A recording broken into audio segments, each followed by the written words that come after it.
number one. No politics here. Why you no love Israel?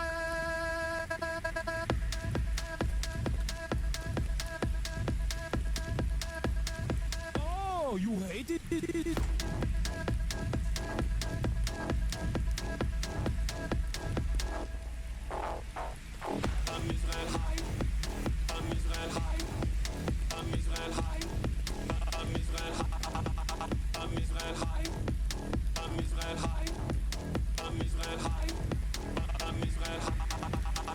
You have forgotten to say, Am Israel high? Do you love Israel? You must love Hamas. You are Hamas. Am Israel high? Am Israel high? Am Israel high? Am Israel high? Am Israel high? Am Israel high? Am Israel high? Am Israel high? Oh, Israel not number one for you. Oh, anti-Semitism. Israel, small nation. Israel, tiny nation, surrounded by scary Muslims. Ah, you are anti-Semitism. You are Hamas. You are Hamas. No politics here. Say Israel number one. Tweet Israel number one. No politics here. No politics here. No politics here. No politics here. No politics here. No politics here. No politics here. No politics here. Say you condemn Hamas. Say I'm Israel high. Say you condemn October 7th. You are Hamas. No politics here. No politics here. No politics here. No politics here. No politics here. No politics here. No politics here. No politics here. What's going on, everybody? I hope everyone's having a fantastic evening, fantastic afternoon, fantastic pre-noon, no matter where you are in the world. I'm Hassan Piker, and this is the Hasanabi broadcast coming to you live from sunny California, Los Angeles. Folks, we're live and alive, and I hope all the boys, girls, and MBs are having a fantastic one because today's a beautiful day. Today's a wonderful day. Today is Thursday. It's Thirsty Thursday, ladies and gentlemen, boys, girls, and MBs. We are live. We're alive. It is July 24th, 2025.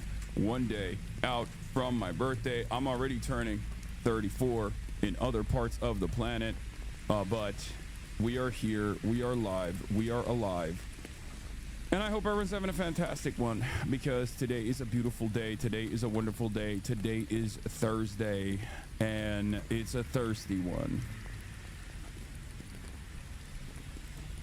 This is the part of the broadcast where I tell you about my personal news about what's going on in the world of Hasanabi Piker. A new war has just started. Oh, the Thailand, Cambodia. Yeah, we're not going to cover that right now. Let's be real, okay? I wish everybody well, though. You need life alert? I know, I probably do. All right, everybody, ladies and gentlemen, boys, girls, and MBs, it is Thirsty freaking Thursday. What is this? Thirsty Thursday indeed. This is the part of the broadcast where I tell you about my personal news. We have concocted a Hasan thirst trap tier list. My team that last night compiled a bunch of photos of Hasan's thirst traps, and together we are going to tier list them. That's insane. So, look, I'm just practicing being a streamer, okay? I'm just. I like that. I like that. That's cool. That's nice. That's a birthday gift to me. Anyway, folks, my team. He has a team. That's like not even a joke. He does have a team. I wonder if he's just using that to do that, though. Anyway, where was I? Hold up. He took that core power from your fridge, dog? Oh, I believe it. 100 P.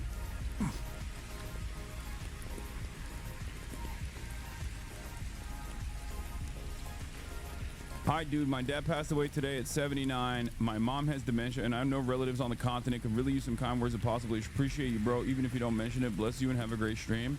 Sorry to hear that, brother. I'm sorry to hear that. Or sister, or the emperor. I hope you have a good day regardless. That's going to be tough one to overcome, not gonna lie to you. But you know, you're surrounded by a community that is empathetic to your plight. That's wild. All right. Well, at least you're not Hulk Hogan. You know what I mean? Wait, did he just say my father just passed away? Is your dad Hulk Hogan?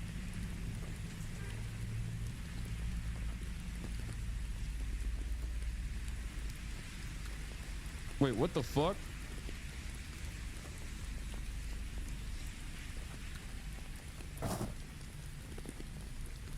That's crazy. What the helly? Okay. It's just a Gunner game. This game is just Dark Souls 1 and Stellar Blade. Okay, Oliver, shut the fuck up about Wu Chang, okay? Which kind of feels like a racist way to say Wukong. Like if you were just like racist and you were like, what is that game? Wu Chang? It's right here. I have it. I already downloaded the new drivers. I already downloaded the game. Okay, calm down. I got you. Are you gonna talk about V Shoujo today? Maybe if I have time. But you know, there's been so much going on that I have not had the time to get to. I have not had time to get to the V Shoujo stuff, but I mean, it seems pretty depraved. It seems pretty monstrous. I mean, defend Iron Mouse at all costs, obviously. The only good IDF. Heard the V Shoujo thing was your fault?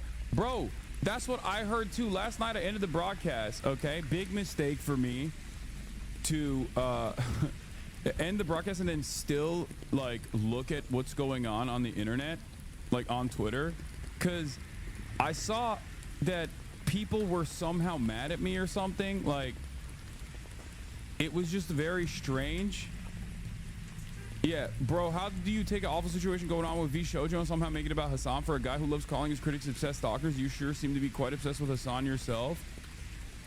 I saw this tweet on my timeline and I was like, what the fuck is this? And then it's Ludwig's V Shoujo hot take backfires horribly, okay? And it's like, I don't even know what Ludwig said. I don't even know the full extent of the V Shoujo stuff. I think they just like stole money from a bunch of VTubers.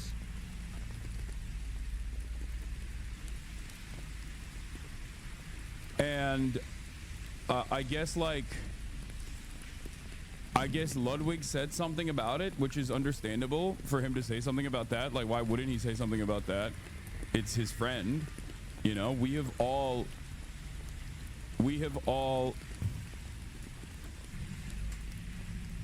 fundraised for the IDF, the Immune Deficiency Foundation, not the Israeli occupying force, of course. He called them terrorists and brain dead. People think it's hypocritical because he's your friend, the biggest terrorist in the world. He just, okay, so the entire saga is V Shoujo is bad. Ludwig jokingly says V Shoujo is a terrorist organization, and then the people responded to that to be like, you're friends with Hasan, who is a terrorist? Is that what it is? Like, this is the tweet. You have been easy clickbait for the dumbest people. I've been in a totally amazing space by just like not seeing that side of the world and not carrying that over to my broadcast, partially because like there's already so much to talk about. There's already so much awful nonsense happening in the world that I don't want to hear from like the dumbest people on the planet who are incredibly ill-informed about geopolitical matters, who then like try to spear dick me into every single conversation in an effort to just like basically position themselves as like good in the eyes of some of the worst scumbags on the internet, right? And I guess, you know, that's still been going on regardless of me not paying attention to that. But this is like the strangest, most insane way to do it.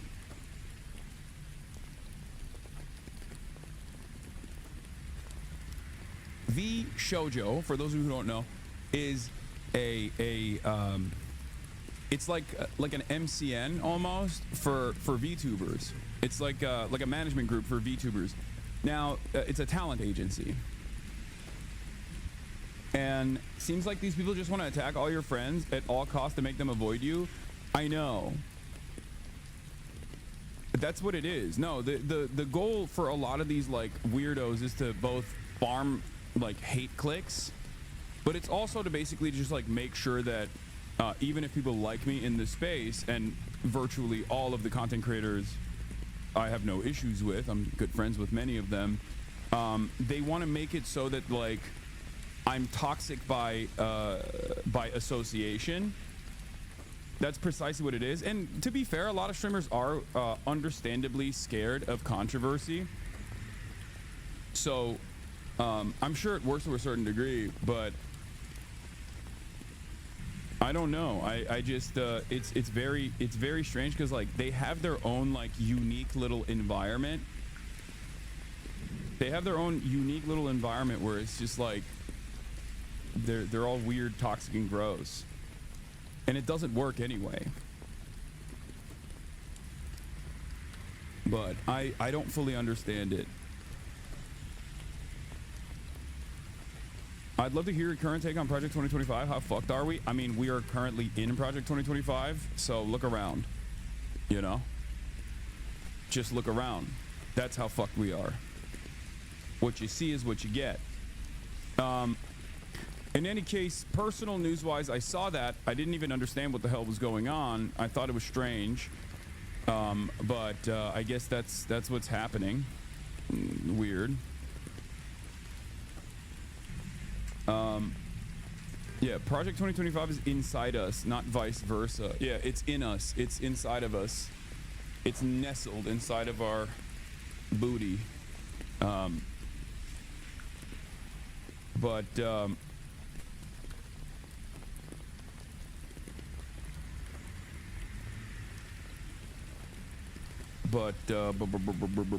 Where was I? Are you aware Dr. Mike Israel's a race realist? If you were, why promote him? Because I'm a race realist. And no, I wasn't aware of that. But I don't even... What?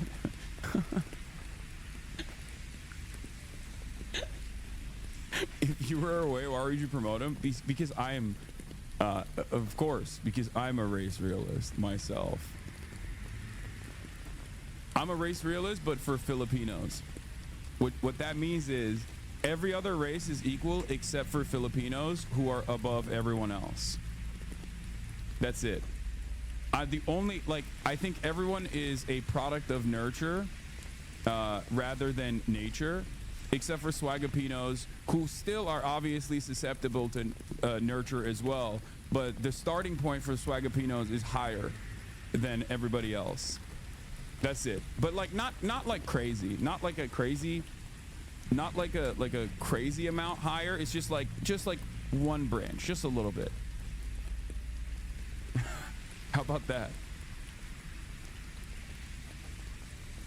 And I never said what is like genetically superior about Swagapinos. It's just like it's from my experience, what I have seen on the basketball courts and everywhere else around, it's just like there is the shorter you are as a Swagapino, the better you are at basketball and the better you are at karaoke, and the taller you get, the worse you get, except for Jared McCain.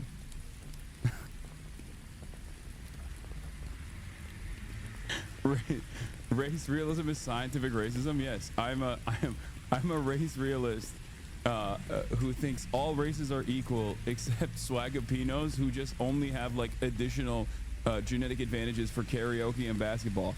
Okay, but it's not even that significant of a difference.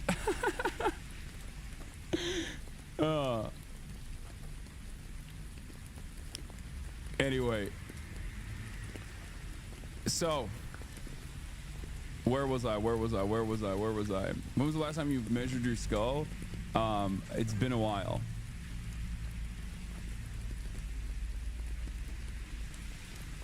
So Yeah, personal news wise, ended the broadcast last night. What did I do? Oh, I've been watching Pantheon, which has been amazing. I've been watching Pantheon.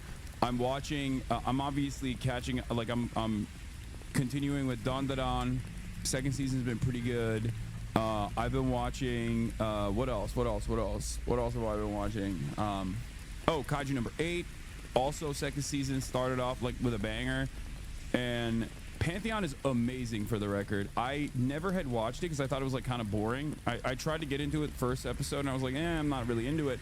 But Will convinced me to watch it. Look out for Kagurabachi. Is that the trash one? Because I've been watching that one too. That one's pretty good. What happened on Frieren? I caught up. And watch Foundation too. I don't know what that is. Oh, of course, Pikamoto Days as well. I mean, Sakamoto Days is like not peak, but it is a very fun anime to watch. That's another one that I'm keeping up with. And the trash anime seems kind of cool as well. It seems kind of weird, and I like it. What else? Pantheon is like on a totally separate level though, as far as like being an artistic work that holds on its own, that holds up on its own. So I've been watching a lot of stuff and not really doing too much else. I mean, I was gonna go and work out last night as well to do a two a day, and I couldn't even move around. Oh, and Fire Force as well. I'm still watching that too. And I didn't get to do a Hawk 2 a day. Instead, I basically just sat on the couch the entire time. I feel like, I don't know what happened. I have a suspicion. This is totally random, but I have this weird suspicion that like all of my shit got hacked or something. Since I'm with the Vegas, I don't know why. Because since I came back from Vegas, literally all of my electronic equipment have basically halved its battery lifespan. My phone, my Apple Watch, I don't know what it is. My Apple Watch used to at least go for like almost a day and a half without having to be charged.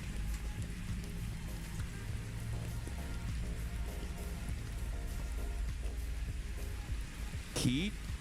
No, but it wasn't like, I wasn't in like that much heat. I don't know what it is. You think so? I don't know, but my Apple Watch, I took to the Apple store recently and they were like, oh, if your battery is actually depleted down to like its overall lifespan, down to like 80%, you can actually get a new battery for free. We swap it out because it's in the warranty.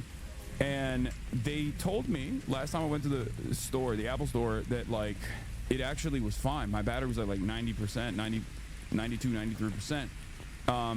But basically, since Vegas, like my shit doesn't last even like I charge my Apple Watch at night. I wake up in the morning, I put on the Apple Watch, and by the time it's nighttime, it is almost completely depleted. And I don't know what the fuck happened.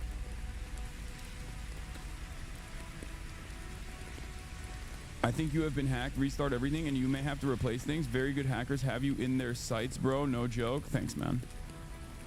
The other thing is like my Apple AirPod Max Pro, whatever the fuck, like these things, they had to be completely reset. I had to completely reset this morning because like it was no longer automatically picking up my iPhone for some reason. Don't know why that happened.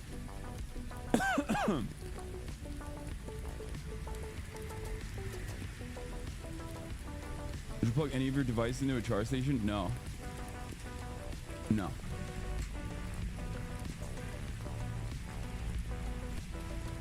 It's probably just planned obsolescence. I'm just memeing when I say it's like most likely. When I say I'm being hacked, I'm just joking for the most part. But yeah, new South Park Trump AI. Don't worry, I got the new South Park. Don't worry. I would strongly advise for you to build your own Apple-like brand and hiring engineers to build proprietary phones and smartwatches for you to avoid being hacked. That sounds like a great idea. I should just start my own company.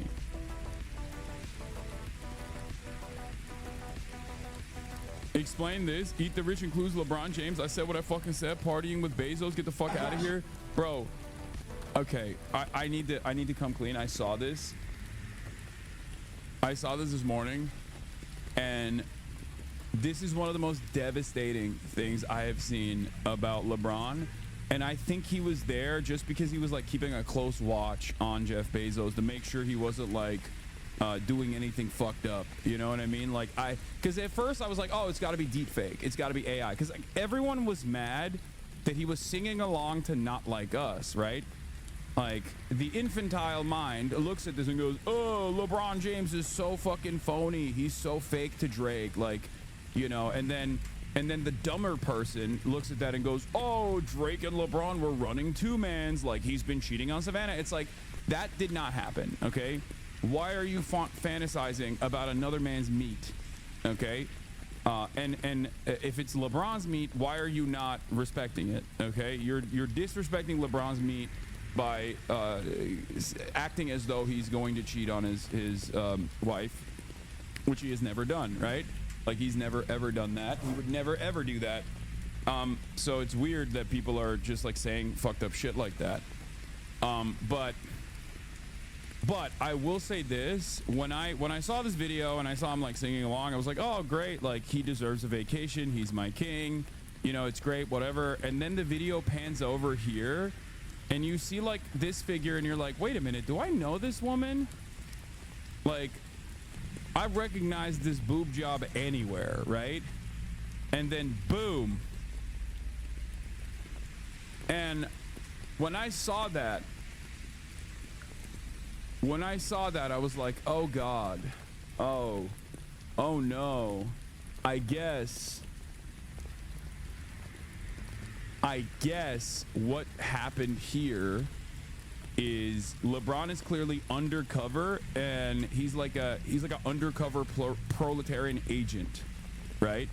By the way, I have this exact same hand fan I use when I'm in the bathtub. Anyway, that's besides the point. But he's like very clearly undercover because like you can see, like he's got a hat on, like you can't even tell that that's LeBron James, right? Like you're like, oh, that could be anybody, right? Because he's the master of disguise. And it seems like he was there in close vicinity to Jeff Bezos, like acting like he's partying so he can keep a close watch on Jeff Bezos to make sure he can defend the proletarian revolution if the time comes, right? Like that's probably what it was. So I think it's okay. Yeah, he's an undercover proletarian hero. That's why he was there. It's very clear to me that he is like, you can't even tell that that's LeBron James. Like he is so good at blending in.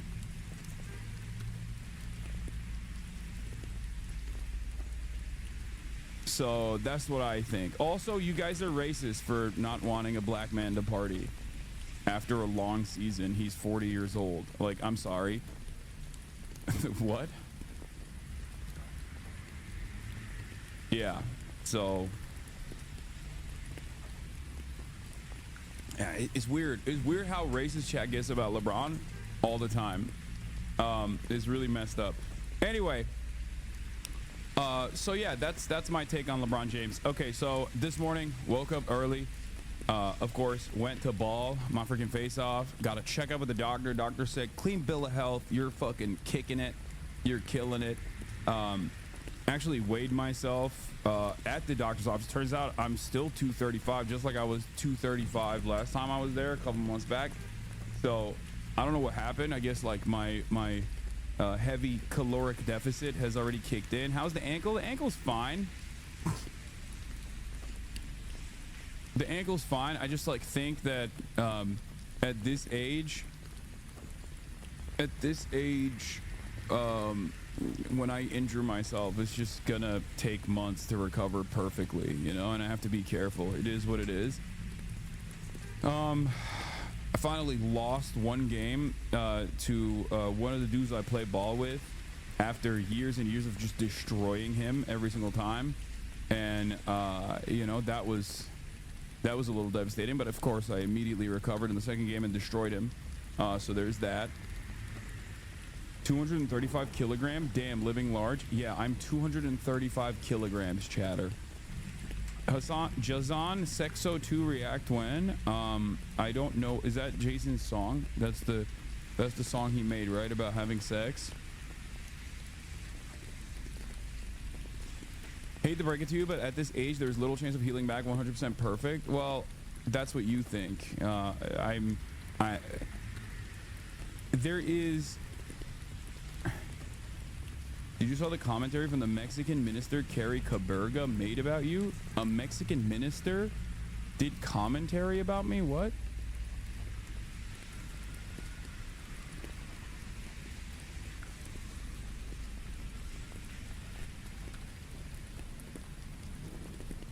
What does that even... Brother, you're 34, not 60? Yeah, the positive side of being 34 is that I'm 1 year closer. I am 1 year closer to potentially doing TRT, because as I've told you, like, with healthy individuals, once you start hitting like 35, you start you start having diminished results, and your testosterone levels decrease, right? So like, once I get even a whiff of that. Carrie Caberga is a Spanish meme. They're fucking with you. You just said, what a yummy cock. Oh, nice. Okay. So when I actually start having diminishing T levels, I'm gonna immediately get on that TRT, you know, HRT baby. Let's go. You can naturally boost testosterone levels by simply being built different. I mean, my T levels are pretty fucking high. Naturally, so I haven't done it yet, but maybe I will. All right. Anyway, let's blast off and let's get it twisted. Let's get it started. Let's keep it going. You already know what it is. Okay. We're live. We're alive.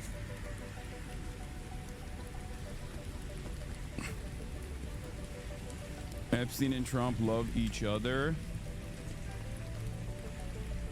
Journal reports. DOJ informed Trump that he was all over. Why is chat mean to you sometimes? Because they want to take me down a couple pegs every single time. You know what I mean? He was all over the files. South Park jokes about Trump. And MAGA is mad.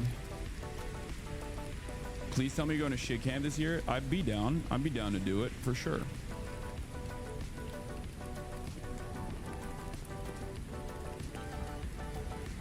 Ceasefire talks collapse. Oh my god, it's so shocking. I am so confused. How could that have happened? That's weird. I don't even fucking cover the ceasefire shit any longer when they come out with it, because there's no reason to talk about it, because I know it's just not gonna, it's not going anywhere. These motherfuckers don't want to actually have a ceasefire situation. Okay, Hulk Hogan is dead. Hulk Hogan died. We'll of course talk about his legacy. He did not see the Shahada at the time of his death, which is why he is not seeing Jannah. So don't lie, don't do fake news and say, oh, he said the Shahada right before he died and he's going to Jannah. He's not. It gives me no pleasure to report this, but Hulk Hogan absolutely did not say the Shahada at the point of his death right before he died. So he will not be seeing the light of Allah. He will not be going to Jannah. So yeah, he's going to Jahannam, which, you know, rip, I guess. I was with him. I can confirm he didn't say it. Yeah. Trump is pissed about the South Park episode. I love this because, like, they're so stupid that South Park is exactly the type of shit that they that these guys fucking lose their minds over. What the fuck is this? This has 50,000 likes. Oh. Out in front of the journalist. Fuck. That's crazy. Oh my God. It's still going. I cannot believe this has 50,000 likes. Are you busting one? No, it's way sadder. I had a severe abdominal cramp after sneezing.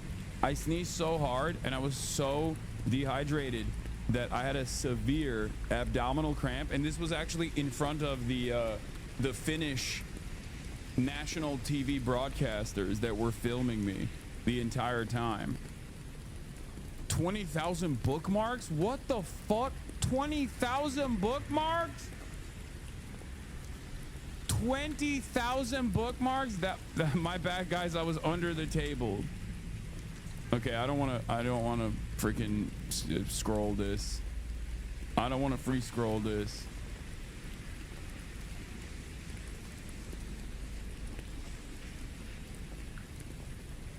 $20,000 nuts busted.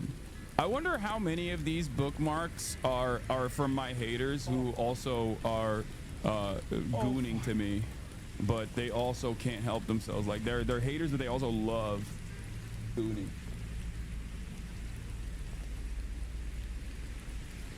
On behalf of all Twitter gooners, be careful. You might get an ulcer reporting on unpleasant news. Yeah, I think it's fine.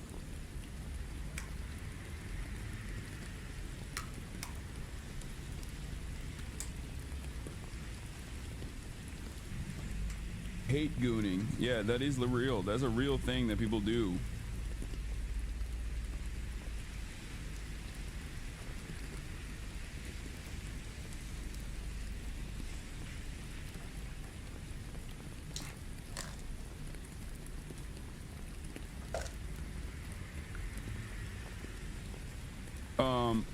Anyway, where were we? I had that happen a few times. I stopped after I started stretching my stomach, cobra pose.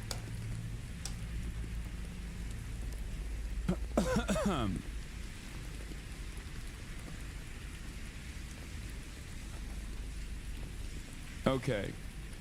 Ozzy's death barely got breath from you, dude. Hogan was an anti-union racist MAGA, and Ozzy helped create metal music, and final concert raised $190 million for charity. Well, with Ozzy Osbourne, I just like didn't really talk about it that much because I just don't like I don't know. I'm not like a huge Ozzy Osbourne fan. I don't really know enough about Ozzy Osbourne. The only thing that I recall about Ozzy Osbourne is that I think he not only performed in Israel recently, but also his wife is like a massive Israel defender. So you should listen to War Pigs. No, I have. I know. I'm very familiar with like, dude. I used to listen to a lot of Ozzy Osbourne when I was younger, but I don't think he wrote any of these songs that he performed. He didn't write those songs. But he definitely was one of the 200 stars accusing BBC of anti-Israel bias. I just don't really care.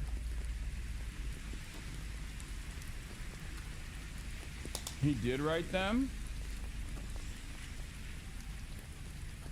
Okay, bro. For me,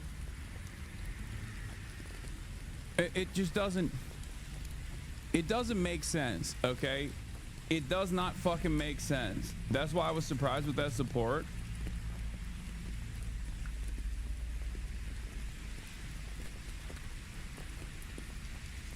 Dude, listen to me.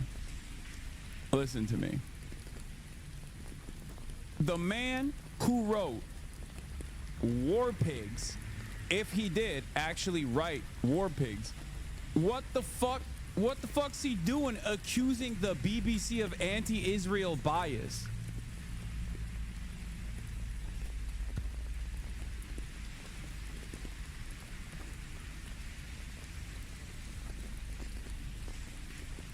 Like what?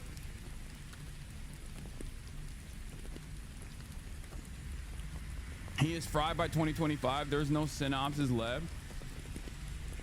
Also, I've heard that he didn't even do it. He was in the late stage of Parkinson's disease. It was all his wife. I don't know. I just don't.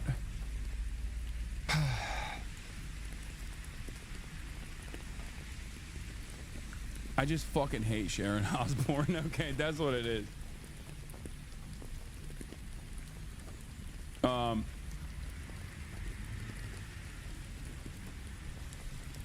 But I also am not like, again, I mean, I listened to a lot of Black Sabbath when I was growing up, but beyond that, as you guys know, not a big music guy regardless. And also on top, I mean, it goes hard.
Dude, rock and roll, baby.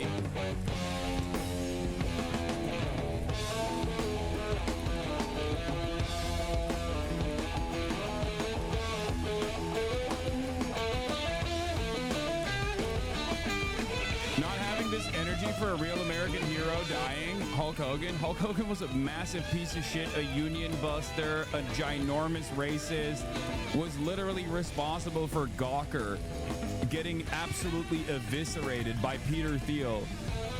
So, yeah, I don't give a fuck about Hulk Hogan, dog. We'll talk about all that in a second. Don't worry. Anyway.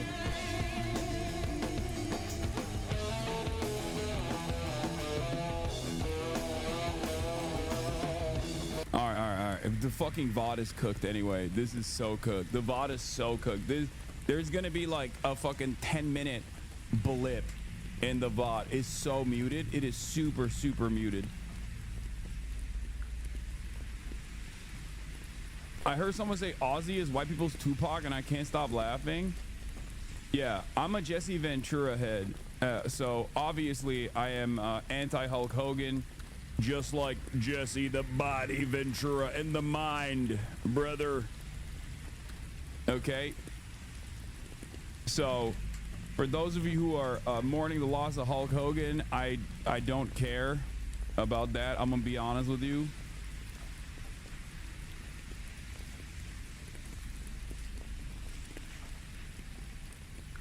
I read that as a 33-year-old Hulk Hogan died the day before his birthday. Wait, what? When is Hulk Hogan's birthday?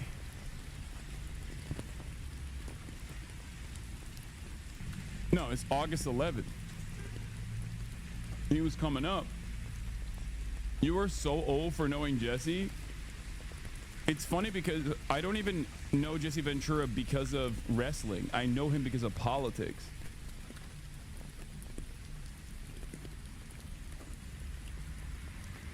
Remember when his son ripped off the Bleach manga? I heard, I don't know enough about his son, but I heard his son's is like, his son's not the best either. Oh, okay. There's a lot of anti-war sentiment around Vietnam. Was not anti-imperialist at all. It was just self-preservation, a desire not to be drafted to fight. They don't object to the good wars, just the bad wars. No, that's not even entirely true. There was a shit ton of people back then. People were way more radical because they also had the USSR. So I think that's not entirely correct. I mean, you're not wrong either. There were definitely a lot of people in America that were engaging in self-preservation, and that's why they were anti-war, because they didn't want to go to war. But I will say this, there was a lot more radical elements within Western politics in general. The USSR was still alive and kicking, obviously. And America's enemies at that point were obviously socialist and socialist adjacent states regardless, and you know, Vietnam included. So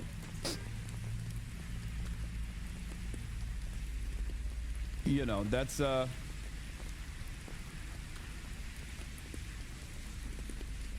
this thread went viral.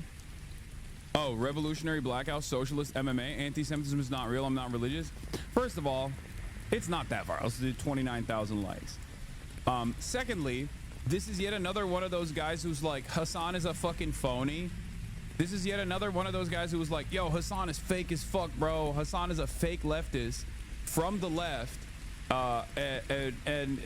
You know, every single one of those guys have become either like MAGA communists or basically become this. So it's not surprising at all. Yeah, years ago I said guys like this, like all these like Jimmy Dore orbiters have like fucked ass vibes, and they all, you could clock them because they were like big Tulsi Gabbard fans too. That's it. People have no idea how radical the 60s were. The police station near Berkeley got bombed so often it stopped making the news. Yeah, I mean, even think about like in the 60s. Saw TikTok calling you a radlib because you've talked to Bernie and AOC in the past. Yes. I know. Guys. I tried not to engage in like left bashing and punching left to the best of my ability, because I think everyone has a different place in this space. But know that many people who do spend every waking moment shitting on the left, from the left, are usually just doing it because they want to make a name for themselves. They want to be like the most left, the most morally pure leftist or whatever, and it doesn't really matter. Time will show exactly what's with the crustaceans in the title. I don't know, man. I just use like a red emoji. Why does everybody freak out about the crustaceans in the title?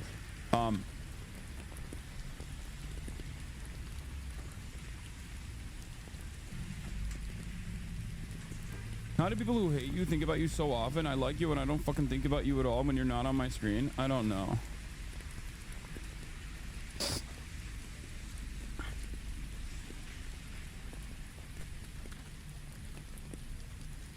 Like, there are people who I think have a decent moral foundation and a decent ideological worldview, that might even exhibit more radical tendencies than someone like myself, and I don't spend a good deal of time criticizing them or left bashing in general.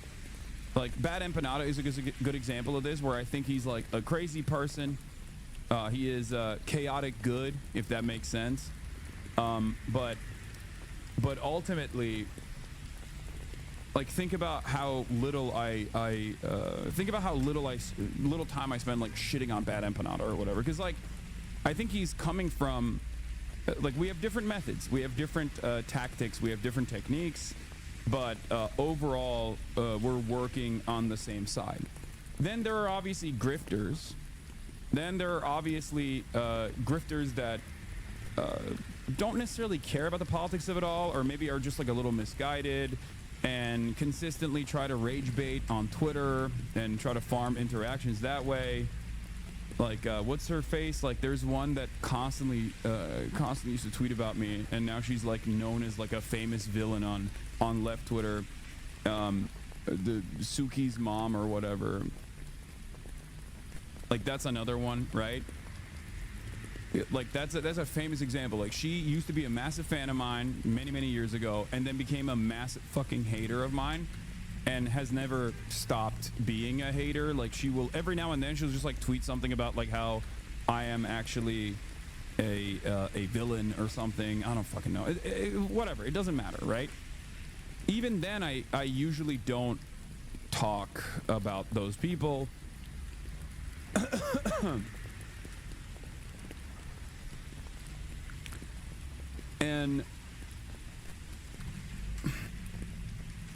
And the reason for why I don't is because it's just irrelevant. I think it's a irrelevant noise overall. Just focus on solidarity. Put the solidarity in the bag, little bro. Before I checked out your stream, I kind of assumed you were sort of a crypto lib, but I get your approach since actually watching myself. Yeah.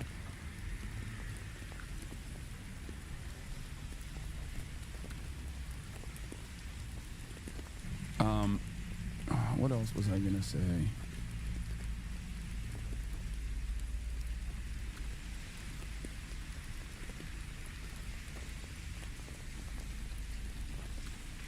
Yeah, healthy ecosystems are diverse. Exactly. You say you don't left bash, but you bash leftist gaming frogs daily? Yes, I do. I do. Trump reaches new low in approval ratings. Sauger gave you a shout out today. Nice. Together now with what we're about to show you, which is that they were basically used as useful idiots here by the White House. This was revealed when Hasan started talking with the Nelk boys about the exact circumstances, and here's what they had to say. All right, so you guys interviewed the incarnate Benjamin Netanyahu, and now everybody's yelling at you guys. Okay, so first and foremost, who the f set that up? Some communications team at the White House hit us up, connected us with their communications team, and presented us the opportunity to do it. But with the Full Sun podcast, hate it or love it, right or wrong, if we ever get the opportunity to have I saw someone bashing you for saying Israel funds ISIS. Who cares, man?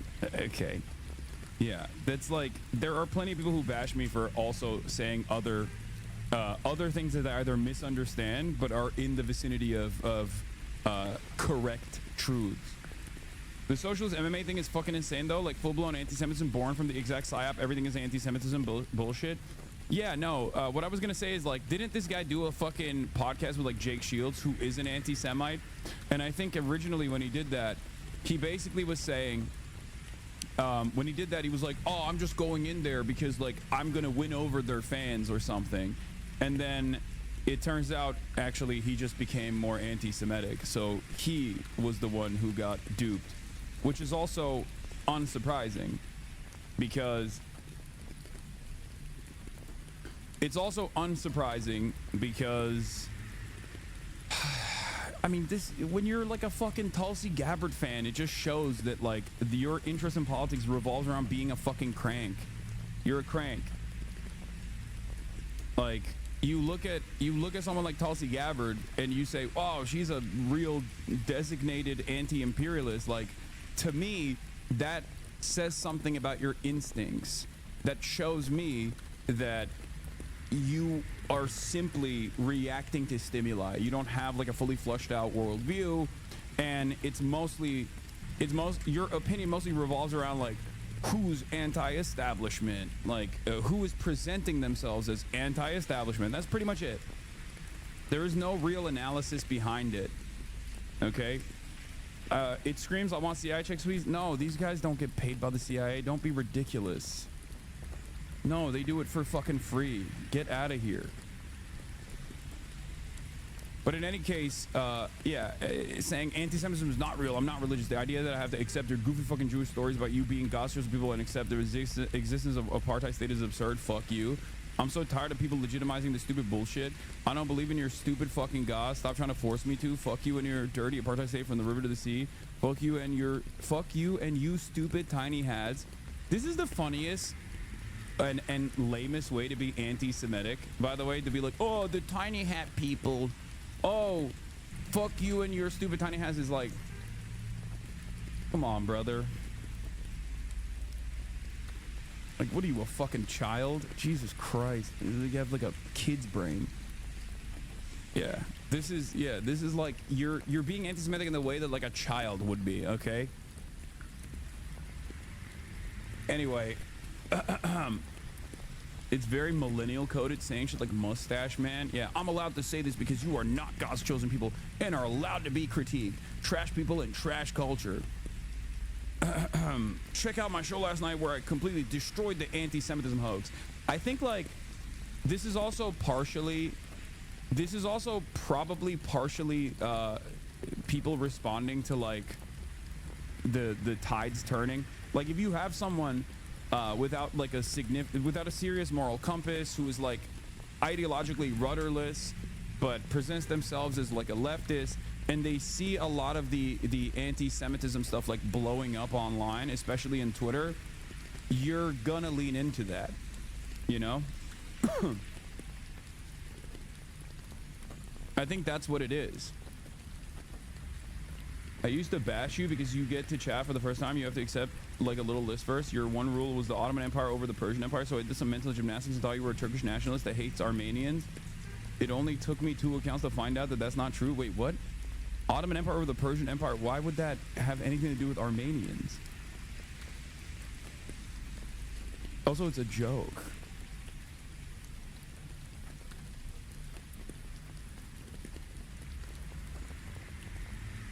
I exist in this space where I'm like both very serious and talking about very serious subjects, but also joking.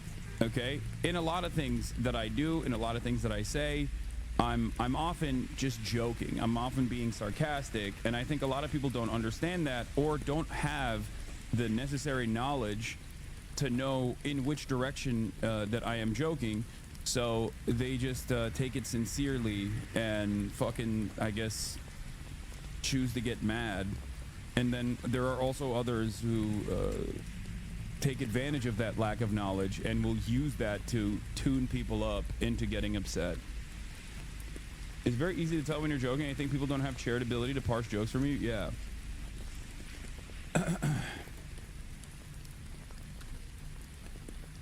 You do have a good deadpan serious tone. I have a cousin who voted for Trump because of Tulsi. He was in the Navy and is also a massive dick. Yeah. Your most psychotic haters are currently running with he's a far-right Turkish nationalist horseshoe theory nonsense about because some of them just discovered TYT's name. I like that they are basically going through the same motions that Andrew Tate did. Like Andrew Tate was like, Hasan denies the Armenian genocide. Do you guys remember that? And now like fucking, you know, I guess shit libs are doing that. I can't even go back to my own fucking country, man. Like, and if you spoke Turkish, you would know, as many of my Turkish fans do, that Turks actually are not too fond of my my consistent opposition to Turkish nationalism. But that's neither here nor there. It's utterly irrelevant. It's very funny. It is very funny when people are like, Hasan is a Turkish supremacist. He's a neo-Ottoman. He's a Turkish supremacist. He wants to rebuild a Turkish caliphate.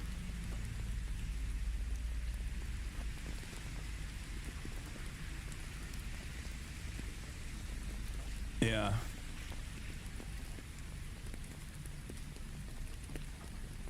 How do you have no gray hair when you're getting so old? Do you dye that shit? What do you mean? I do have gray hair. Look. And it's like coming in my beard as well, and in my hair in general.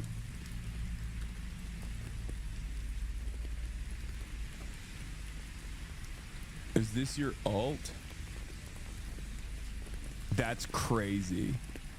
That's crazy to suggest that this is my alt, because it's I would never tweet the N-word in my alt account.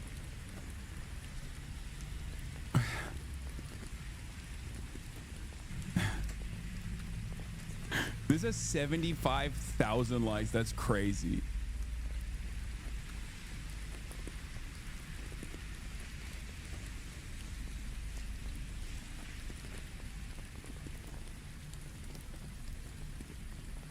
Why do you have gray hairs? 33 is too young for that ish. It's because I have, I guess, like when you have red hair, like when your beard turns red, it turns white easier, like faster. It could also be stress. I am very stressed out all the goddamn time, so that could be part of it. Don't be upset about people bashing you. There's people here that would bash over you instead. Wait, what? I'm not upset about people bashing me. I'm used to it. The fuck? Dude, I think I have a fairly reasonable approach to that. Just like when you're online, you're gonna, and if you reach a certain level of success, there's gonna be people that hate you. Look at Ludwig. Ludwig is like mathematically the least offensive content creator out there, and he still gets shit on all the time for that reason. People will find any reason to fucking hate on anybody. You know?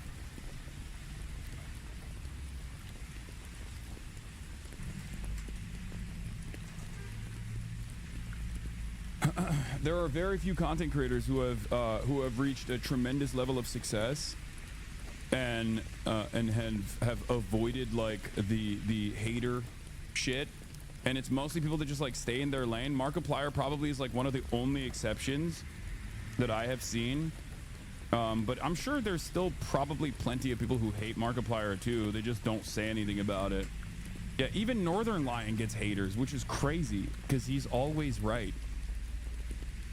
No, Northern Lion has like a bunch of VTuber haters as well. Like a bunch of like weird right-wing shitheads who hate him, apparently.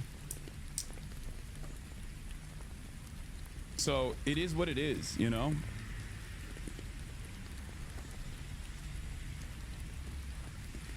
Queso has haters? That's crazy. I'll fight them.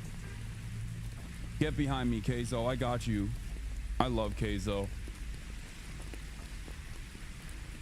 He's amazing. He is so wonderful. He is such a wonderful person. Like everything I've seen of that man is so good, especially in that space, especially with the size of his community. I appreciate any large content creator who actively will moderate their community, actively will make sure that they're not like a hateful, toxic space. He's great.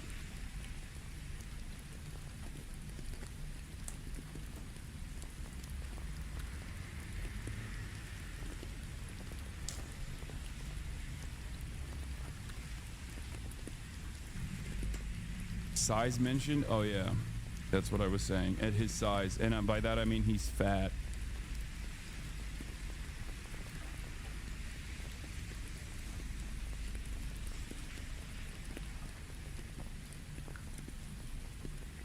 He's very wholesome.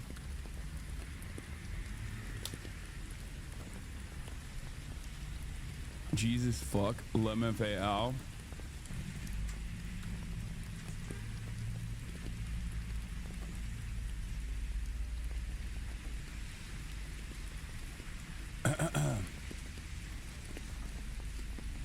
Where was I? What was I going to talk about? Okay, we blasted off already. We did that. Boom, we got the gray bars already starting early. Let's go. Let's go. Let's go. This perfectly sums up why queso is the best. What is this? Hold on. Fucking Christ. Pay bills? I don't want to. No, who pay no bills? You know what I want to do? The 13-second clip, I can't even play it.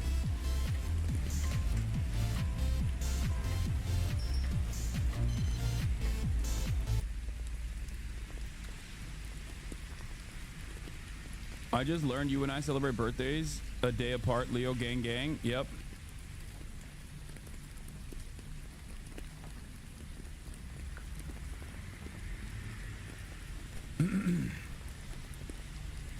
What is this groiper ass government?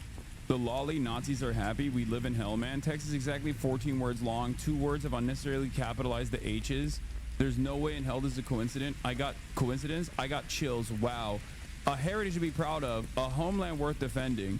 American progress. John Gast. Yeah, there are definitely groipers working in the White House on the social media teams and shit like that. We know that already. It's unsurprising. It's expected. I mean, they are doing. I don't know if you guys know this, but like, aside from the signaling. Okay. Aside from the signaling that they're doing, I don't know if you guys noticed, they're doing Nazi shit with their policies. So it's one of those things where it's like, oh man, they're doing dog whistles. It's like, well, they're also not doing dog whistles. They are dogs. You know, you don't have to like parse through. You don't have to parse through the code, the secret code, to figure out if this administration is like a white supremacist, white nativist, and ultra nationalist. They're doing it. They're actively communicating their desire. They have built concentration camps. You know, there's not really any, like, what's the expectation at this point? Like, Donald Trump has to say that he is a reincarnation of Adolf Hitler or something for people to be like, wow. Building Trade sent letter to Trump admin to tweet copy calling for ICE to send buses to an Arizona chip foundry being built to round people up. What?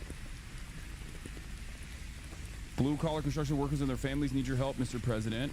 The building trades. Mr. President, we need your help. You're a builder. You've forgotten. Wait, what? He's not a builder. He literally has fucked over the builders. That's his like famous thing that he loves doing.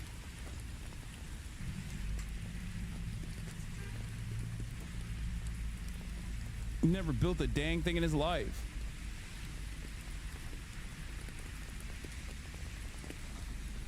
Whenever Trump talks about the Jewish vote, he talks about how much he does for Israel. Is that forbidden too? I see lots of double standards in these complaints.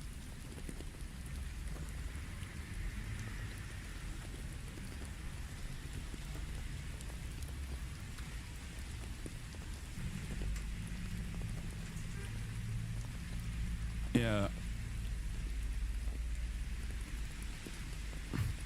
Alan, Big news of today. Trump is helping China in so many ways. I know.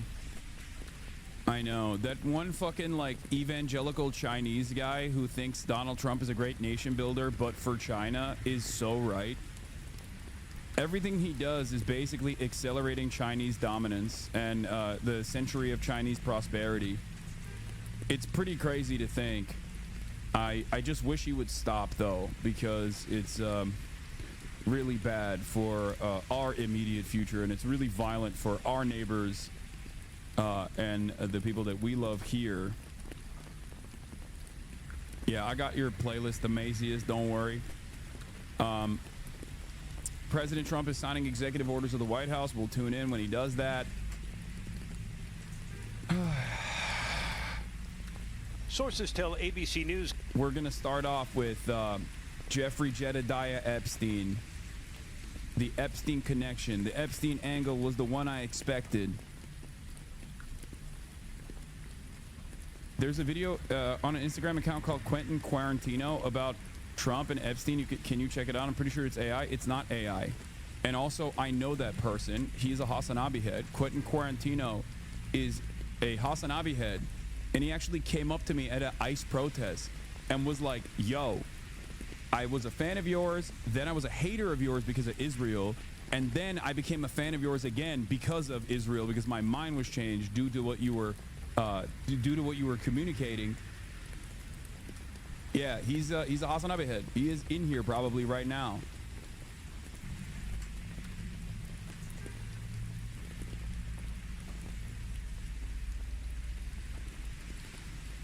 He's not. He no longer fucks with Quentin Tarantino that much either. But yeah, he's and that video that he posted is a real video from a real deposition that took place.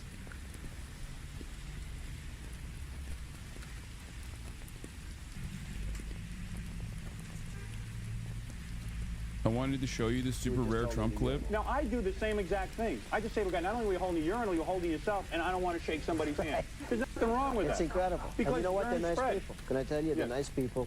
They have no idea what they've just Yeah, you're wrong. Now you're lying. They're not nice people. They're not thoughtful. I'll tell you something. I go to the bathroom. I wash my hands. I don't go up to a guy and ask him to shake hands. I don't think they know the difference, O'Hara. I think they do it out of niceness. They don't think that they were just holding the big wonger. And you know, they go up. It's very true. They go up and they want to shake your hand. They're not doing it to be bad people. You're a wild guy using those dirty words. You know that? I've seen some wild things. Using words like a wonger. You're getting out of control on here. Let me tell you something. I'm here with Donald Trump. We are talking about some of your enemies. What the fuck? What does that word even mean? Donald ride the Sibian? It's crazy because, like, Howard Stern is such an interesting character because on the one hand, like, his achievements, he was like a pioneer,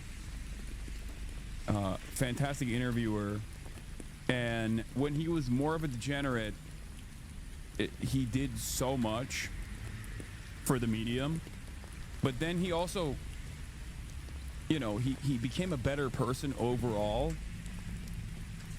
But in the process of becoming a better person, he became like an annoying fucking freak like shit lib.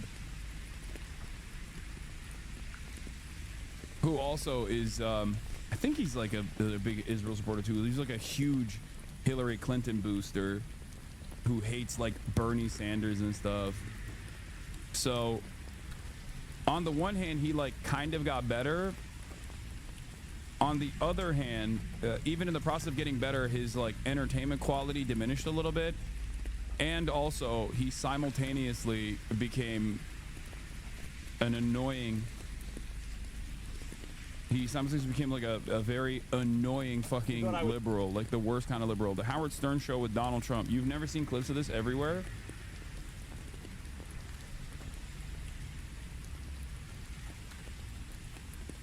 He's also a huge germaphobe since COVID. The reason why I thought we had to be on Israel supporter was because of Howard Stern. That's so funny. Adam Friedland said this. Former sinners always become scolds. Oh my God. That's far too brilliant for Adam to have come up with on his own. No disrespect. That's a really good fucking take. That's Adam, the millennial Bill Maher, Friedland.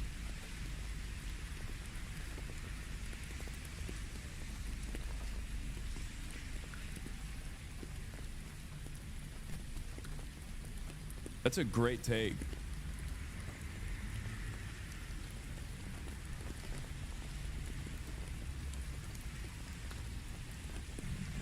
Usually Ludwig's sick beat drop about Epstein. Yeah, I think it's kind of cringe. I'm sorry. I'm not touching that. All right. Let's get to the bombshell Wall Street Journal reporting, which is like kind of not a bombshell. A lot of the stuff a lot of the stuff that that keeps coming out about like Trump and Jeffrey Epstein's relationship is presented as a bombshell, but it's more like, I don't know, it's just not really a bombshell because like we know that they were connected, we just didn't know how connected they were, if that makes sense. And yeah, it's just like additional confirmation, I guess. Ghislaine Maxwell is expected to meet this morning with Deputy Attorney General Todd Blanche, once Donald Trump's criminal defense attorney. Blanche said he wants to know if Ghislaine Maxwell has information about anyone who has committed crimes against victims. Her attorney said Ghislaine will always testify truthfully. She was convicted of sex trafficking and enabling Epstein's abuse of women and girls. She was sentenced to 20 years in prison and has been trying to get out on appeal ever since. Trump supporters have been clamoring for the release of more information about Epstein. Well, considering what Donald Trump did with the J6 offenders, many of which were also child sex crime offenders as well, considering he offered blanket pardons and his administration also advocated to make sure that like some of them actually were free of the additional charges they got due to the investigation that was conducted to their prior misconduct that involved around child predation, CSAM, child sexual abuse material. Is it all that unique that he wants another pedophile sex trafficker to roam free on the streets? If anything, this kind of goes along with what Donald Trump did with a lot of the J6ers. So, you know.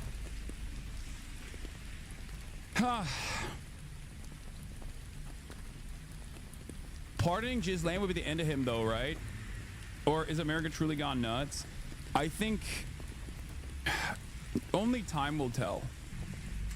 But if you ask me what my opinion is, if I am to speculate on where this goes, I think that this will actually cause a major fissure in his base of support.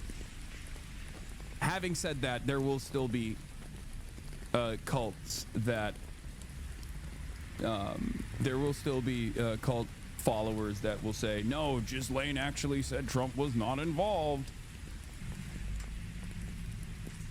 You know?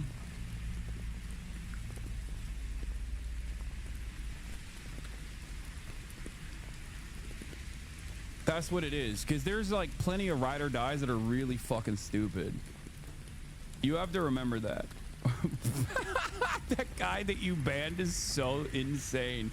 Wait, what was the username? I gotta show you guys what this motherfucker said. Hold on. That was amazing. This guy came in and said, "What's up, Hasan, Baby Oil, Epstein, Diddy, Hitler, Piker? How's our favorite terrorist supporter doing today?" You gotta unban that motherfucker. That is remarkable. A remarkable sequence of words strung together. Respect. I do like that, and I've talked about this before, the internet basically has made like insane people find one another in unique spaces, and it's made a lot of people not realize that like the person on the other side of the computer is like most likely a mentally unstable individual. Okay? And so many of my haters have just basically found this like unique space where they can be as schizophrenic as they want to be.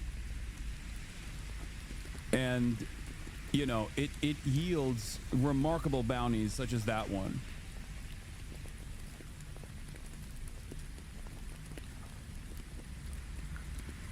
Let's continue. But earlier this month, Attorney General Pam Bondi said she was turning off the spigot. The Wall Street Journal reports Bondi and Blanche informed the president in May his name appears multiple times in the Epstein files. The paper reports they told Trump they did not plan to release them because they contain child pornography and personal information about victims. Trump deferred to their decision. Last week, Trump denied Bondi told him his name was in the files. Did she tell you at all that your name appeared in the files? She's given us just a very quick briefing, and in terms of the credibility of the different things that they've seen. The next day, Trump ignored the question. Is your name in these files, Mr. President? Is that why they aren't being fully released? Let's go.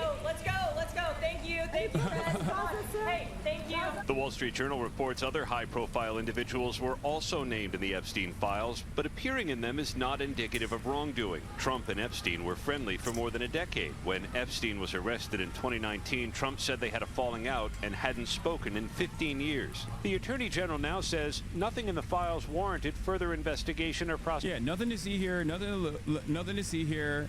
Don't even cover it. Don't even talk about it. Why are you even talking about it at all?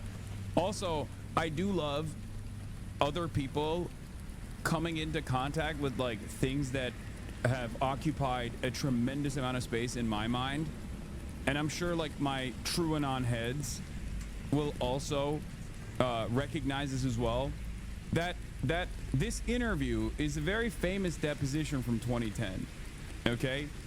And as someone who has covered Jeffrey Epstein extensively for years, who has a true fascination with this major possible intelligence asset for the Mossad and the CIA that ran a blackmail, money laundering, child sex trafficking ring. It's always fun when other people find out about this stuff. Okay? And yes, I did hit up Brace. He's not around for the week, but I'm most likely going to have him next week. I'm going to have him on next week.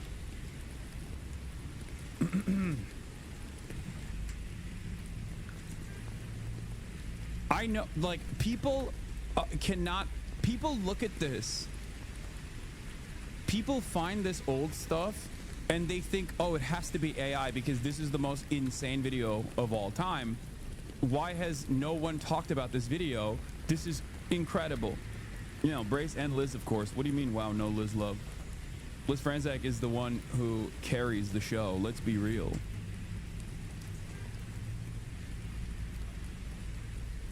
Anyway, adopt Brace and make him your gay pussy eater. He is. He is the people's gay pussy eater. Okay.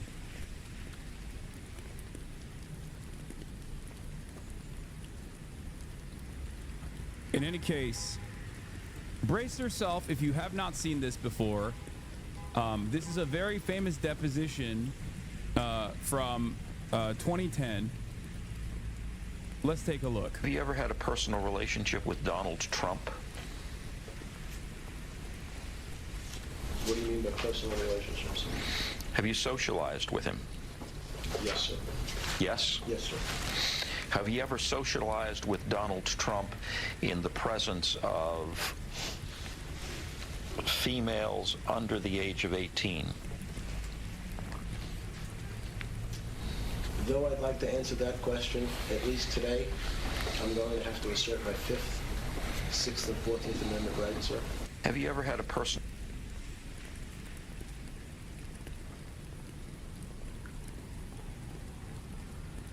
This deposition has crazy stuff in it. They talk about his egg-shaped penis in it. This deposition also has a very famous line from it where Jeffrey Epstein says, "I hate pedophiles." Like, this is it's terrifying. It's fascinating. It's also kind of funny in a weird way because this is not a funny situation at all. But you know, when you got a guy like Jeffrey Epstein being like, "I hate pedophiles," like, it's kind of funny. I guess maybe he just hates competition. I don't know. Even though he literally was, you know, the most prolific. Well, I guess Jimmy Savile was more prolific than Jeffrey, potentially. Yeah, it's like King Von saying end gun violence.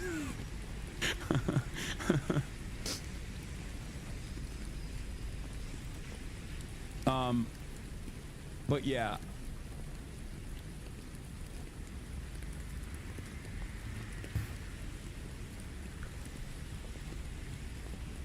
Trump on people pleading the Fifth Amendment, disgraceful. I mean, Trump himself has done that as well, so. Yeah. Here's a compilation from the deposition. Would you raise your hand, please? Do you solemnly swear the testimony you're about to give in the matter now pending should be the No, this is a different deposition. Yes, ma'am. This is from 2012.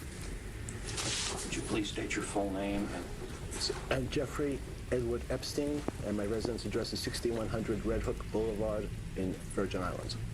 Do you maintain any other residences presently? I have vacation homes in New Mexico, Palm Beach, New York, and Paris. The Paris one was attended by Noam Chomsky, and the New Mexico one, also known as Zorro Ranch, is very famously frequented by Bill and Hillary Clinton. And of course, the Manhattan one was frequented by virtually everyone from former Israeli prime ministers, heads of state, yes, Noam Chomsky went to and linked up with at least Jeffrey Epstein's butler, I'm pretty sure, in Paris, in his Paris home. The New York one, chill, bro, don't implicate my goat. I mean, that's just, it's just true. Noam Chomsky and his wife had dinner with Jeffrey Epstein. I think, yeah. I mean, they were in France. That's the norm there. Kids and stuff. True. He don't got internet. Noam Chomsky absolutely has internet. Where was I? Hold on. This is not about Noam Chomsky. The New York one famously also had Elon Musk's brother, Kimball Musk. He frequented the New York mansion as well. So I call balls and strikes on this broadcast. So yeah, I'm not gonna shelter you from the truth. You know, when it comes down to some of our faves being implicated, Noam Chomsky, absolutely. We found out only a couple of years ago he had contact with Jeffrey Epstein. It's true.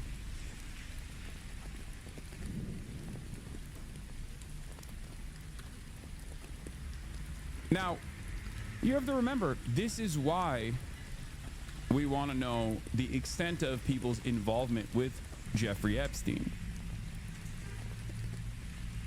You know what I mean? Yeah, I've covered it. That's kind of wild. Like, is he the worst person? I don't know. I mean, there's like people that are worse for sure, but he is up there. You know what I mean? Like, he's up there. He's definitely up. Yeah, I covered it back then when we found out, May 1st, 2023.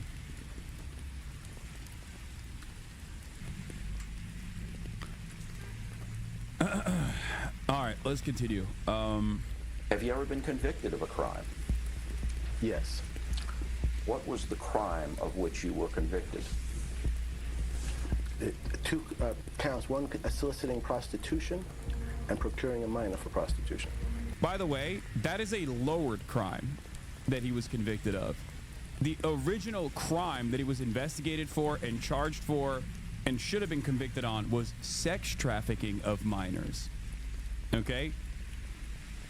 Because that was actually what he did, but as it stands, when you get a fucking sweetheart plea bargain deal, okay, they lower that crime to soliciting prostitution from minors.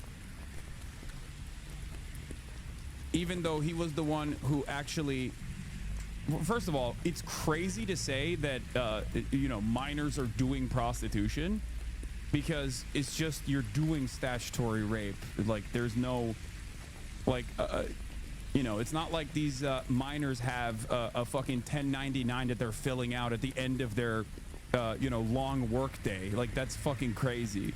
It almost comes across as like a professional situation where there's like some kind of consent established. That's not the case. You cannot consent when you're a fucking minor. This is part of the reason why people don't say CP anymore. They don't say child pornography anymore. They say child sexual abuse material, because pornography is something that can be done legally, and in the overwhelming majority of cases is done by consenting adults who have jobs, right? Like, it's very different than someone who is incapable of consenting. Anyway,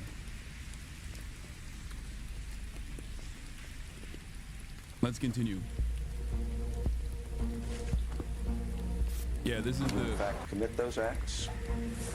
I'm going to invoke my Fifth Amendment right. How many times have you solicited a minor for prostitution? Same answer. How many times have you solicited a minor for prostitution in the state of Florida? Same answer. Have you ever solicited a minor for prostitution in the Virgin Islands? Same answer. That is, you are invoking your Fifth Amendment. Yes, right. Yes, Mr. Squirrel. Have you ever solicited for prostitution in New York? Same answer. Have you ever solicited for prostitution in New Mexico? Same answer. Have you ever solicited for prostitution in Paris? Same answer. Have you ever solicited a minor for prostitution anywhere at any time? Again, I'm going to assert my right. Let's take another break. We're going to go through everything. So you are terminating the deposition at this time? We're recessing the deposition. What college did you attend? Cooper Union. And did you get a degree from Cooper Union? No, sir. How many years were you in college? I believe 2. What'd you study? Physics. Cooper Union, no degree, goes to the Dalton School. Bill Barr, the attorney general that oversaw Jeffrey Epstein's possible assassination when he was in federal prison. Bill Barr's father was the head of the Dalton School and was the person who gave him his first job as a math teacher at the Dalton School, for the record. Regardless of the fact that he had not even finished his undergraduate degree. Well, isn't it true that you were a teacher at the Dalton School in New York after college? It's just unheard of. It's just an unbelievable scheme to have kept going for that long of a period of time. Do you consider yourself to be bisexual? No. Okay. In any event, you did develop a sexual relationship with Leslie Wexner at some point in time. Is that true? No. Oh, that's the other thing. I forgot. Oh my God, there's so much there. So Les Wexner, the founder of like limited brands, you know, Victoria's Secret, many others, major fucking Ohio booster, one of Ohio's biggest billionaires. Les Wexner is the guy that took him from the Dalton School when he was, I think he was fired from the Dalton School, if I remember correctly. There's like so much going on there. But Les Wexner basically took Epstein under his wing and basically gave him power of attorney over his entire fortune. There are so many incredibly wealthy people throughout Jeffrey Epstein's career that have just like decided to use Jeffrey Epstein for his brilliant, I guess, financial acumen or something. It's very suspicious. It's very weird. Once again, we still don't know what the real reason was. We still don't know how he made his money. And when I say we, I mean the public doesn't know how he made his money. But obviously people who investigated his financial crimes alongside his sex crimes at least have a better understanding, because there is a paper trail. There's, you know, thousands of wire transfers from incredibly wealthy people, other disgraced financiers like Leon Black and like Les Wexner. I was wrong. He went to Bear Stearns first, climbed up the ranks at a pace no one had ever heard of, went out of his own, and then was appointed power of attorney with Wexner. Yeah. Why wasn't the IRS all over this guy? I mean, because I think he's a federal agent. But yeah, he left Dalton School. He went to Bear Stearns. And then Les Wexner brought him in at some point, but Wexner also gave him power of attorney. Remember, and it's very interesting that like Les Wexner, he's not dead. He's still around. You know, he's still a fucking omega billionaire. People know who he is, right? And yet no one ever asks like what the level of connection that he had with Les Wexner.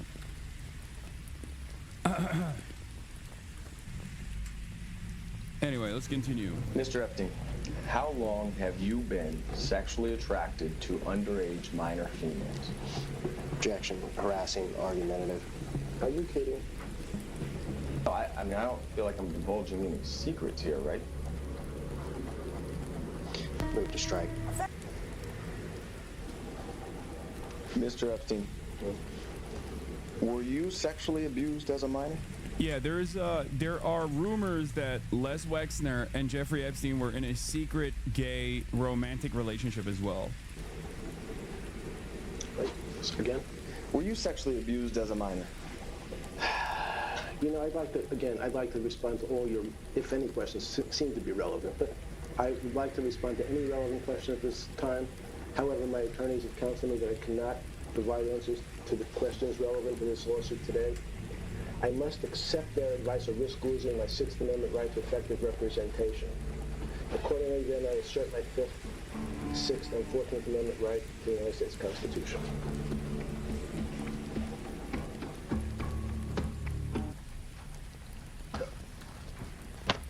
This is from another deposition in 2009. Yes. Do you solemnly swear the testimony you're about to give will be the truth, the whole truth, and nothing but the truth to help you God? Yes, I do. Is it true, sir, that you have what's been described as an egg-shaped penis? I had hired a psychologist to do a psychological profile on Jeffrey Epstein, what type of person he was, and what would actually get under his skin. What made him tick was that he was a narcissist. He had no ability to feel empathy and saw himself as the master of puppets, so to speak. Sir, one witness described your penis as oval-shaped and claimed when erect it was thick towards the bottom but was thin and small towards the head portion and called it egg-shaped. Those are not my words, I apologize. But as Mr. Creighton has stated, that this is a... I'm willing to continue. I hate to call him back. Let me go on the record. He tries at all times to be the master of his domain and in control of his world. As soon as he feels he's out of control, it's unsettling to him. Complaint filed by Virginia Roberts against you. Isn't it true, sir, that a friend of yours sent you 3 12-year-old females for you to sexually abuse on one of your birthdays? Form argumentative. I missed the egg penis bit? Okay, I haven't missed it. I've seen it a million times over. Okay, calm down. And irrelevant to this lawsuit. But you're saying it's part of the lawsuit? Yeah, I'll read it directly. It was Jeffrey's birthday one. On one of defendant Epstein's birthdays, a friend of defendant Epstein sent him 3 12-year-old girls from France who spoke no English for defendant to sexually exploit and abuse. After doing so, they were sent back to France the next day. Isn't that true? Once again, I'm going to move to strike. Irrelevant, argumentative, harassing. I would like to answer that question. I really would. However, today, my attorneys have told me I have to assert my Fifth Amendment, Sixth Amendment, and 14th Amendment rights under the U.S. Constitution. You're invoking your Fifth Amendment rights to each of these questions because you know that your answers will incriminate you and you feel that it will result in you being prosecuted for these crimes. Isn't that right? Objection, argumentative, harassing, and calls for a legal conclusion.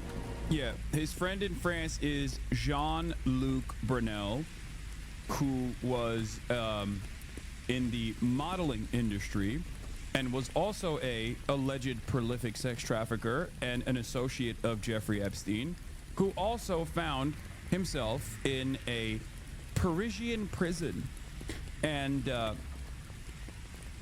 also had a untimely demise, not dissimilar to Jeffrey Epstein. He also felt really sad in jail, I guess, and he also killed himself in jail, just like Jeffrey Epstein did. Yeah, interesting. Very interesting.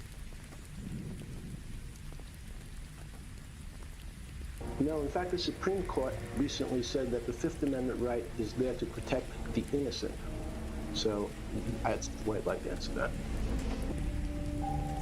Are you released from jail at some time? Do you have to report back to jail on a daily basis? Yes, I report back to jail at 8 p.m. Every single day? Yes, sir. And is it 7 days a week that you're out on work release? No, sir. How many days a week are you out on work release? 6. And of those...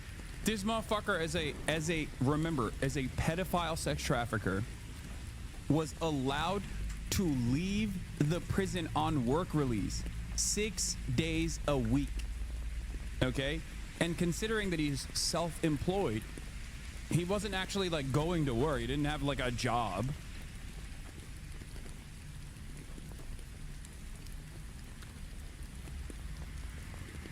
There's no planet where someone who is serving a prison sentence on sex trafficking charges or any charges related to like minors gets to walk freely throughout their sentence.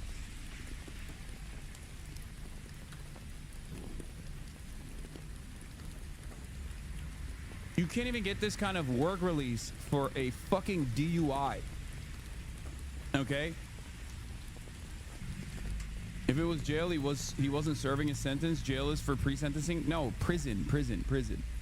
Okay? He was in prison, but it wasn't real fucking prison because he was allowed to leave his prison 6 days a week.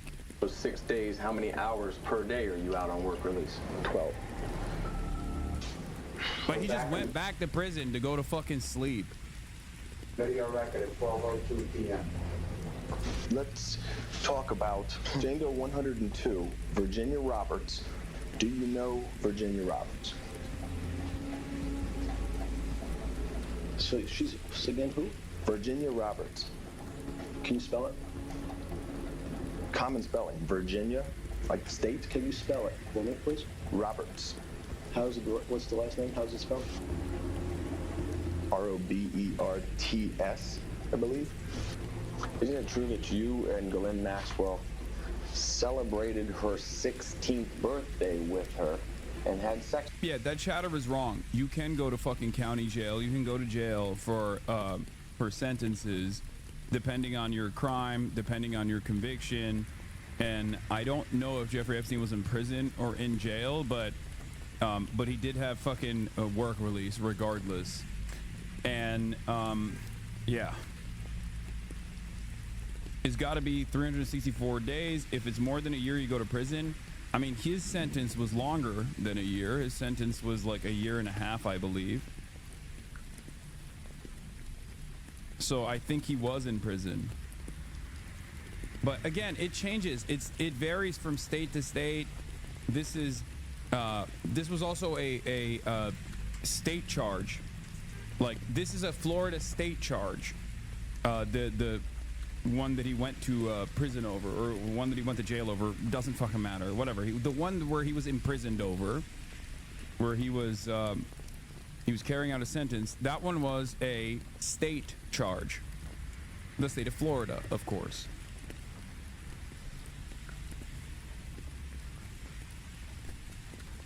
With her on that day. Form compound, confusing, argumentative, and harassing. I'd like to answer that question. But today, I'm going to have to assert my Sixth Amendment rights, my Fifth Amendment rights. Is it true? Anyway, goddamn, there's so many motherfuckers who've been to jail and prison in here. Here, this is the. Could you please give us your name? Jeffrey Epstein. Is it true, sir, that you have what's been described as an egg-shaped penis? Your penis is oval-shaped, and claim when erect it was thick towards the bottom, but was thin and small towards the head portion, and called it egg-shaped. Those are not my words, I apologize. But as Mr. Critton has stated, that this is a... I'm willing to continue.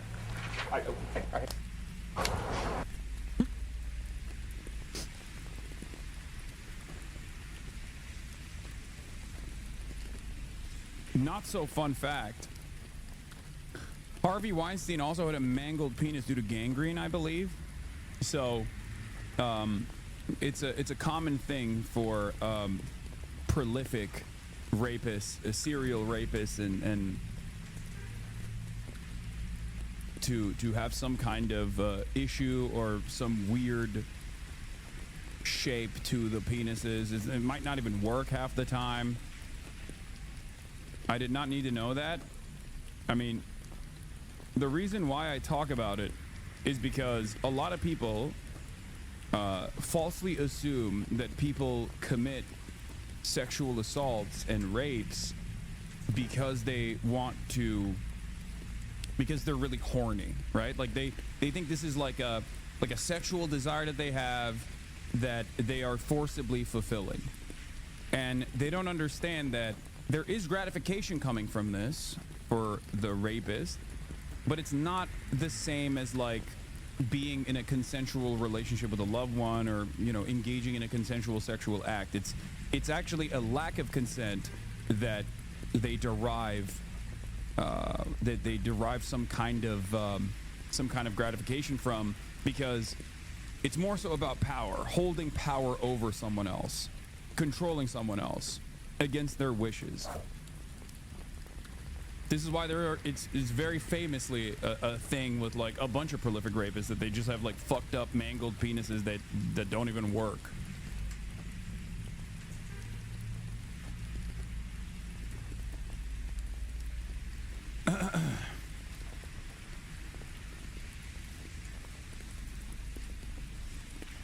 I think there's about 6 to 7 world leaders tied into this. I think 6, 7 is a low estimate on the number of world leaders that are most likely involved. In any case,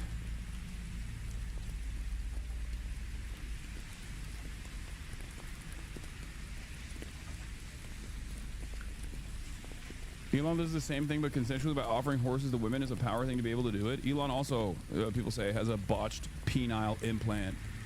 So, yeah, do with that information what you will. All right.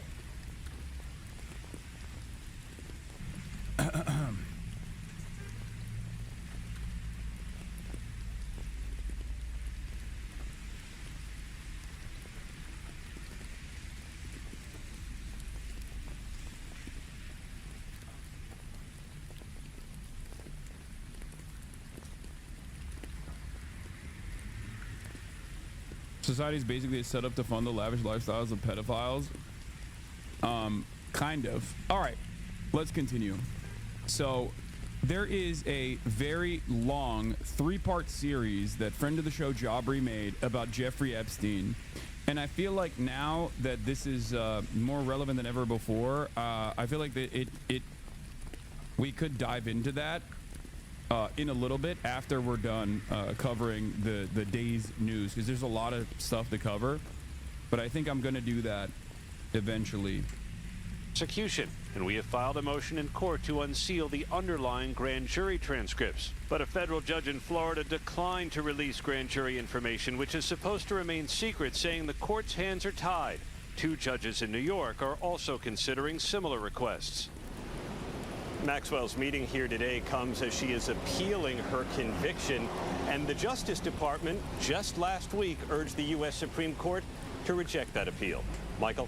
Yeah, I know a lot of people saying what comes of this meeting, if anything. Thank you so much for that. The more breaking news now, also once again from our US partner NBC News, and it is relating to this continuing saga involving the Trump administration and the Jeffrey Epstein files, and how many of those files are going to be made public. Well, a senior law official in the United States has confirmed that the Deputy Attorney General, Todd Blanche, is meeting right now with Ghislaine Maxwell, the former associate of Jeffrey Epstein, as well as Maxwell's own lawyers. They're meeting in a conference room inside the U.S. Attorney General's office on the 4th floor of the federal courthouse in Tallahassee. Ghislaine Maxwell, of course, in prison, and we don't know much more other than that the meeting is expected to last throughout the day. Let's bring in Spencer Kuvin, who is a lawyer who's represented several of Jeffrey Epstein's victims. Thank you very much for being with us. And just first of all, I wonder what you make of this news that the Deputy Attorney General is right now in a meeting with Ghislaine Maxwell and her lawyers. Thank you for having me on today. You know, it's unfortunately discouraging. The reality is that this is the personal lawyer to Donald Trump, and why would he be allowed a private meeting with Ms. Maxwell? You know, the concern on behalf of the victims, and I've represented 9 of the victims, including victim number 1 here in Palm Beach, Florida.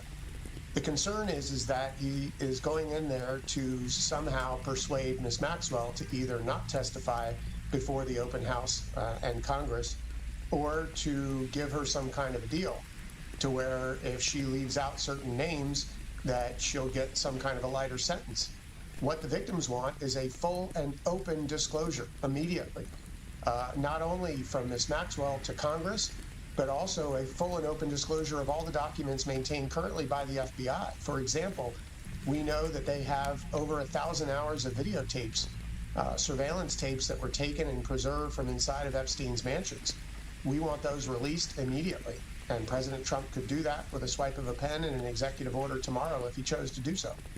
Right, so you see this as President Trump clearly getting involved. Speaking of lawyers, have you noticed our favorite Eastern lawyer has been oddly quiet about this whole Eastern stuff? What? Who's our favorite Eastern lawyer? What are you talking about? Who?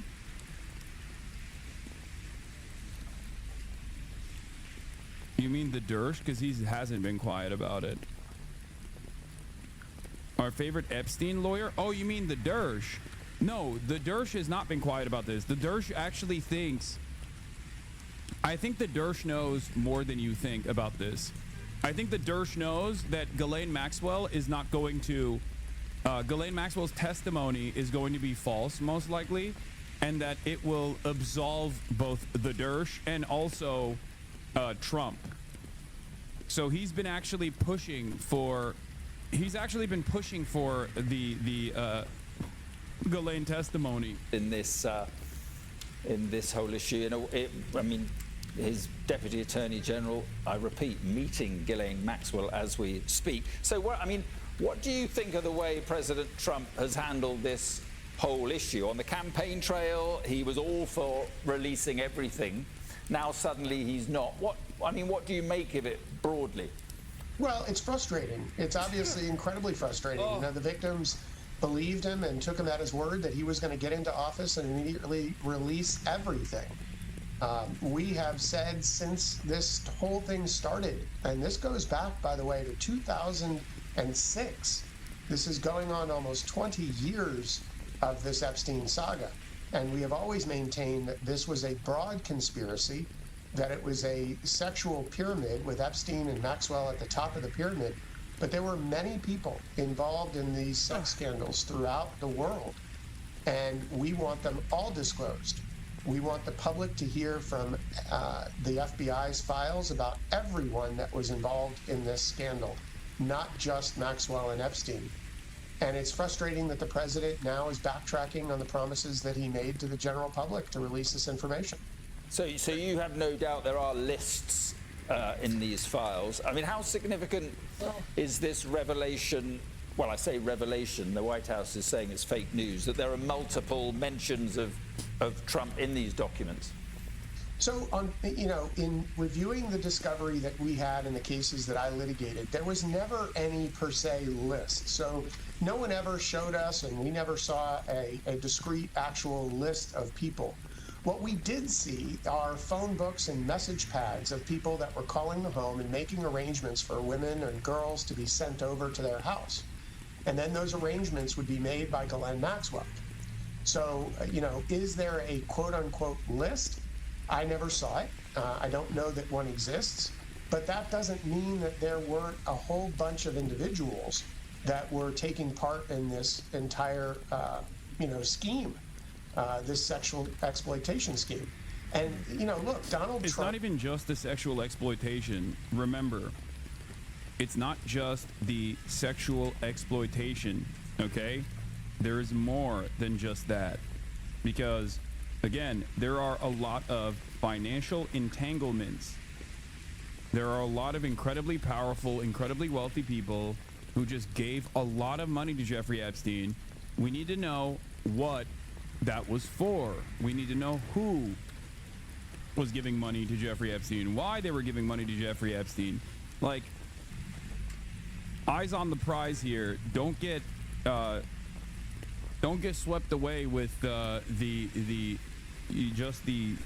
sex crimes, which are numerous, and of course we want to know that as well. But remember, there's more than just the sex crimes too. It was admittedly close friends with Jeffrey Epstein for many years. We've seen him in numerous photographs at numerous events and parties with him. So if he's innocent and there is nothing that is,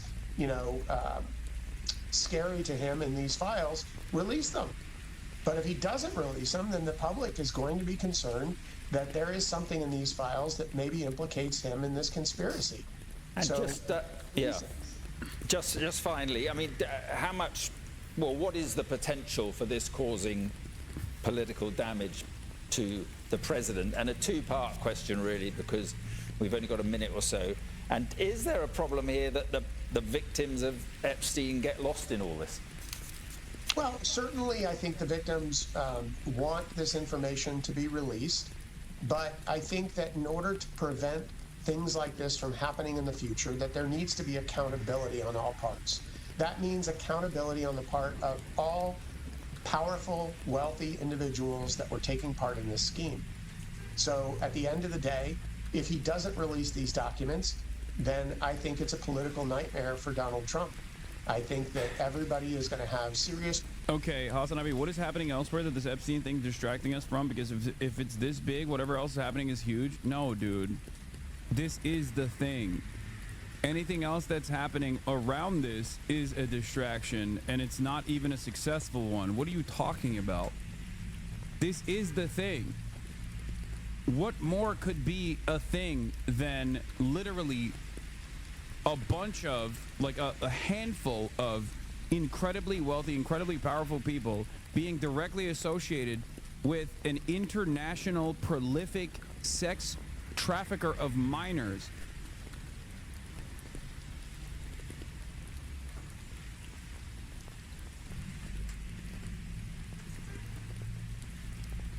Gaza is starving to death. That's the thing. No, this is not even a distraction away from Gaza being destroyed and annexed. We cover that every single day. And trust me, for a lot of people in the Western world, they don't need much to avoid thinking about that.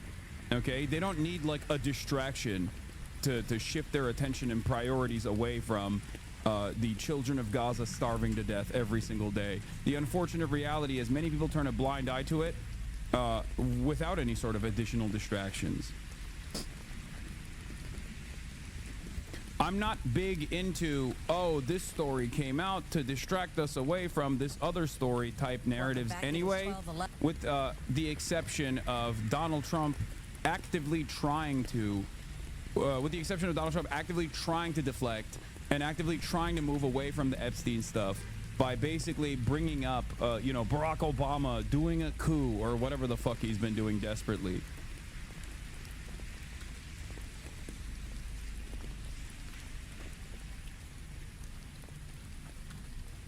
And yes, we know for a fact that Donald Trump is definitely worried.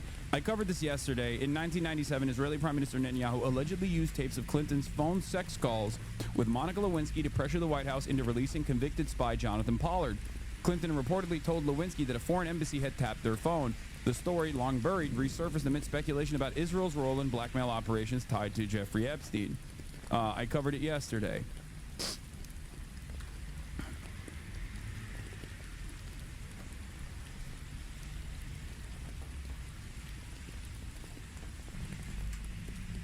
The reason why the left has so much infighting is because we can't agree to what to focus our attention on. That's not even true. People can focus their attention on numerous things at the same time.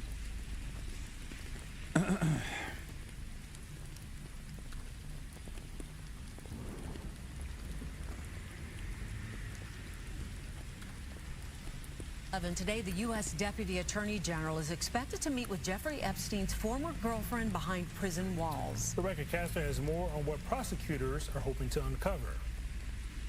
Recent photos show Jeffrey Epstein's former girlfriend and accomplice, Ghislaine Maxwell, going for a run inside the grounds of a federal prison in Tallahassee. She's been behind bars since 2020 when she was first arrested and later Oh, Trump is live with, oh wait, hold on. Trump is live with Jerome Powell, who he has called to be investigated. The country is doing really well. I just briefed the chairman of the deal with Japan. Japan is putting up $550 billion in order to lower their tariffs a little bit. That way they have a little bit lower tariff. And they also opened their country to free trade, which nobody thought was even a possibility. And we get a zero tariff in the free trade. We don't pay tariffs, and they're going to pay 15% on everything they send into our country, so it's great. But they put up, as you could call it, seed money. Let's call it seed money. You could call it anything you want, but it's a total of $550 billion. So nobody thought any of that was possible, and it's wonderful. And we're doing pretty well with the European Union, likewise. And we have some others. They're all really big, and our country's going to make a lot of money. We would be helped if interest rates would come down, but we're going to see how the board rules on that soon. I'd love to see them come down a lot. But we have a country that's thriving. We had a country 1 year ago today. We have the hottest country anywhere in the world. And we'll get this one finished. Thank you.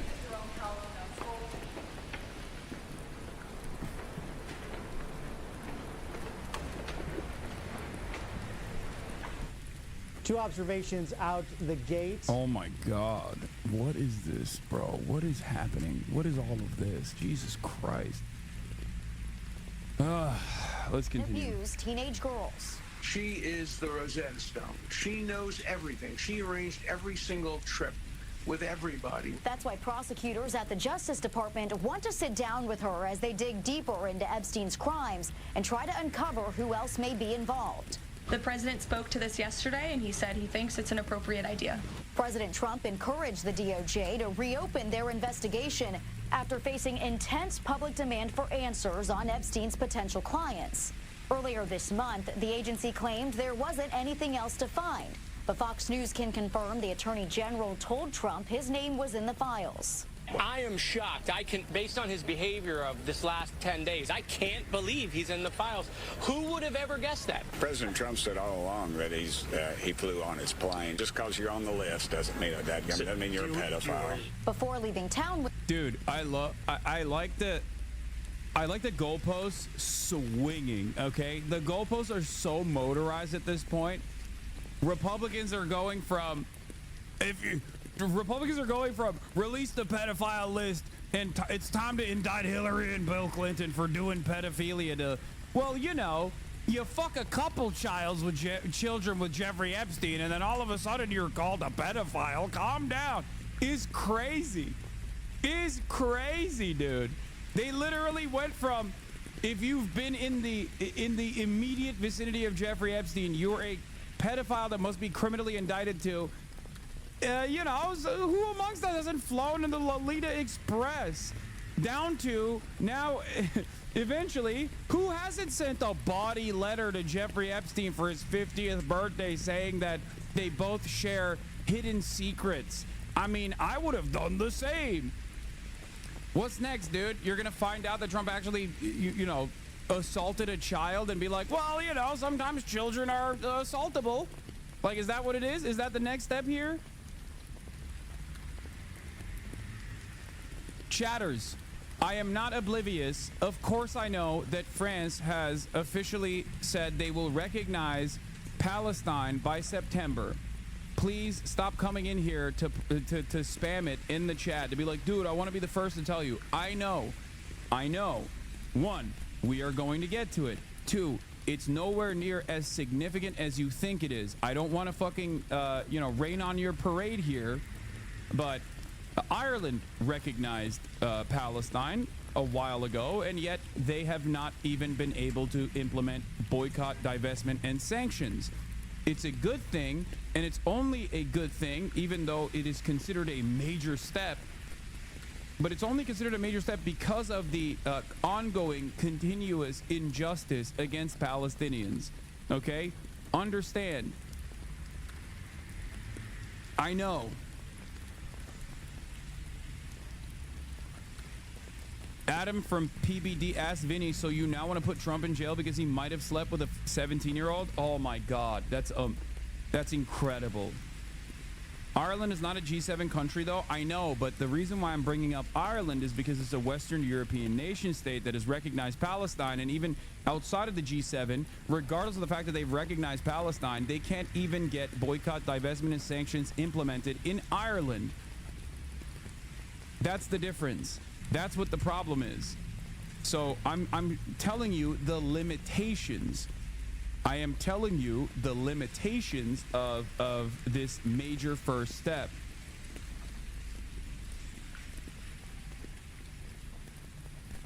Obviously, every step in this direction is good. Every step in the direction of recognizing Palestine as a nation state is a good thing.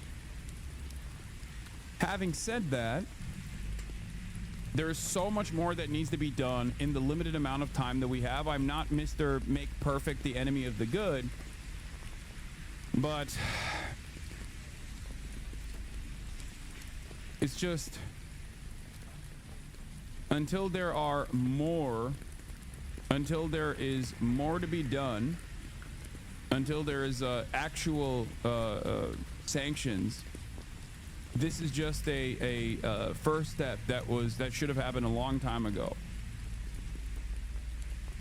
Wednesday, a House subcommittee voted to subpoena the DOJ for the Epstein files, and the Oversight Committee announced it will also interview Maxwell in prison. What is Donald Trump hiding that he won't release the Epstein files? Ghislaine Maxwell's attorney says she wants to talk to the DOJ and will tell the truth, but neither side will discuss whether a deal will be cut for her cooperation. In Washington, Rebecca Castor, Fox 32 Chicago. Well, now let's head to Capitol Hill, where the House Oversight Committee said it will subpoena the Justice Department for those Epstein files. That's according to a committee spokesperson. There's a policy goal to recognize it during/after the rebuilding to be governed by one of the collaborator Gulf states. It's been around for a while. That's not a victory. It's a checkbox for Israel. Yeah. Well, a group of Republicans joined Democrats to pass the motion. It was introduced by Democratic Representative Summerlee. This was an 8-2 vote yesterday. The committee will also issue subpoenas to several other people, including Bill and Hillary Clinton, James Comey, Merrick Garland, and William Barr.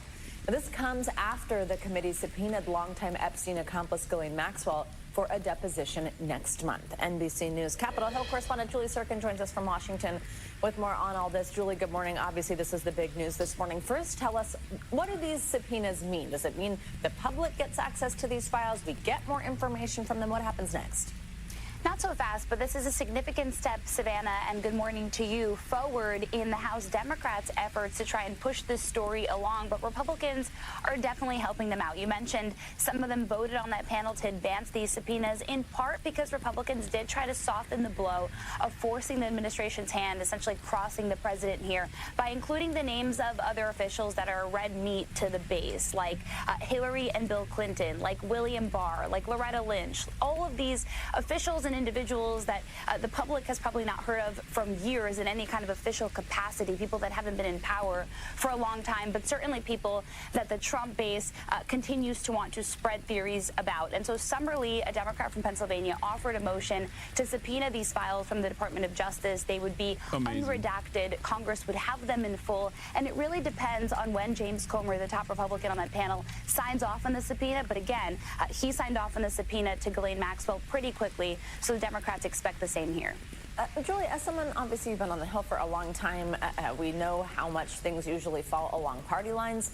This is not so much the case here. I mean, just what's this whole battle over the handling of these files done to the atmosphere there as we see Republicans join with Democrats on certain things and then some kind of hold out because the president says so?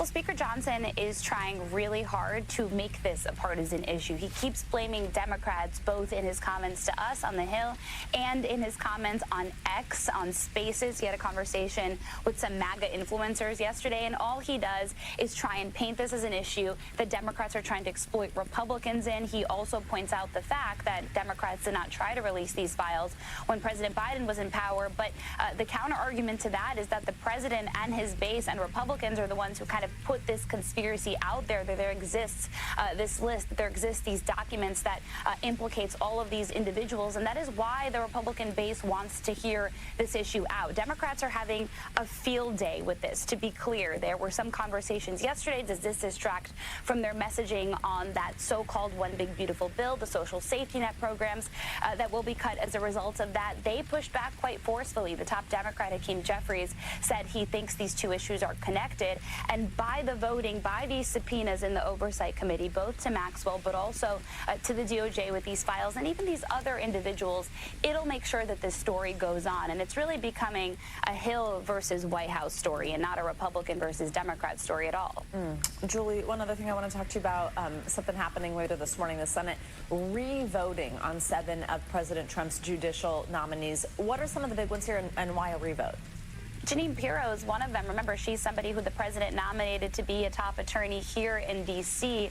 That's when another nominee was struck out because he didn't have the votes. But she's not really the top story here, and that's because the reason for this delay is because you'll remember last week, Senator Cory Booker surprised pretty much everybody when he stopped a committee hearing that was considering some controversial nominees, most particularly somebody named Emil Bovee, who has a long list, a long background that Democrats say is problematic. There was a whistleblower who alleged that he is somebody in his personal capacity as a lawyer to the president, and later on, of course, as a counselor in this administration, tried to tell the administration they can defy court orders. Still, though, Booker ended up speaking over a process in which Republicans tried to push forward with those votes. Other Democrats left the room. There has to be at least 2 members of the minority party present when those votes take place. In this case, it was just Booker in the room, and so 7 of those 12 nominees didn't get voted out successfully, and that's why the Senate Judiciary is doing a do-over today. All right, Julie Sirkin, thank you so much. We thank you for watching. Recognize the Democrat leader. Mr. President. Chuck Schumer warns Trump could offer pardon for silence, as DOJ said to me with Ghislaine Maxwell. I like seeing stuff like this because this is the correct approach to this issue. This is the correct way to talk about this issue. And I'm shocked that even someone like Chuck Schumer, who is the #1 booster of Israel, who's way more predisposed with making the left love Israel, and never really there when it comes to resisting against Donald Trump, is also taking on this task. That's a good thing. That is not a bad thing. Okay? It's surprising. It seems like the Democrats are, at least at this point, like forced to say the correct things here instead of just turning around and complaining about how you got hoisted by your own petard, you trafficked in conspiracies, and now the conspiracy heads are getting mad at you. Because like that was the initial reaction from that was the initial reaction from a lot of Democrats, a lot of top Democrats, including Nancy Pelosi, and I did not like that. I was worried. So I'm glad that they are actually, they're recognizing there's blood in the water, and they're just not doing the classic Democrat thing. Of course, I still, my expectations, Leisha Miller has a recent video on Emil Bovee, can't send links because I'm too broke. Okay, well, you're also taking an hour off because you keep spamming it over and over again. So not only are you broke, but you're also, you have to be quiet for an hour. I'm sorry, after the 8th time you spam that, I'm gonna fucking give you an hour off. Hasan, that's so mean. No, it's not.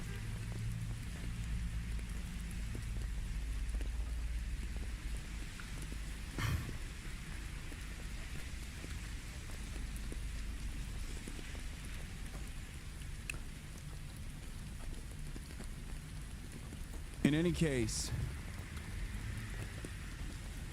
back in the day, that would have been a perma. True. I'm much nicer, man, nowadays.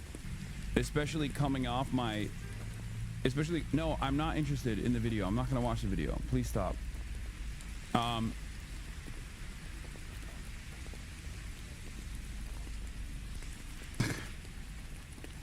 literally just timed out someone. You don't have to immediately link it.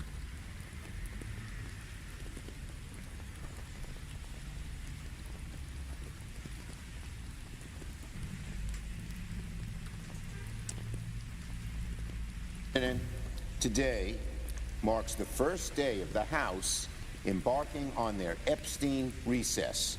And already, the story Republicans hoped would quietly fade is growing louder by the hour. Just yesterday, the Wall Street Journal reported that Attorney General Pam Bondi and the Department of Justice informed President Trump back in May that his name appears multiple times in the Epstein files. Let me remind my colleagues, only last week, Donald Trump told a reporter that Attorney General Bondi never told him his name was in those files. Now we know that this was a lie. Plain and simple, a red-faced lie. And this revelation raises not just serious questions about President Trump, but about Attorney General Bondi herself. Bondi has proven to do all of Trump's bidding. No matter what way you slice it, General Bondi lied to the American people. She told us we'd see the report. She told us it's on her desk. Then we're told there's no report. So you can understand the deep skepticism Americans have when they hear that today, Bondi's personal prosecutors, yes, the very ones under her direction, are preparing to interview Ghislaine Maxwell, Jeffrey Epstein's longtime accomplice behind closed doors in Florida. Let me repeat, under no circumstances should anyone from Donald Trump's Department of Justice be allowed to privately interview Ghislaine Maxwell. The conflict of interest just stares you in the face, and it's unacceptable. If you've been following this saga, and given how the White House and Speaker Johnson have so mishandled it, and who hasn't been following it, you know exactly why this moment is so dangerous. There is every reason to fear that Donald Trump could offer Ghislaine Maxwell a pardon in exchange for silence. That's crazy. Our impact.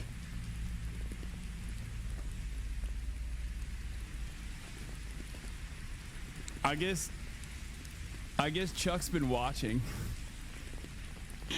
I guess Chuck's been watching the Hasanabi broadcast.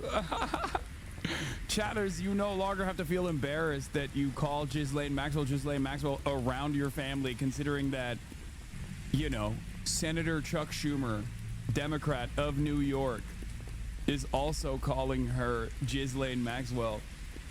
It's now in the Senate. It's in the Senate record.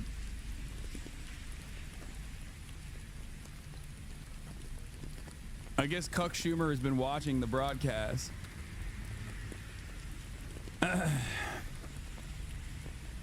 It is unacceptable. He is right. I'm right there, Hasan. That's right. Chuck Schumer official.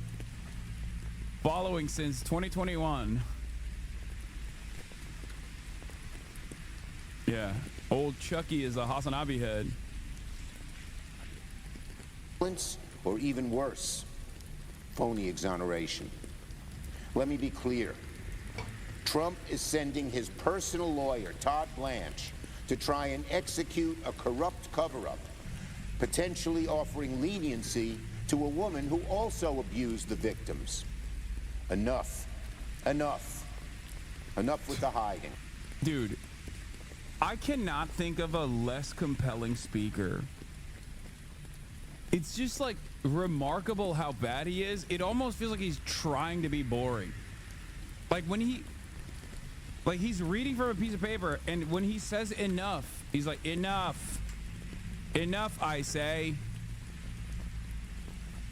We must We must figure out the truth.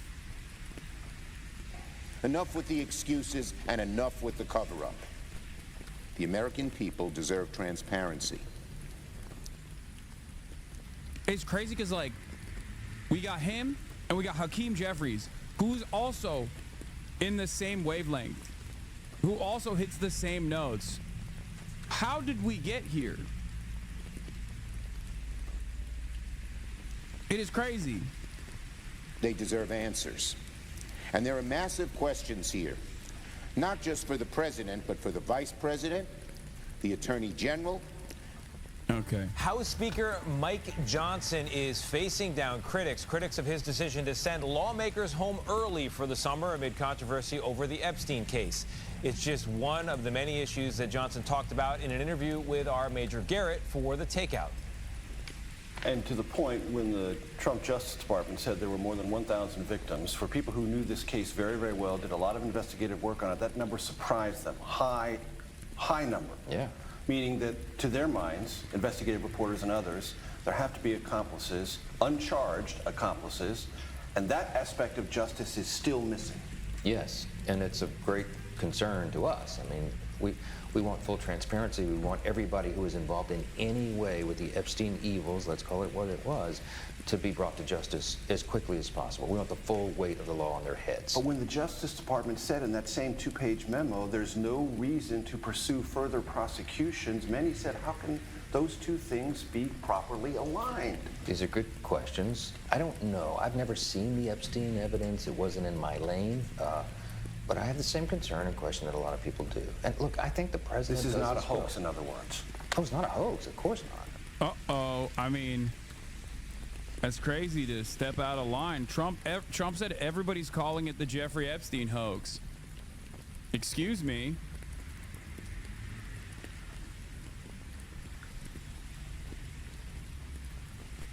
Everybody's calling it that. Everybody includes Mike Johnson. Interesting.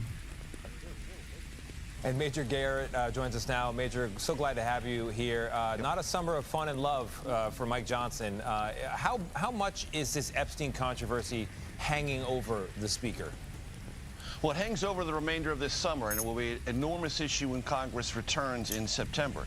Now, look, let's be fair to the Speaker and the House Republican majority. They have gotten a lot of work done on behalf of the Trump White House. Man, I'm so tired of the story. It's an obvious distraction. Just look at the timing right after the BBB. Brother, I don't know how to describe this to you, but the BBB already happened in 2017, okay? I promise you, this is more impactful in Trump's base. It's more impactful in, like, harming Trump and separating Trump from, like, a bunch of people who were big time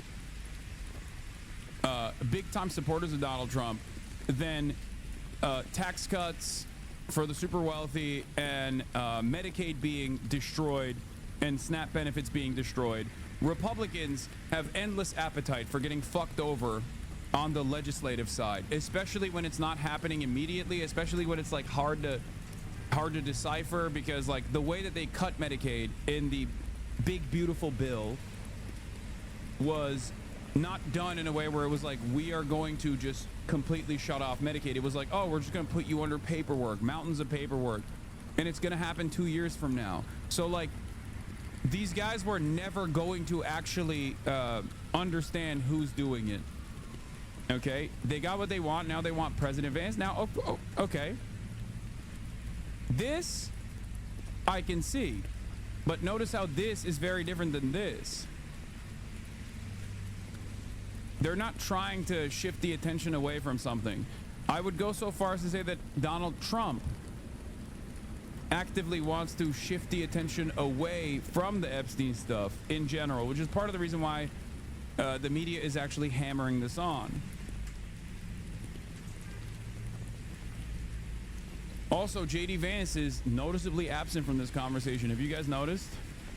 He is not around. He is just going to Nantucket. He's going to Disneyland. He's all over the place. He's just not on camera. He is never speaking on camera, and he's never talking about this. He's having dinners with Tim Dillon, which is wild. That was crazy. The only time he's talking about Jeffrey Epstein is when he's having a private dinner with Tim Dillon, it seems. We'll get to that in a second. It's been a highly productive year so far legislatively, but this has become a crisis of leadership, and here's why. If you get in your car, Tony, and it doesn't work, you know there's something wrong when you push the ignition button and nothing goes on. In the House, the car runs through the Rules Committee. The Rules Committee could not function this week. Why? Because Republicans would not advance legislation to the floor because they wanted some signals from leadership about how to proceed on all sorts of resolutions and amendments dealing with Epstein. They got no guidance from leadership, and the House effectively stopped working.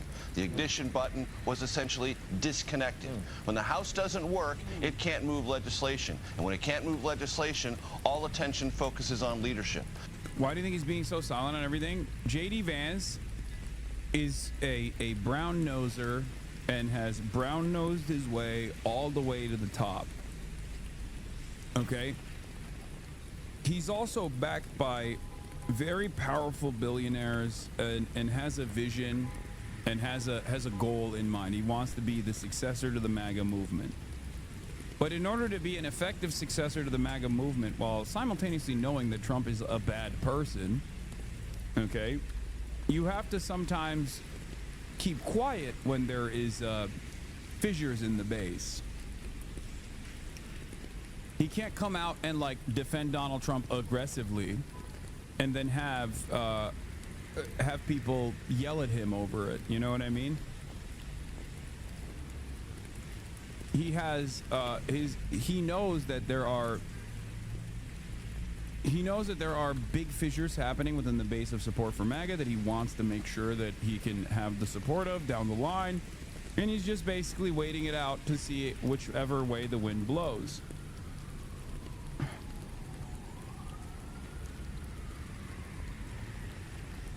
The only time he made a statement was on the Wall Street Journal article, and he angled it in the same way that like Megyn Kelly did, where he was like, this is obviously such a stupid reason for Wall Street Journal is just trying to do the fake news. Like that angle of attack is appropriate for the MAGA base, okay? That angle of attack is like, oh, it's fake news, media going after Trump for silly things again. Like you can still message around that.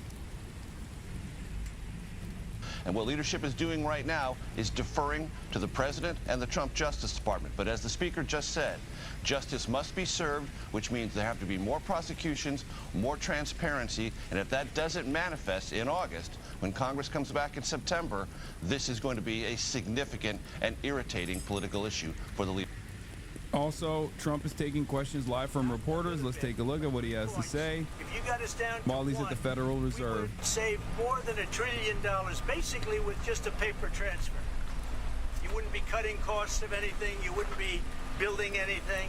Just a move of the hand saying we're going to lower interest rates. You would save $1 trillion a year. And there's nothing you can do to save that kind of money.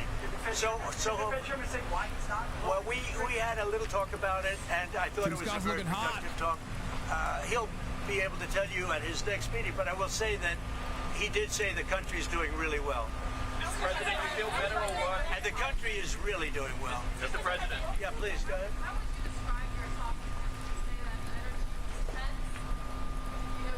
No, I didn't think it was tense. No, I thought we had a good meeting. No, there was no tension. There was no tension. I think he had more tension with my great senator to the right. He's pretty tough cookie. He was, you might say, well. I mean, listen, bottom line is we had an honest, candid conversation about some of the overruns at this building. We had it in my banking committee, and he said we were wrong, and it turns out we were right. Thank God President Trump and his team took enough time to dig into some of the details, and the details are clear. We need to get this project done. We would like to keep it where it is or a little lower, but at the end. Remember, this is the one issue that they can't just like wish cast away. Not the Epstein stuff. I'm talking about just constantly claiming that the economy is on a rocket ship. Okay? Saying that over and over again is not going to change what it looks like for people's pocketbooks.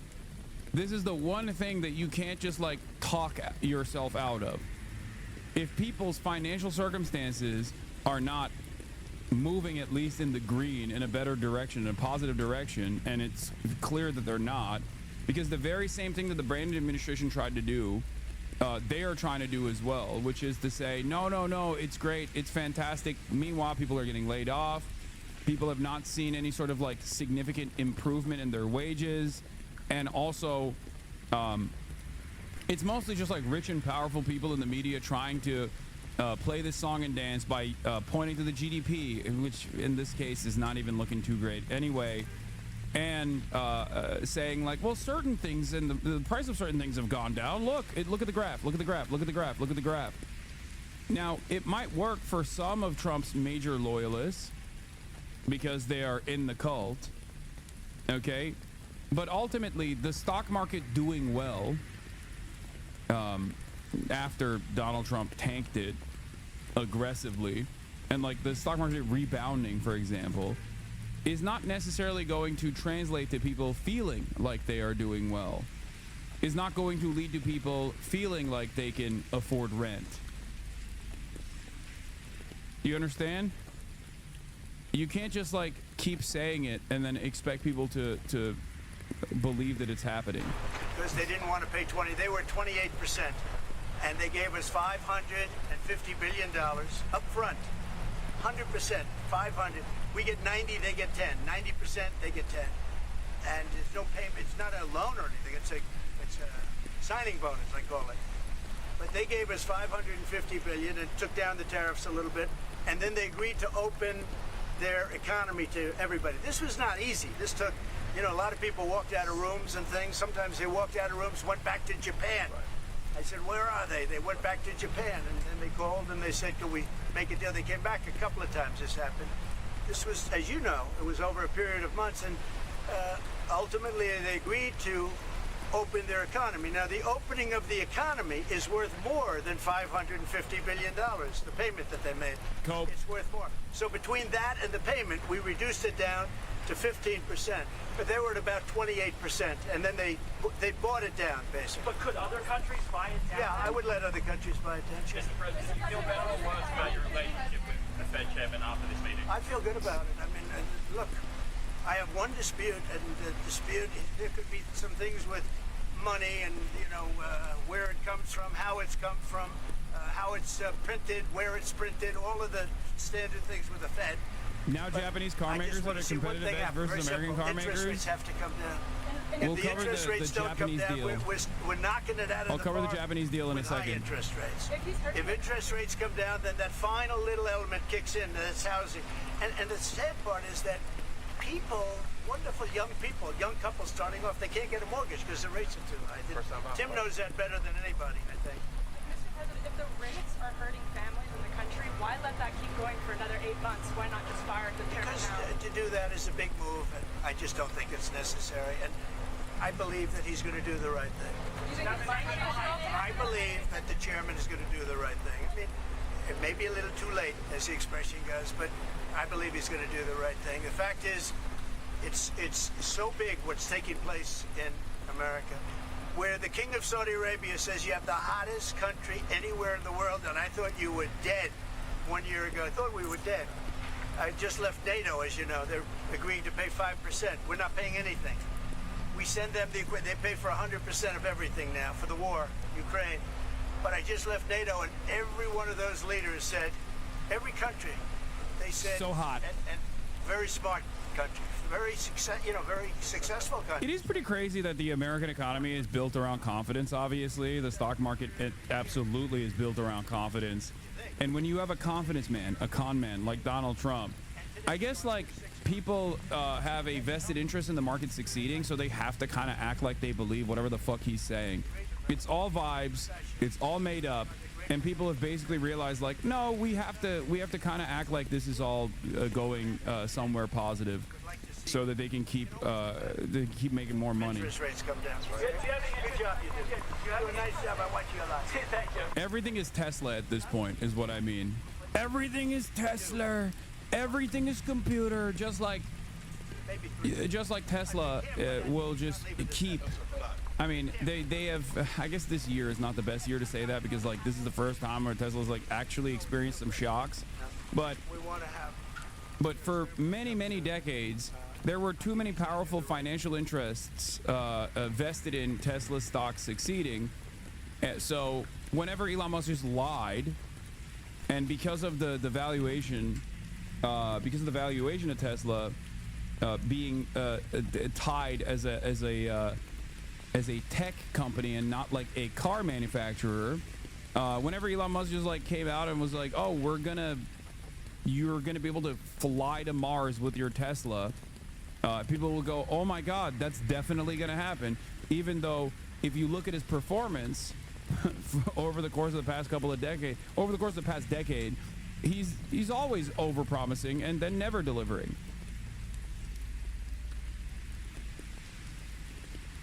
The thing is that the market is 1,000% convinced that Trump is lying about the August 1st tariffs. If they actually go in, the market will plummet because no one has confidence it's real.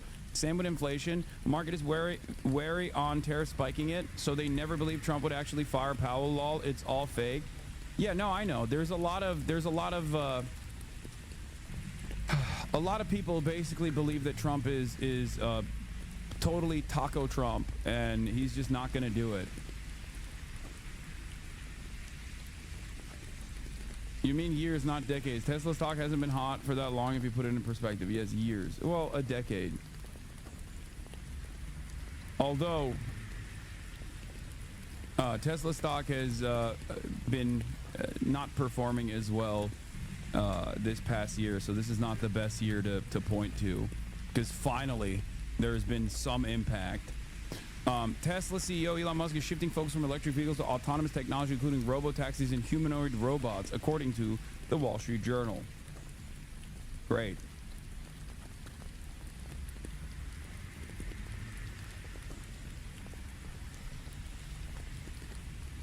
But guys, they have epic bacon at the Hollywood Tesla diner. Isn't that cool?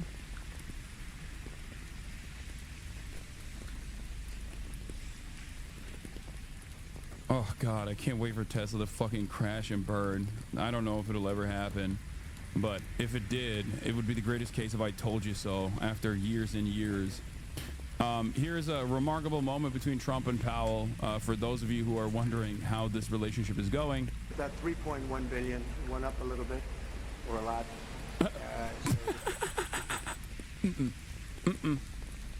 Nope.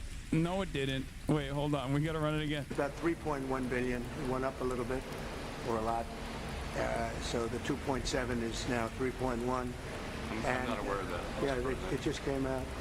Yeah, I haven't heard that from anybody at the Fed. Yeah, it just came out. Our notes said about 3.1 as well. 3.1, 3.2. This came from us? Yes. I don't know who does that. Now, you're including the market renovation. You just added our entire capital. Yeah, you just added in that third building. Is what that is. That's a third building. Well, no, but it's a building that's being built. No, it was built 5 years ago. We finished Martin 5 years ago. It's part of the overall work. But it's not new. So we're going to take a look. We're going to see what's happening, and it's. That's so funny. Oh my god. There's nothing funnier than the fact that Trump fucking appointed him in his first term. Okay? And also, it is the one thing that would erode market confidence and would absolutely yield tremendous volatility. So he can't even fucking fire him.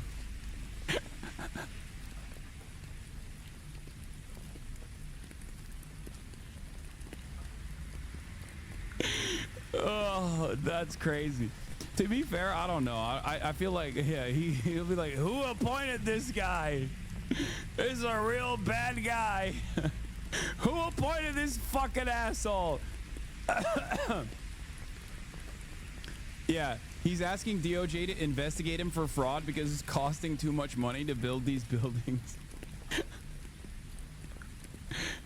so that he can have like some kind of just cause to fire him, I guess. What a fucking asshole. Whoever appointed this guy must have been a real idiot. Do you expect any more additional cross overruns? Don't expect them. We're ready for them, but we have a little bit of a reserve that we may use, but no, we don't. Expect to be finished in 2027. We're well along, as you can see. Nice to take these off every once in a while when we're not under too much danger. What the fuck was that? Oh my God, what did he do? Nice to take these off every once in a while when we're... What is he doing?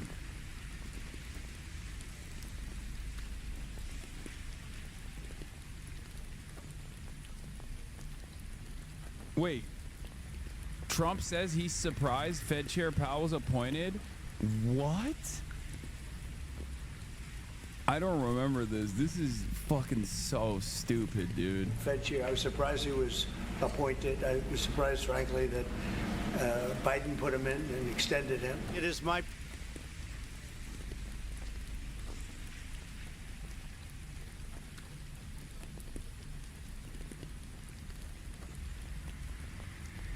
Oh my God, it's full Brandon. I was, I missed this, I guess. And then I didn't, I was at the bachelor party after this. I think he means that Biden reappointed him. My pleasure and my honor to announce my nomination of Jerome Powell to be the next chairman of the Federal Reserve.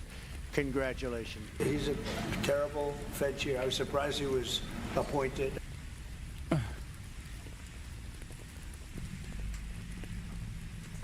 Incredible. Incredible work, sir. Whew. A real moron. Must have appointed him. Real stupid. His name is Brandon.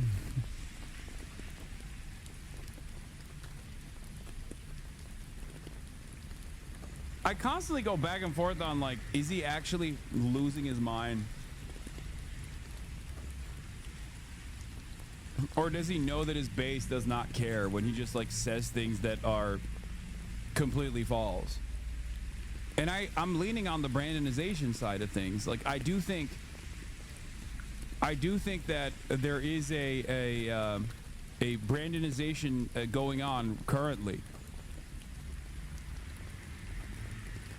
On the issue of inflation, on the issue of like people's attitude towards the administration, Trump is nearing Brandonization levels on that front. He's almost at Brandon's lowest point, underwater by I believe 29 points, or by 25 points.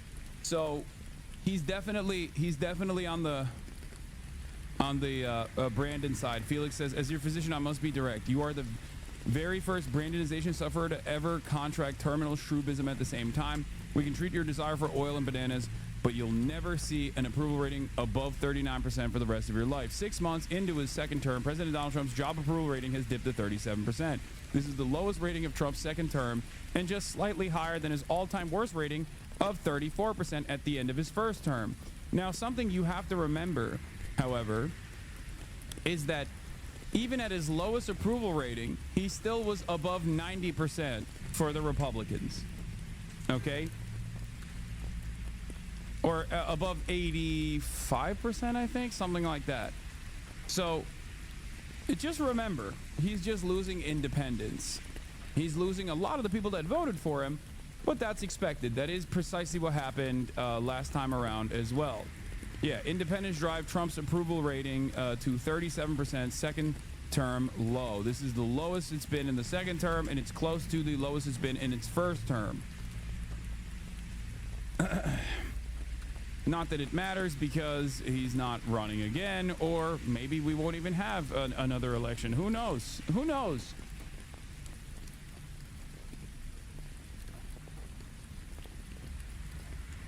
Trump's handling of Iran foreign affairs rated highest, but still underwater. Trump's ratings for handling each of 8 separate foreign and domestic issues also ran generally poor. He earns the highest marks for his handling of the situation with Iran at 42% and foreign affairs at 41%, which is crazy.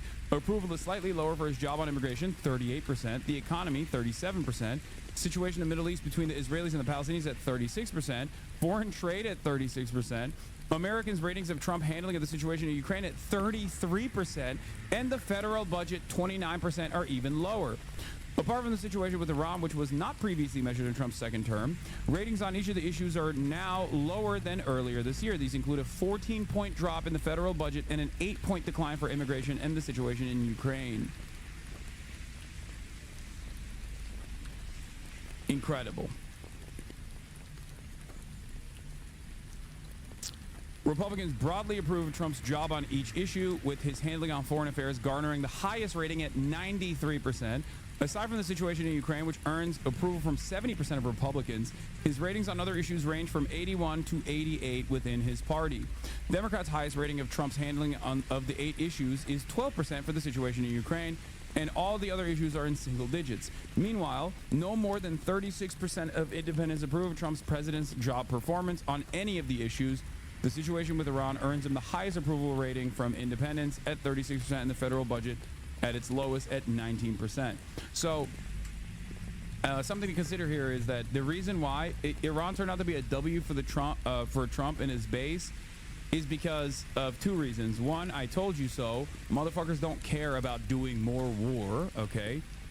Even though they say that there is no more war. I told you it was going to work out in a similar fashion to what happened with the assassination of Soleimani, where it was seen as like an off-ramp for Iran, so it was packed up.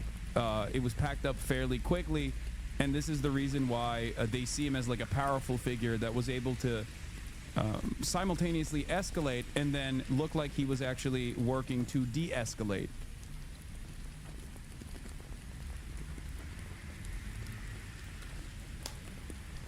People did not see it as a severe escalation, even though it was. You're failing to recognize the B-2 bombers look cool factor? No, it's not even that. If it actually led to a larger quagmire, it would have been a massive failure. And the only reason why it didn't is because Iran did not retaliate. Iran did not retaliate in kind, and instead did the same thing that they've always done, which is unimaginable restraint and de-escalation.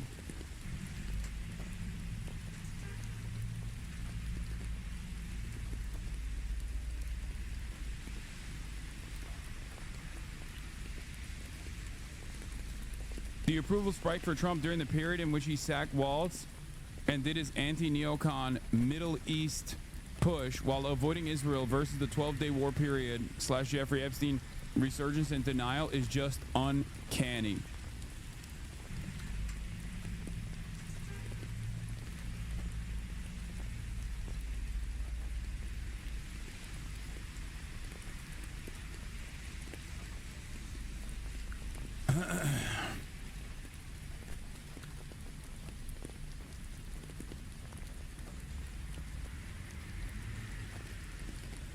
Bro, I know someone who thought his initial messages saying Israel and Iran were going into a ceasefire deal was Nobel Peace Prize worthy. Israel attacked Iran a few hours later.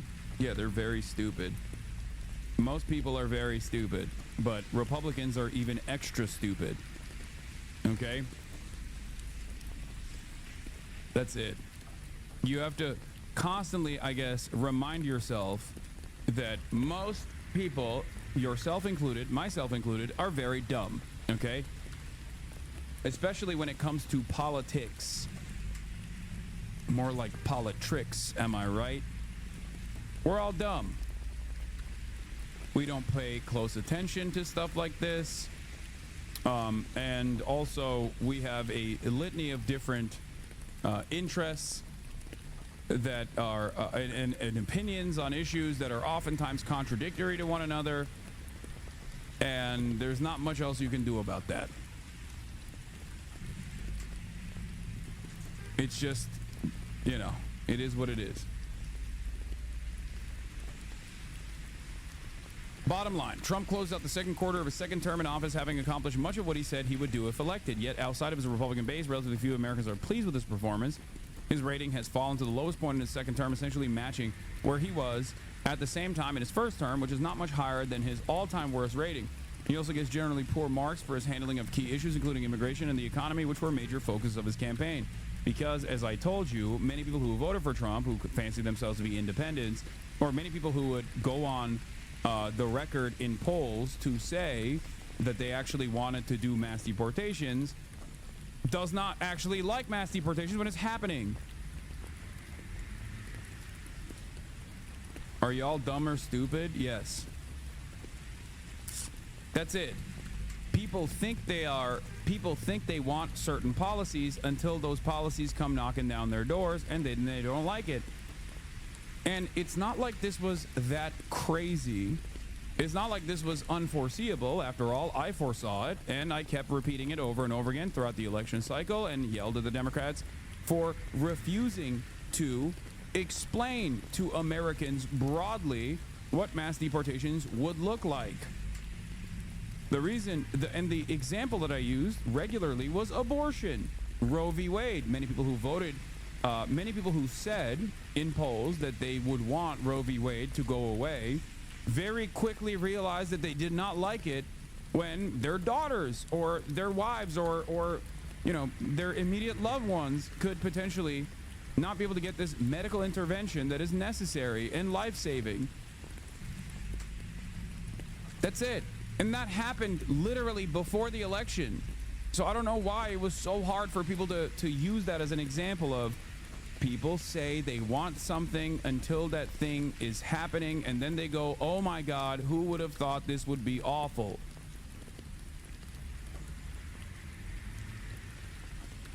It's that simple. Anyway. People also don't know what they're voting for most of the time.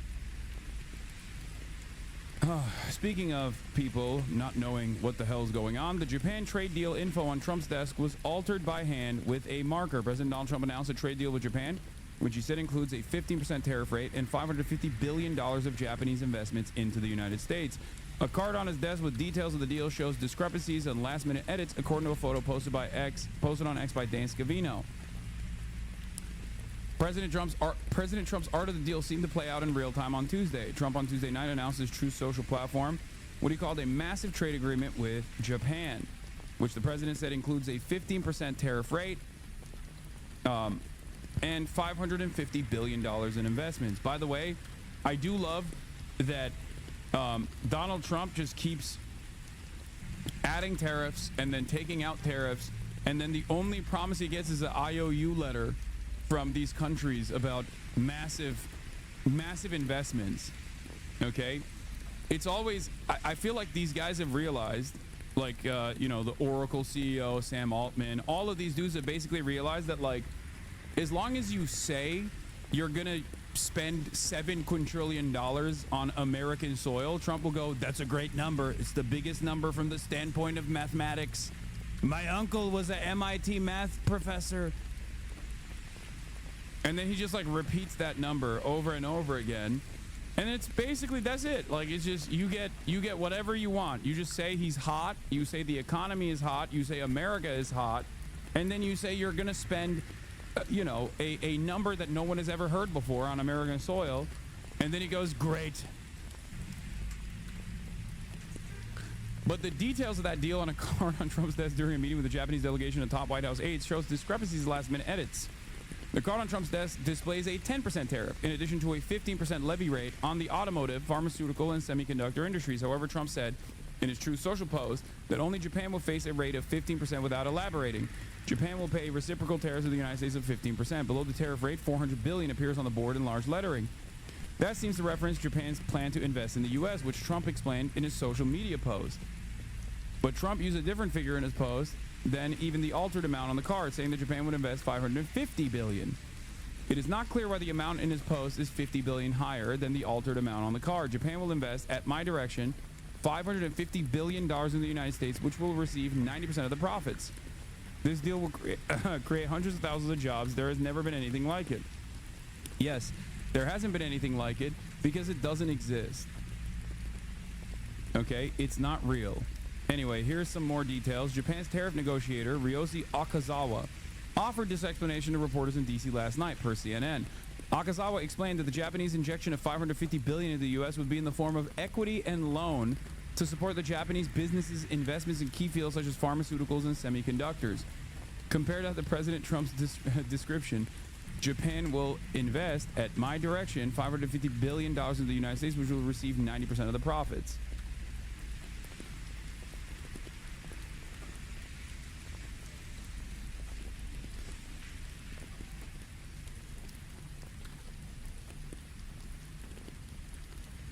Yes. Taking out a Japanese loan for this to say he made $550 billion? Yeah. Japan is letting me hold the money. Hold it. Big bro. We're gonna make it big. Also, here is Spencer Hakimian's take on the tariffs. Toyota is up 8% on the news of a 15% tariff. Why? It's simple. Ford, General Motors, Tesla, and all the other American manufacturers are going to be paying 50% more for their steel, 50% more for their copper, and 25% more for their Canadian production, 15% more for the Mexican production, and 55% on their Chinese production. Toyota only has to pay 15% more, and they're done with all the shenanigans. Ford has to pay much more than that. A lot more, in fact. We've given a Japanese car company an advantage over American car companies, all in the hope of bringing auto jobs back to America. Zero deal, zero dimension chess. Art of the steel, baby.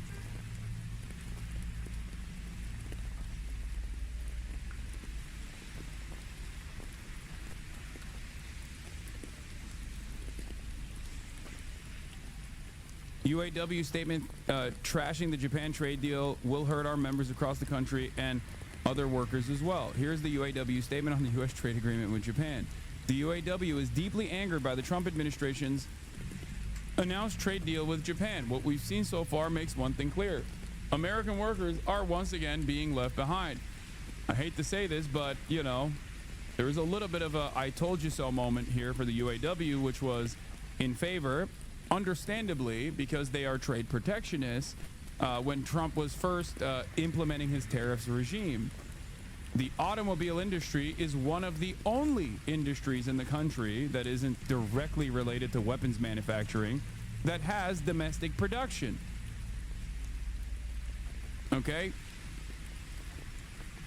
So it's understandable that the UAW would say, you know, we are in favor of trade protectionism, because it's one of the few industries that could be protected. It's one of the few industries of trade that could technically be protected because there is domestic manufacturing.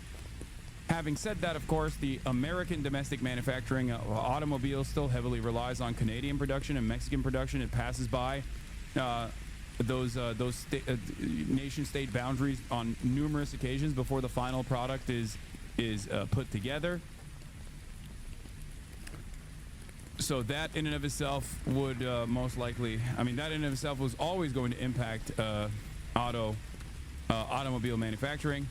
But here they are saying, for decades, Japanese automakers have exploited open access to U.S. markets while failing to do right by American workers. Now, instead of addressing the problem, this deal gives them another break at the expense of the very companies and workers that built the American auto industry into the global standard for good jobs and world-class products.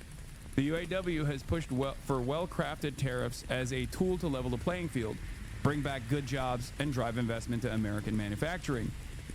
We know tariffs can work, but the execution here falls short. Shifting timelines and moving goalposts have undermined business confidence and delayed investment. So far, only GM has stepped up with serious reshoring efforts.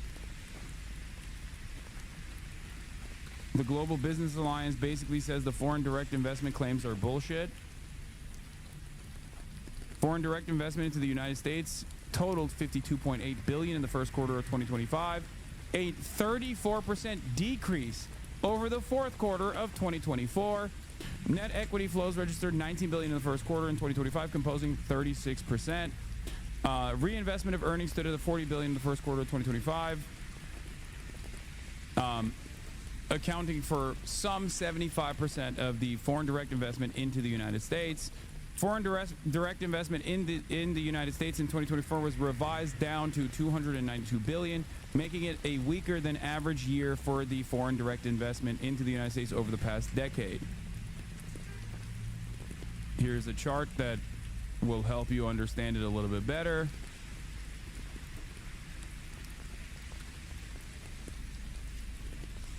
The problem in globalization is that you moron Yankees vote a brainless donkey into office and the rest of the world suffers.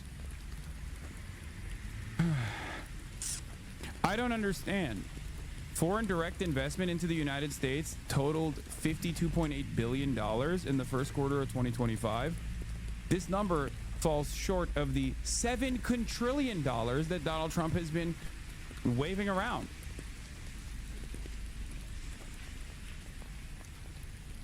I thought that the foreign direct investment into the United States was actually, you know, $100 quadrillion, as a matter of fact. So where is that? This is short 99.99999 quadrillion dollars, it seems. Where is the money? Where is the money? I thought this was investment like no one has ever seen before.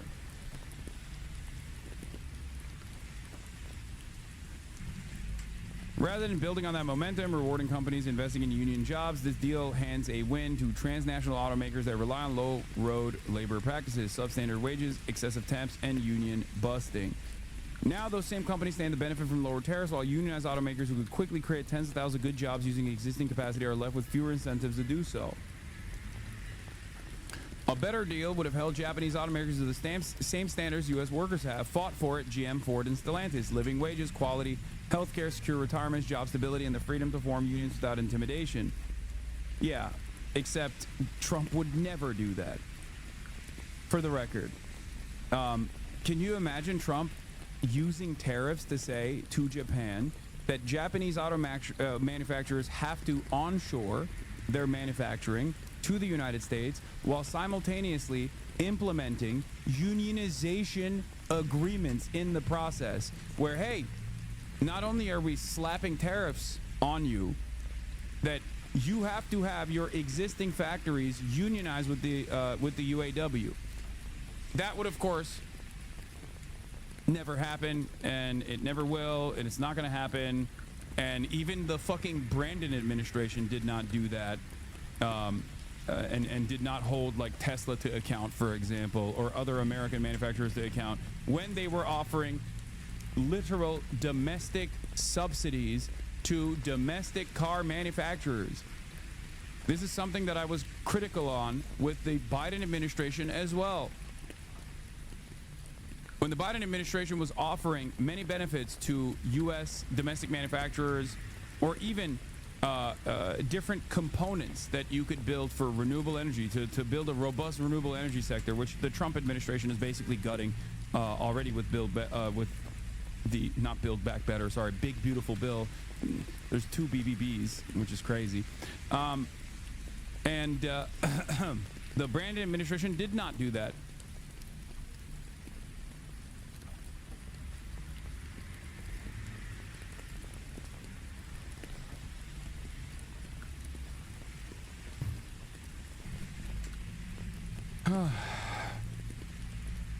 If this becomes a blueprint for trade with Europe or South Korea, it will be a major missed opportunity. After decades of failed trade policy, American workers don't need another deal that pushes them down for demanding a better life. We need trade deals that raise standards, not rewards race to the bottom. This deal does the opposite. Yeah.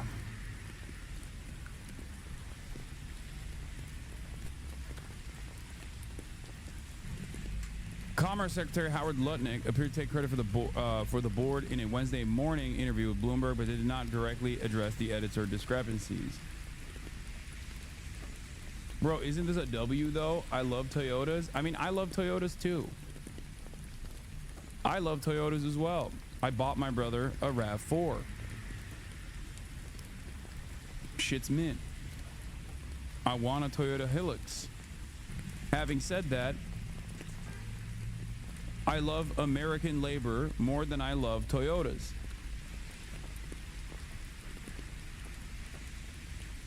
Why not a Supra? Why didn't I buy my brother a Supra? Because he's about to have a fucking family. He's getting married. He's gonna inevitably have children. That's why I didn't buy him a fucking Supra. And instead bought him a RAV4 that is a plug-in hybrid, as a matter of fact.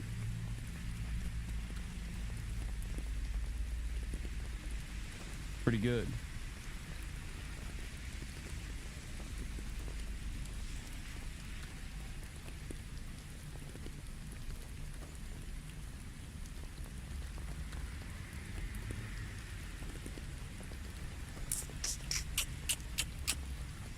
That's a different kind of deal, Scott Bessent said.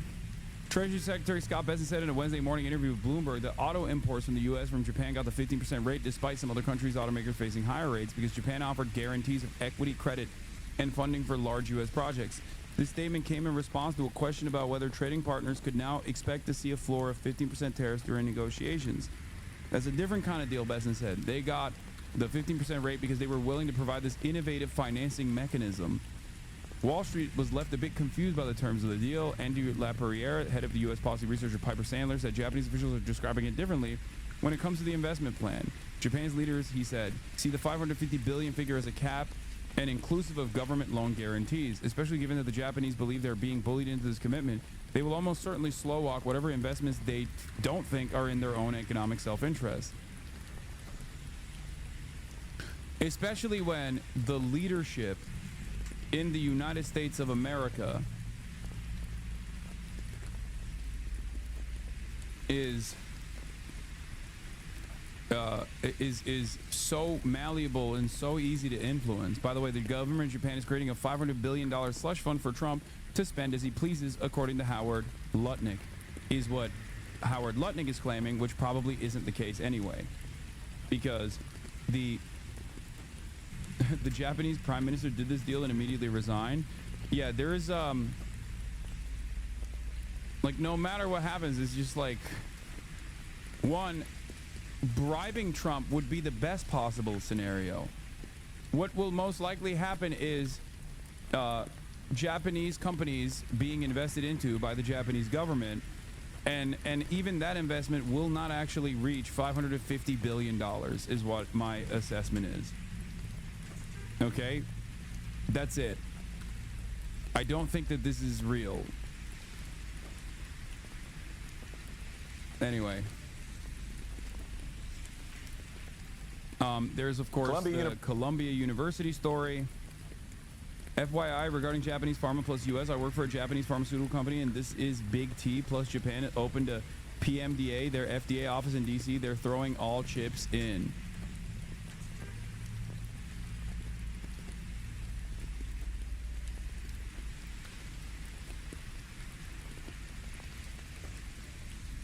It's just a rumor that he's resigned, spreading on Twitter. Media literacy, guys.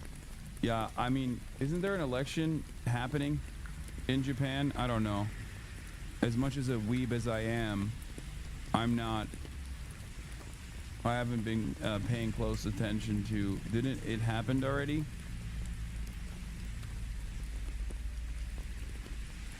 It already happened, gangy. Why the fuck is people so... Why are people so locked in? The only thing I know about Japan is Jakara, okay? The only thing... I've been paying attention to two things that are coming out of Japan. One, Jakara, okay? And its healing powers. And two is the... remember that fucking crazy... that crazy party that was doing a rally that we just kind of encountered, the orange one? What is it called? The Saitoshi or whatever? Sanseido. Yeah, Sanseido. Yeah, it turns out that party is gaining... It turns out that party's gaining some prominence.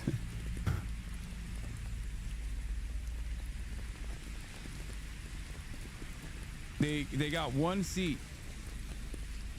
Or the 14 seats, sorry. In the last election, they had one seat. Now they have 14 seats. So now they have 15 total seats. And that is a Japan First anti-immigrant party.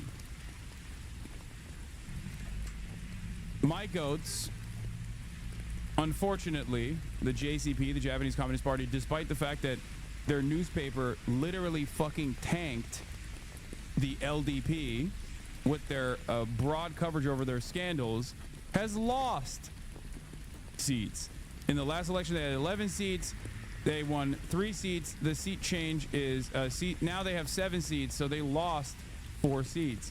LDP, on the other hand, was a major fucking loser in this circumstance, losing 18 seats as well. So Satoshi is Ash Ketchum Lamau? No, Sanseido.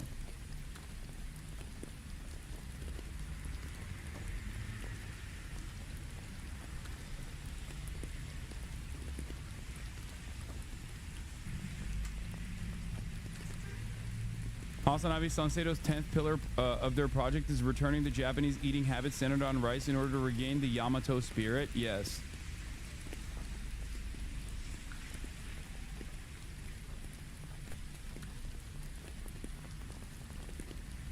You got Reiwa, which is the other left party, right?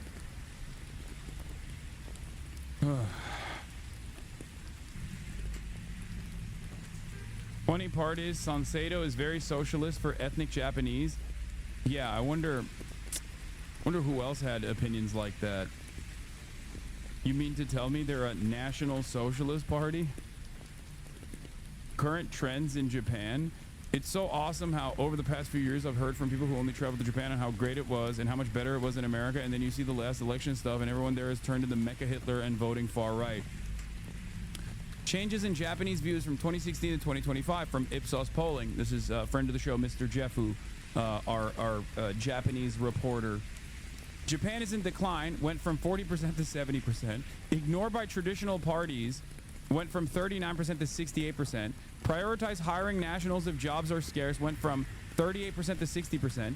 Immigrants are taking jobs, went from 12% to 36%. Fertile ground for Sanseido. Sanseido is the anti-immigrant Japanese nationalist party. They're fucking cult. They have like really kooky beliefs. But to be fair, most Japanese political expressions revolve around cult-like tendencies by American standards especially. So it's not really that confusing. It's funny how he conveniently ignores the difference in electoral systems between Japan and the U.S. Imagine if the U.S., a party we've never heard before, took Senate seats in several states. Yeah, it's unthinkable, but in the U.S., that's simply because everything is first past the poll here. Oh yeah, a foreigner served as an advisor to the Japan First Party? What the fuck?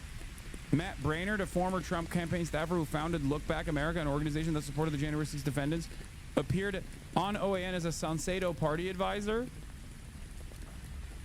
Wait. So they got a fucking bald American Trump MAGA guy in the fuck foreigners party? They're getting their fuck foreigners notes from a foreigner?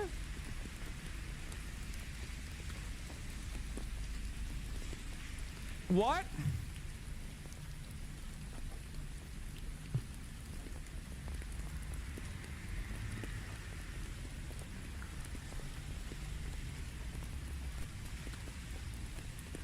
That makes no dang sense. No, they do not love white people.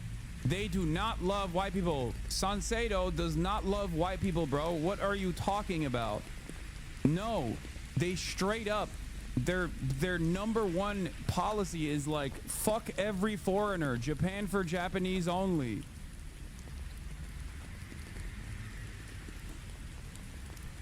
So this guy was like, yeah, I hope you kick me out of the country. I hope you win. And then make sure that people like myself can never have a job here again. That's cool. No more Bakugaijin party being advised by a Bakugaijin.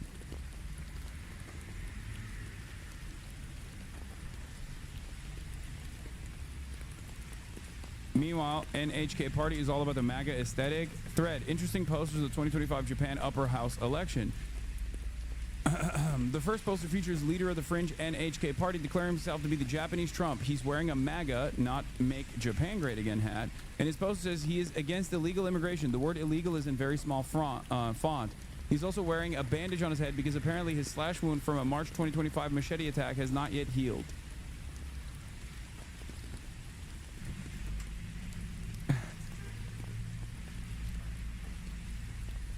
Yeah, I mean, they're irrelevant.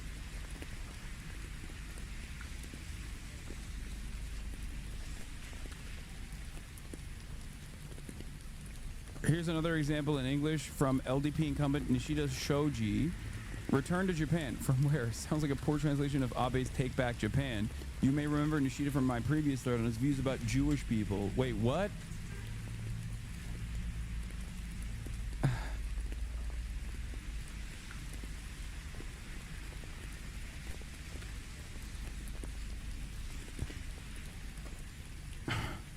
There's at least one case of possible defamation on a poster. An incumbent CDP lawmaker has filed a criminal complaint against the NHK party candidate Imaida Taichi for a poster that makes an allegation about a scandal in her personal life. His poster says, "Don't forgive CDP candidate censored over censored. The media is censoring the information, so I added the gray box."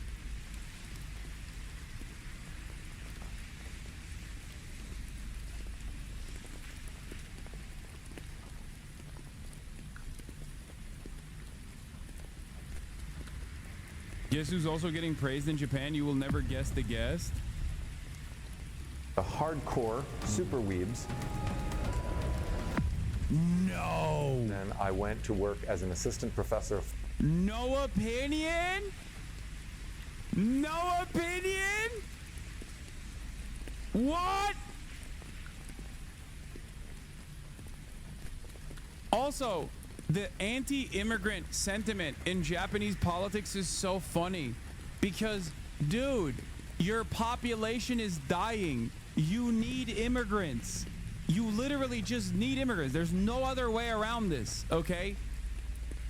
And you don't have any immigrants. You have a tiny, tiny percentage of the population that are migrant workers. You need more.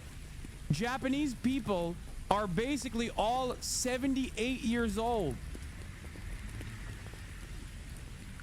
You literally just need immigrants. I don't understand. It is a island nation that is committed to self-suiciding itself by just basically withering away and dying. They're like, nah, I'd rather fucking die than have working hands.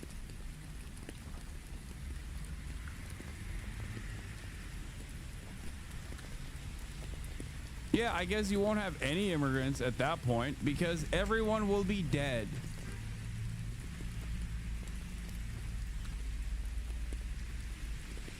University in New York has reached a $200 million settlement with the Trump administration in connection. Oh yeah, they'd rather die than work. Kind of base, not gonna lie. It's not like they've stopped working. The other left party won more seats, but we had this now. Japanese actor turned lawmaker Taro Yamamoto is pro-Palestine. Yamamoto played Shogo in the movie Battle Royale. Now he leads in the Reiwa Shinsengumi, a progressive anti-establishment party which holds 14 seats in the parliament, 15 seats in the parliament now. Yeah, I didn't get to meet these guys. I went to JCP, which has been getting absolutely cumstered and dumpstered.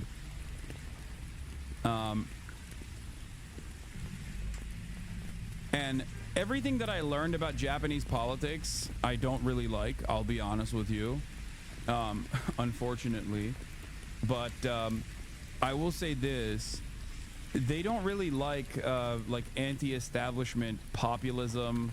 Like, it's just all out of whack. It's very difficult to explain Japanese politics with American terms. I know I can, like, explain Japanese politics with American terms to you, or not Japanese politics. I can explain, like, other countries and their politics by, like, kind of drawing comparisons to American politics. In Japanese politics is very, very difficult to explain. Like, for example, one of the reasons why the JCP it doesn't have like a lot of the youth vote is because they are seen as like they're seen as like old and outdated. Part of the reason why the JCP still even has fandom is because they're like anti-military.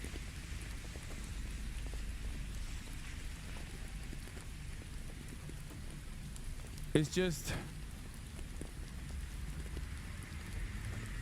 yeah, it's communist aunts and aunties, but like they're not even communist. Like JCP is not a communist party. They just have retained the name communism.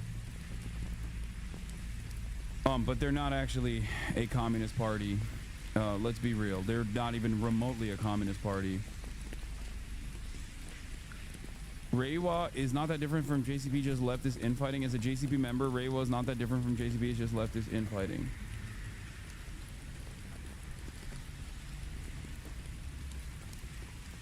Yeah, they hate the CPC, obviously, but everyone in Japanese politics hates the CPC.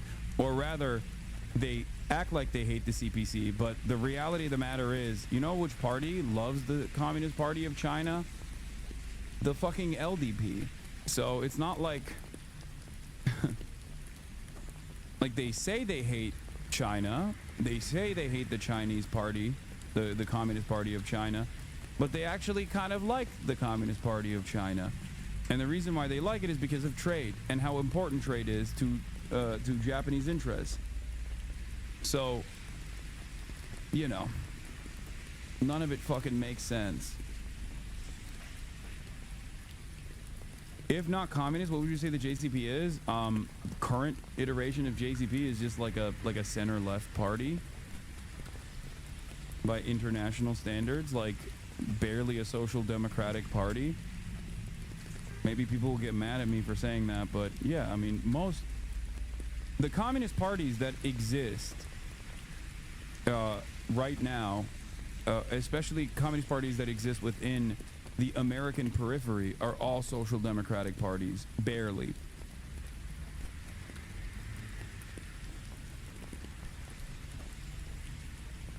There have been massive purges, slowly but surely, in every single political formation all around the globe, wherever America has maintained its influence, where all of the revolutionary elements have been absolutely destroyed in every single one of these communist parties. That's it. And the ones that are still kind of revolutionary are comprised of like 8 people, and they're just basically LARPing.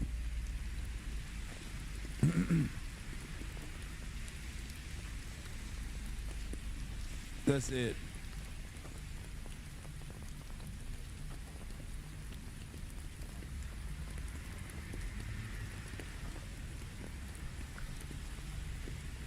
The way you're describing the JCP's lack of appeal sounds rather similar to communist parties in Europe. In Portugal, youth sees the local communist party as being too old-fashioned and outdated. Yeah.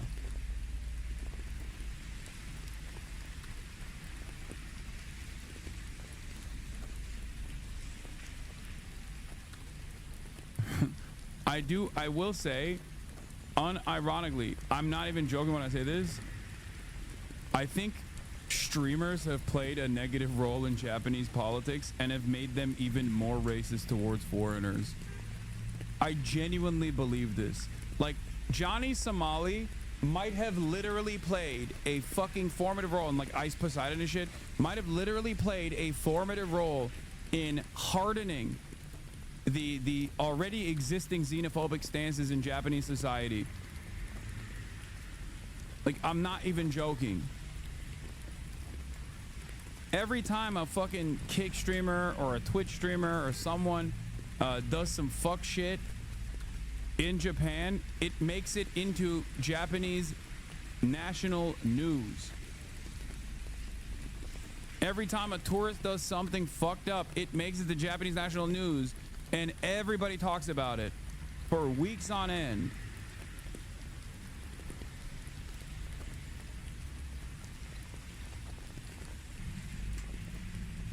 The JCP did mention to you that they communicated and liked some factions in the CCP. No, they didn't.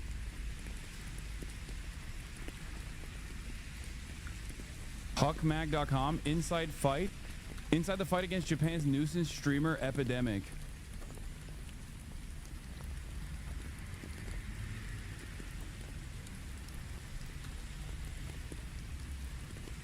All right. We're moving away from Japan back to the United States of America, New York City, Columbia University. I talked about it a little bit, but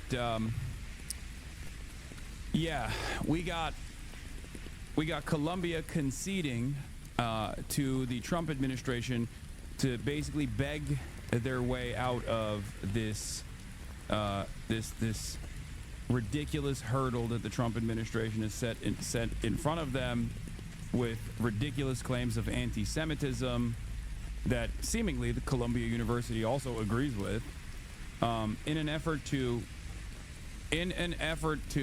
get back their grants.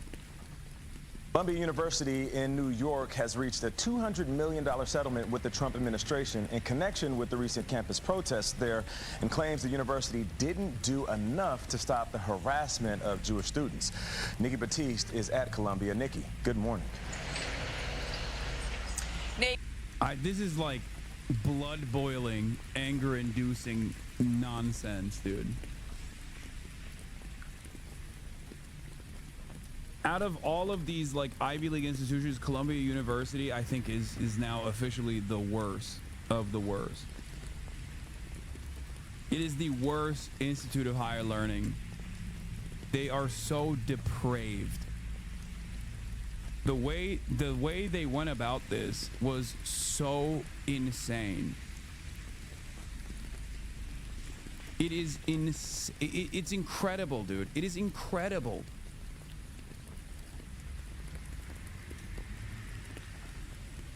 And it all started under the Brandon administration. Make no mistake. All of these fake anti-Semitism allegations kick-started under the Biden administration. And the Biden administration never even offered us just a semblance of protective cover to these institutes of higher learning or the students that were doing the right thing. They lied over and over again. The media lied over and over again, kept misrepresenting the positions of the students, kept lying and saying that they were actually being deeply anti-Semitic and violent when they were not. And the only thing they experienced was violence in the form of retaliation from the Zionist counter-protesters. I cannot put into words how embarrassed I am of my degree now. I dreamed of going to Columbia since I was a kid, finally made it, and now I want nothing to do with the school. At least I graduated with no debt. Yeah. It is remarkable how bad this is. It is shocking how bad this is. Mehdi Hasan says, nothing will embolden anti-Semites more than deals like this. One foreign country getting favored and special treatment, as well as protection from criticism on college campus at the insistence of the United States government. But it's not even about anti-Semitism. That's the craziest part about this. It's not like, because anti-Semitism is a real form of bigotry, right? And it can actually, if left unchecked, it could technically create a hostile environment that would stop people from being educated properly. This is not about that at all. This has nothing to do with anti-Semitism. It has everything to do with Israel. It's fucking insane. First, they whipped up fake hysteria surrounding the understandable position of many students on college campus that protested against Israel, that wanted Columbia University to decouple themselves from Israeli investment, which was never going to happen, obviously.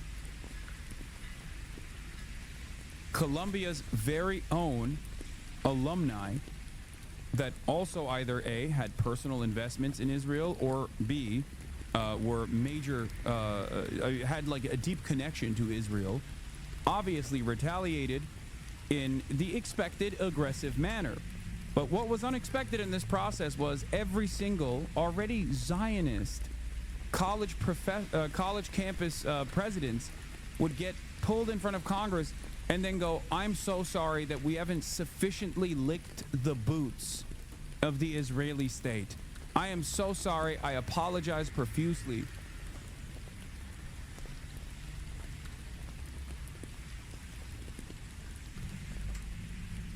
And then with this environment, Jewish graduate here, the only anti-Semitism I've had in college was from people saying I'm a self-hating Jew for standing up for Palestine. The environment was designed for someone like Donald Trump to take advantage of. They created this fake narrative that there's unimaginable anti-Semitism happening on campus, on Columbia campus grounds, and that the Columbia was not doing anything. This happened under the Biden administration. That Columbia was not properly dealing with the anti-Semitism, even though the anti-Semitism was fucking fake. Okay? And then Trump came in and used that pre-existing attitude, that pre-existing sentiment that was also propped up by the media as well, cynically and falsely, to say, hey, look at all this anti-Semitism. Look at all this anti-Semitism. Give me $200 million. Or else I'm shutting off your grant. Columbia caved every step of the way to the ridiculous demands that the Trump administration was making, and they just kept asking for more.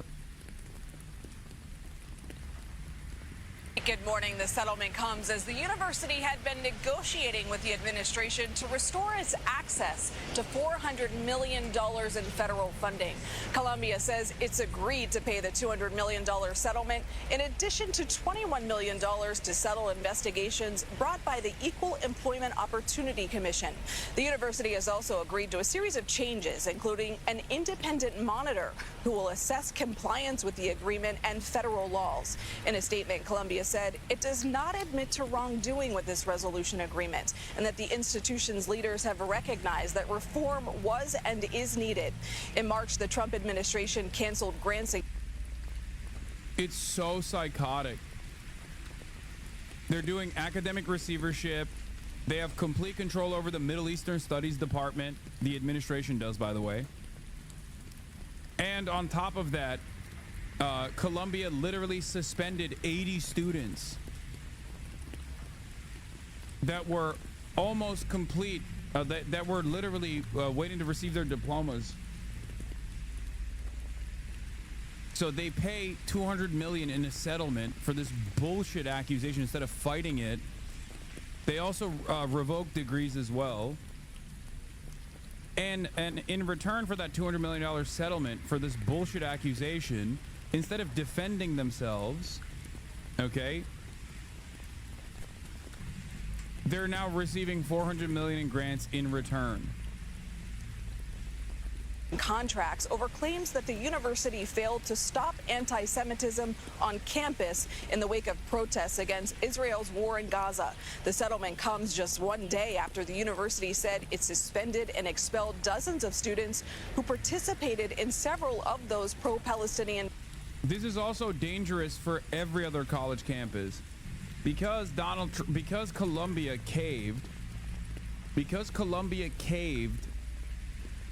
to the Trump administration. This is only going to embolden the Trump administration. They're going to continue pushing other campuses as well.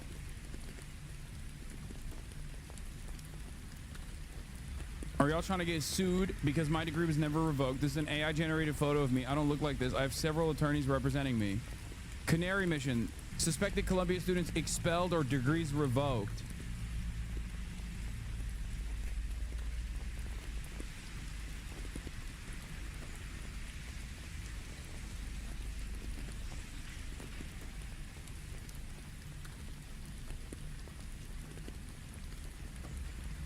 They're posting this like as a major W too. Like we have actual schizophrenic Israeli Knesset funded doxing groups like Canary Mission openly operating on US soil against American citizens, and then having the government respond to their fucking hallucinations positively, and then they get to flex.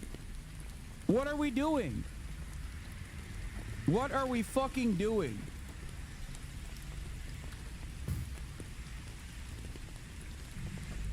It's so insane.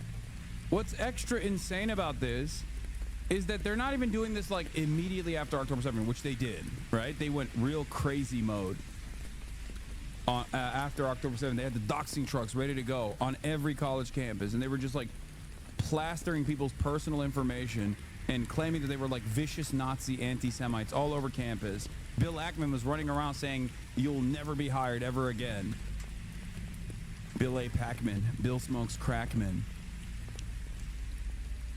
But post-October 7, that was the last time Israel was ever going to have any sort of favorability. It's been almost 2 years at this point of Israel doing a genocide. The idea that you can get away with behaving like this now in the eyes of the public and have the public not respond negatively to this is fucking insane.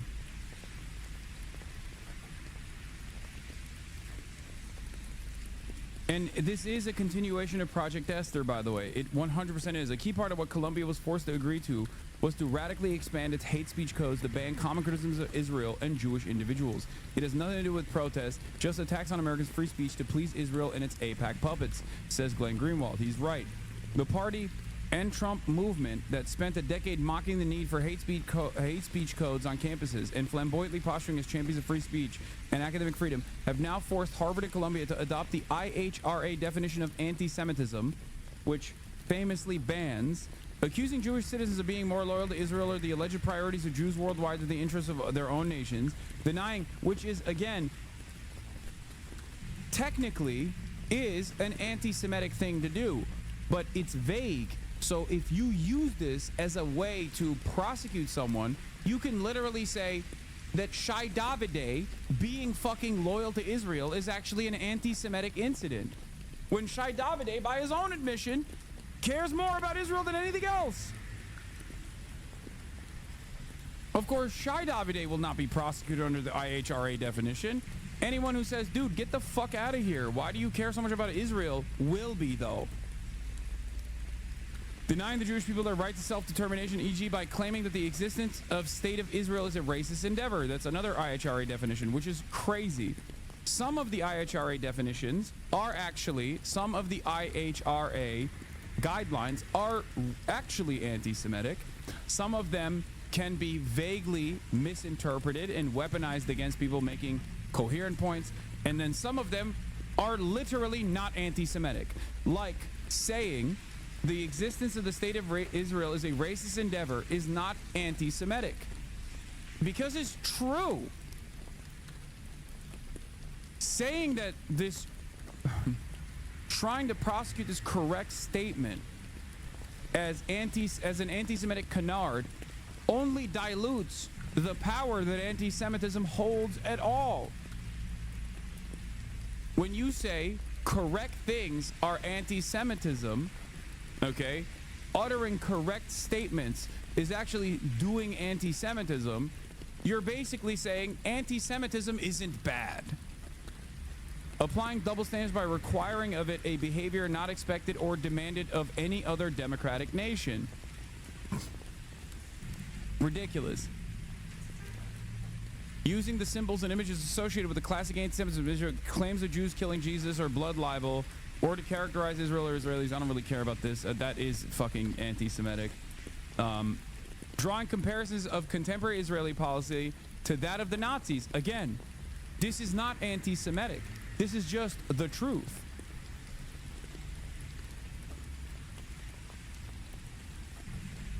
Holding Jews collectively responsible for the actions of the State of Israel, ironically enough, also anti-Semitic, also conducted by liberals regularly.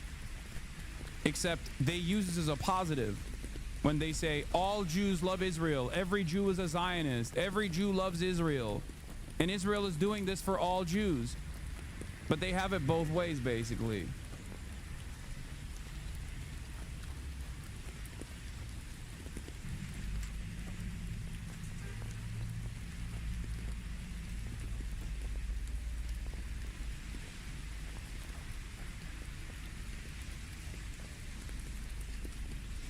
I can't wait till these same laws get applied to Christianity. It becomes illegal to be gay or trans because it's anti-Christian. I mean, I've long held the belief. I have long held the belief that because of the institutional muscle that allegations of anti-Semitism have, because of its use to defend Israel, they've been allowed to operate.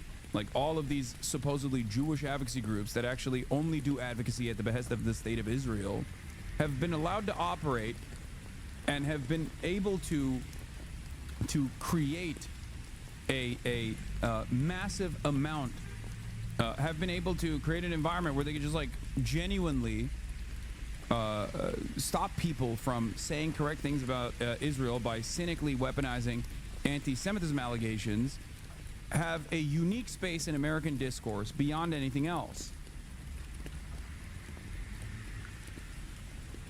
The reason for that is because it is a successful, up until recently, a successful, perhaps the most successful method of stamping out any kind of discourse that is anti-Israel and that is in line with American foreign policy. Okay?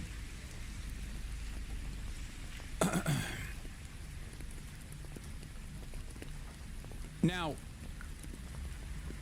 regardless of that reality, things have changed dramatically, at least in the way that people receive these kinds of allegations now. But the Trump administration is using the institutional influence that these so-called Jewish advocacy groups that are actually invested in Israel advocacy have to open up the floodgates of controlling people's speech. It's not necessarily about anti-Semitism, which we know, but it's not even necessarily about defending Israel at all. For those of you who think this is just about controlling discourse around Israel, that's the initial purpose. Sure, it's to create a chilling effect on speech and to create an environment that is dangerous for people if they don't want to suffer severe penalties, if they don't want to avoid severe repercussions for saying, you know, fuck Israel or whatever, they better shut the fuck up, right? Like, that is only the short-term goal. The long-term goal is that this opens up the door to further prosecution of speech. That much is clear. Like the case with Mahmoud Khalil is only the entry point into what the administration wants to do, both on the grounds of utilizing Mahmoud Khalil's green card status and not like full-blown citizenship status to make it so that immigrants across the board, even if they're green card holders, are actually second-class citizens that cannot be protected by the Constitution, which is, again, in and of itself unconstitutional. But it's also to say you can be prosecuted for speaking out against the state of Israel with anti-Semitism allegations. But it doesn't stop there. It is never supposed to stop there. It's not supposed to stop with anti-Semitism. It will move on to anti-Christian behavior, for example. The goal here is controlling discourse. The goal here is to eviscerate what remains of like the constitutional protections and the liberties that Americans have enjoyed as America loses its hegemonic superpower status around the globe. That's what's going on. Demonstrations. Columbia is one of dozens of schools the Trump administration has targeted with funding cuts over claims of anti-Semitism. But Nate, it is the first to reach a settlement. Nikki, thank you. Columbia University is now the first school to reach a negotiated settlement with the Trump administration over claims of anti-Semitism. As part of this agreement, the university will pay more than $220 million over 3 years to settle these claims of anti-Semitism on campus. And in exchange, the Trump administration will unlock the hundreds of millions of dollars, and I will add, unrelated scientific research funding that they froze to force Columbia to try to bend to its demands. And also as part of the deal, Columbia is not required to admit wrongdoing. The school is saying this, that the institution's leaders have recognized repeatedly that Jewish students and faculty have experienced painful, unacceptable incidents, and that reform was and is needed. President Trump celebrated the deal overnight, posting this, in part, "I also want to thank and commend Columbia University for agreeing to do what is right. I look forward to watching them have a great future in our country, maybe greater than ever before." Joining us here in studio for her first TV interview since announcing the settlement is the acting president of Columbia University, Claire Shipman. Thank you so much for being here. Something to remember, by the way, while the media is, hyper-focusing on college campus panic again and anti-Semitism allegations on college campuses, which is their favorite thing to cover all the time. And they did play a formative role in this becoming a major fixture of American discourse surrounding the genocide of the Palestinians that Israel is committed to, is that the genocide is continuing. 21 months in, Israel is actively, deliberately starving the entire Palestinian population, which is majority children, by the way. There are children dying every day due to famine. The only way for the Palestinian population to receive aid is a scheme that the Israeli and the American government created together called the GHF, the Gaza Humanitarian Foundation. It's riddled with so much scandal that even the New York Times is reporting on it now. Now, of course, I listened to the New York Times reporting on this when I listened to the Daily this morning, and it was, of course, I was still filled with blood-curdling rage because they did their very best to avoid saying it's a genocide or avoid talking about like how the starvation policies were deliberate.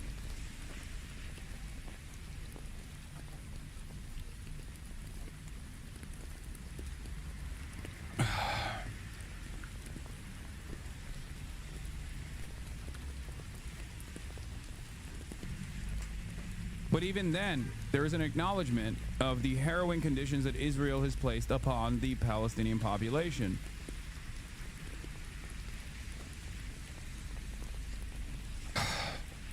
And yet the media is still focusing on this shit. Of course, Kate, really good morning. And I'm covering it too, obviously. But there is an appropriate way to cover it.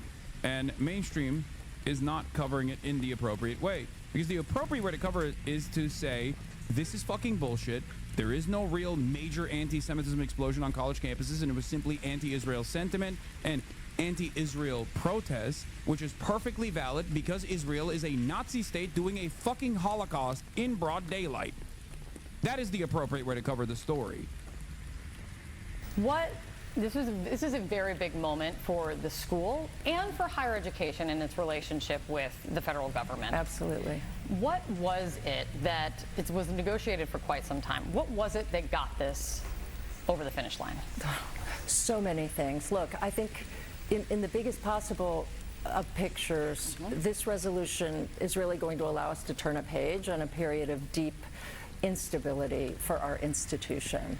I think, as you mentioned, it took us months of a lot of conversations, deep deliberation, and almost word by word negotiation. And our view... You hang out with white drunks all day. What makes you so sure we know what you mean? Like they probably make you the wrong chords? What?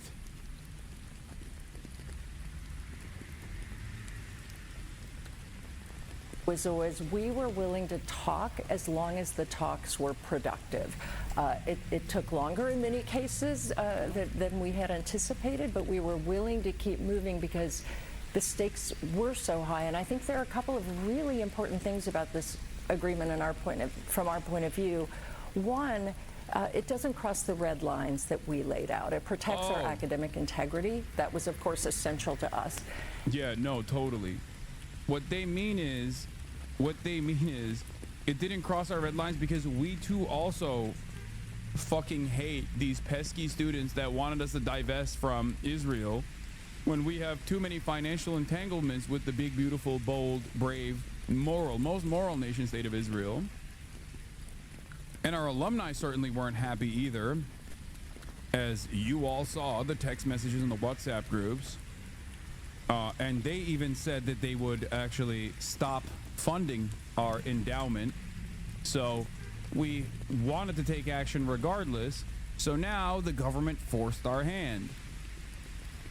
They folded in advance, and then the government asked for even more in the process.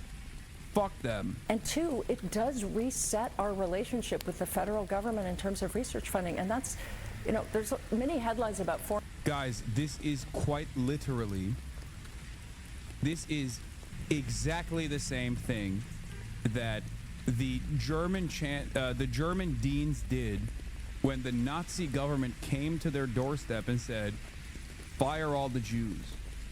Like that, literally, this is verbatim. Where's that article? I know Megaphonics sent that to me a while back, and I've read it a couple times at this point. But this is fucking-batum, the exact same thing. No, not this. No. It was like a Holocaust Foundation article or something. I don't know. I want to read it again. But yeah, no, this is when Columbia University expelled Robert Burke for anti-Nazi protests in 1936. This is it. Controlling the universities. Germany's 1933 civil service law applied to university professors as well as elementary and secondary school teachers. It was not difficult for the Nazis to win the support of many university professors, administrators, and students. At the time, a majority of them backed conservative political parties that were hostile to the Weimar Republic. Many university professors immediately welcomed the Nazi government in 1933. Many student fraternities and other student groups have already banned Jews and regularly protested against professors they believed did not support supposed traditional German values. Scholars who were Jewish or supported left-leaning parties struggled to find research and teaching positions in public government-supported German universities and often worked in private ones instead. With the passage of the new law, the Nazis attempted to root out any dissent to their policies and ideology that remained in German higher education. 1933. Peter Drucker, an Austrian economist, was then a lecturer at Frankfurt University. Fearful of Hitler's plans for Germany, he was prepared to leave the country but hoped that it would not be necessary to do so. The first Nazi-led faculty meeting at the university convinced them otherwise. Frankfurt was the first university the Nazis tackled, precisely because it was the most self-confidently liberal of major German universities, the Frankfurt School. With a faculty that prided itself on its allegiance to scholarship, freedom of conscience, and democracy, the Nazis knew that control of Frankfurt University would mean control of German academia. And so did everyone at the university. Above all, Frankfurt had a science faculty distinguished both by its scholarship and by its liberal convictions. And outstanding among the Frankfurt scientists was a biochemist, physiologist of Nobel Prize caliber and an impeccable liberal credentials. When the appointment of a Nazi commissar, academic receivership, was announced, every teacher and graduate assistant at the university was summoned to a faculty meeting to hear this new master. Everybody knew that a trial of strength was at hand. I had never before attended a faculty meeting, but I did attend this one. The new Nazi commissar wasted no time on the amenities. He immediately announced that Jews would be forbidden to enter the university premises and would be dismissed without salary on March 15th.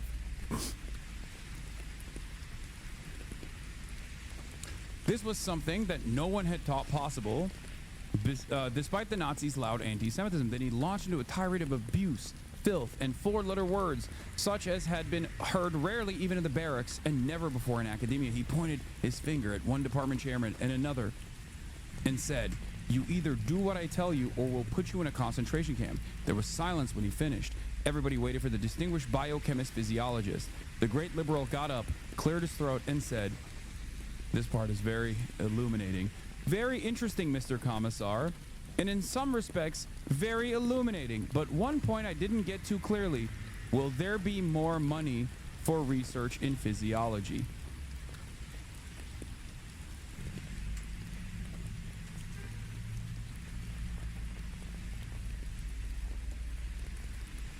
That's Columbia campus today, 2025. It is verbatim what she just said on CNN. I'm going to run it back. One, it doesn't cross the red lines that we laid out. It protects our academic integrity. That was, of course, essential to us. And two, it does reset our relationship with the federal government in terms of research funding. And that's, you know, there's many headlines about $400 million. This is really access to billions. It was a lot more than that. Billions of dollars in future funding. And it's not just money for Columbia. I mean, this is about science. It's about curing. It seems that the funding for research in physiology has been secured. That's it. That's it. And the irony here of what this lie that this acting president of Columbia University, Claire Shipman, is saying is that this actually is incredibly harmful to academia. because the Trump administration, predictably, once they got their fucking blood from Colombia, is going to move on to others. Here is wife of Vince McMahon, our education secretary, on Fox News. Let's hear what she had to say about this. We're going to make sure that this is not just a short-term recognition and fix, but this is a long-term effect on Colombia. And we're really hopeful that this particular settlement agreement is going to be a template for other universities to follow, because I think it really does do what so many of us have looked at for our universities across the country for a long time, in saying that the viewpoints need to be balanced. This goes a long way towards that. And I'm just really pleased for the president. I'm really pleased for the students and the faculty at Columbia. I commend President Shipman for her part in the negotiations, for the conversations that she and I had, and the visits, and so it was good on both sides. And Columbia is, I believe, very serious about this. Their board. And we welcome the changes. Well, and congratulations again. Incredible work on your part, Secretary. Yep.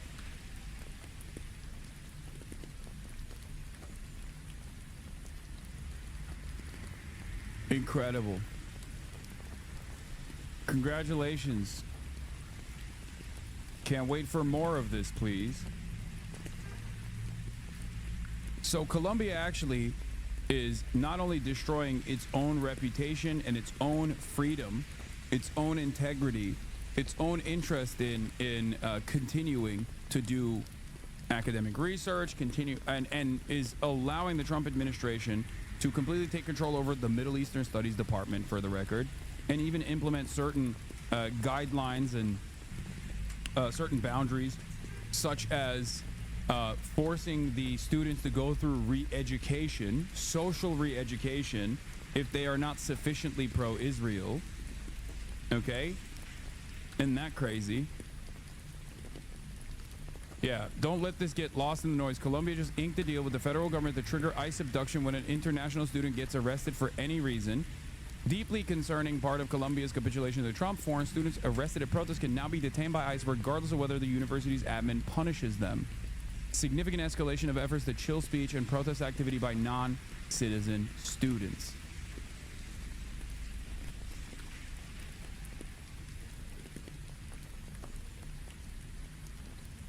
There's also a provision in there that makes it so that Columbia University has to do like some kind of re-education for students that are not sufficiently pro-Israel.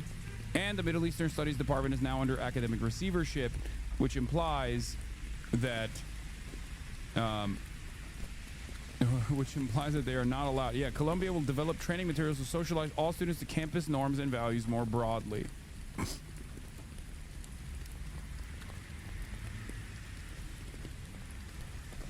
Yeah, Columbia will undertake a comprehensive review of its international admissions processes and policies, and will ensure that international student applicants are asked questions designed to elicit their reasons for wishing to study in the United States. Good excuse for Canary Mission and Baytar to collude with Columbia to abduct more students. The exchange visitor program and comply with all requests for immigration information consistent with the requirement of the program. Columbia will promptly provide the United States upon request with all disciplinary actions involving student visa holders resulting in expulsions or suspensions. So you can now get deported instantly if there is any sort of your academic records are now your academic records can be used for deportation now.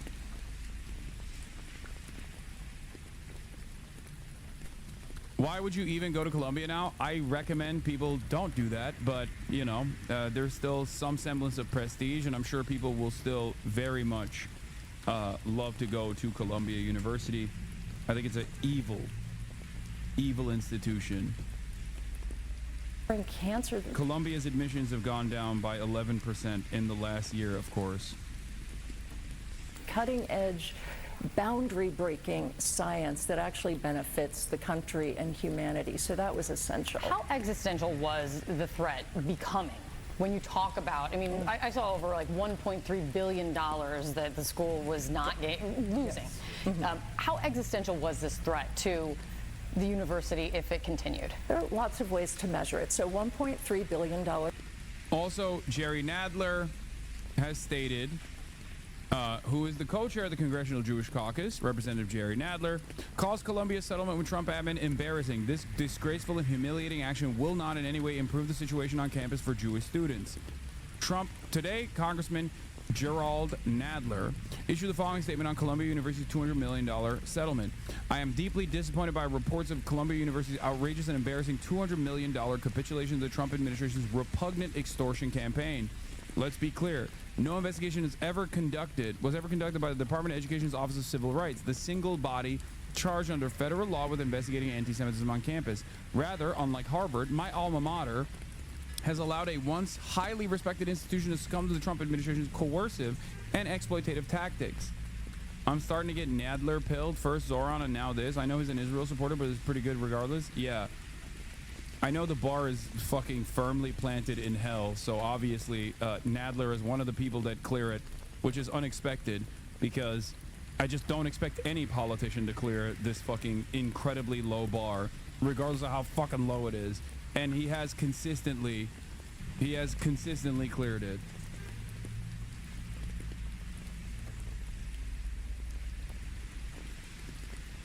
Columbia has effectively waved the white flag of surrender in its battle at the heart of the Trump administration's war on higher education and academic reform.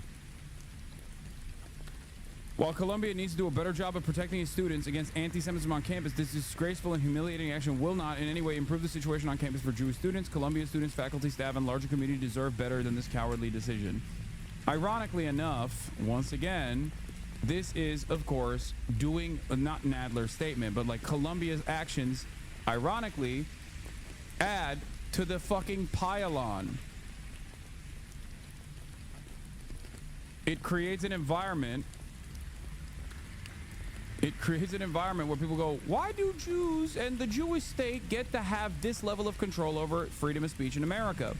Because even the most selfish American that does not give a fuck about however many brown children are slaughtered over there still cares about being able to say whatever the fuck they want.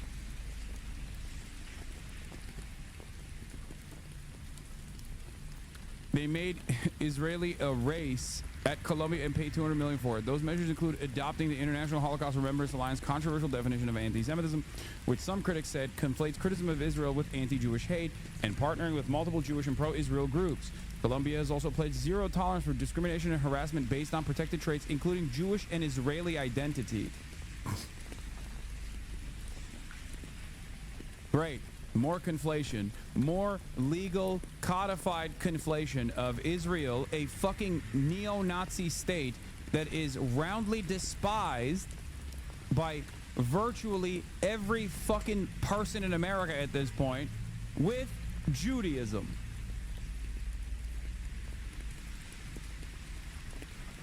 Great stuff.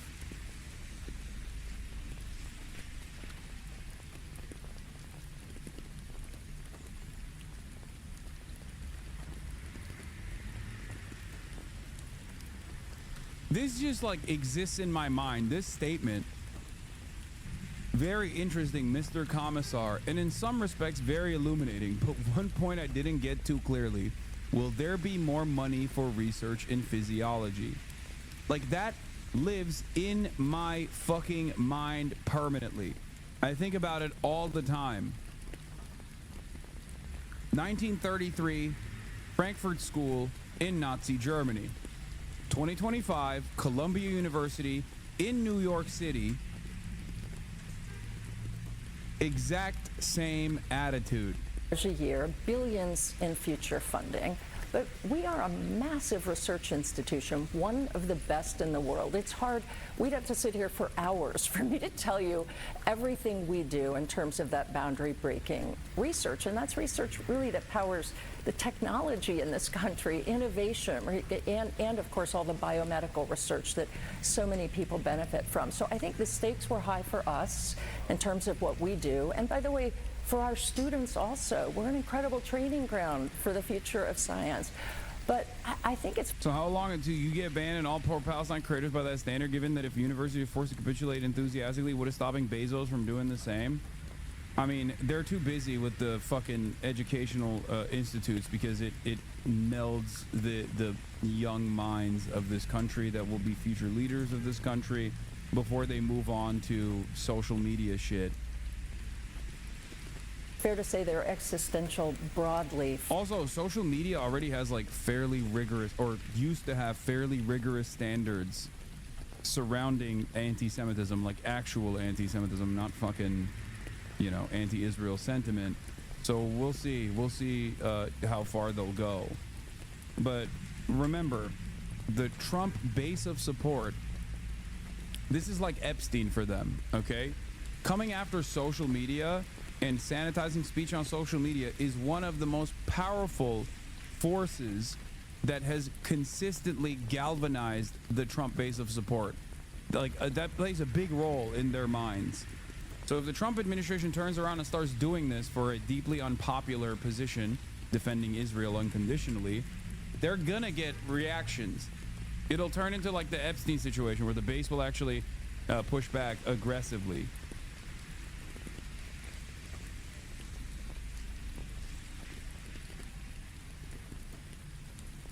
Also, I don't think Jeff Bezos or other major tech companies give a fuck because they don't rely on institutional donors that are either Israeli or have financial interest in continuing a relationship with Israel in the same way that Columbia's endowments play a major role. I guess the only thing that they could shut off is like potentially government contracts, which is literally how they came after Colombia as well.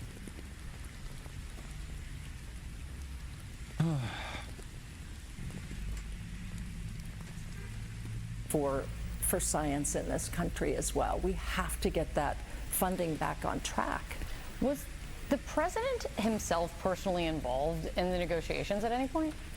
You know, I don't have, he was certainly not personally involved in any negotiations that I was part of, and I don't really have a sense as to how involved he was, but I do think he was keeping track of what was going on. Oh God, I can't even fucking, here is a white nationalist turned liberal, Richard Hanania, who is literally fucking pro-Israel, by the way, so even though he's of Palestinian descent. An enigma. Even he is fucking criticizing Colombia by showing the excerpt from the New York Times piece that I will read now. To settle civil rights claims against the university for allegedly failing to protect students from anti-Semitic harassment, Colombia will pay a fine of $200 million. We already know that. To the government in 3 years, in 3 annual installments. Colombia also agrees to abide by its pledges it made in March to Trump to reduce anti-Semitism, rein in protests on campus. Among them, Colombia will keep its new senior vice provost, who will review Colombia's regional studies programs, including their leadership and curricula, starting with the university's Middle East programs. It won't end there, but that's where it's starting. Colombia will appoint new faculty who have affiliations with the Institute for Israel and Jewish Studies and other departments. The university will maintain restrictions that bar students from protesting inside academic buildings. It will require demonstrators wearing masks to show identification when asked. Colombia also agrees to employ some public safety officers with arrest powers. To further support Jewish life on campus, Colombia will add an administrator to serve as a liaison to students experiencing anti-Semitism issues.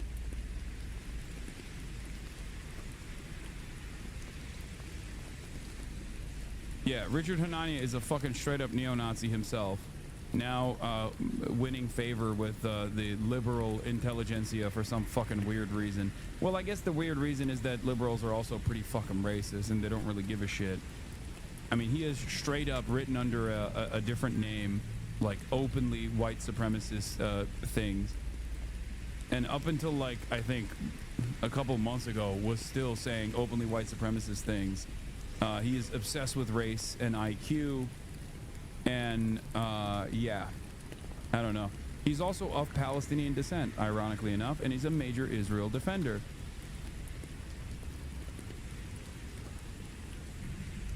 Why Israel? They don't do this for any other minority communities.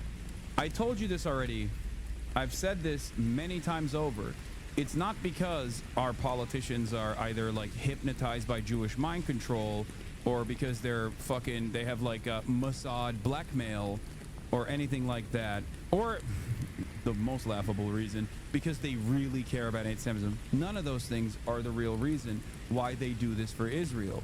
The real reason why they do this for Israel is because the Israel lobby and influence peddling operation that Israel has crafted, that is a multi-billion-dollar operation, corresponds to American foreign policy, American interests in the region.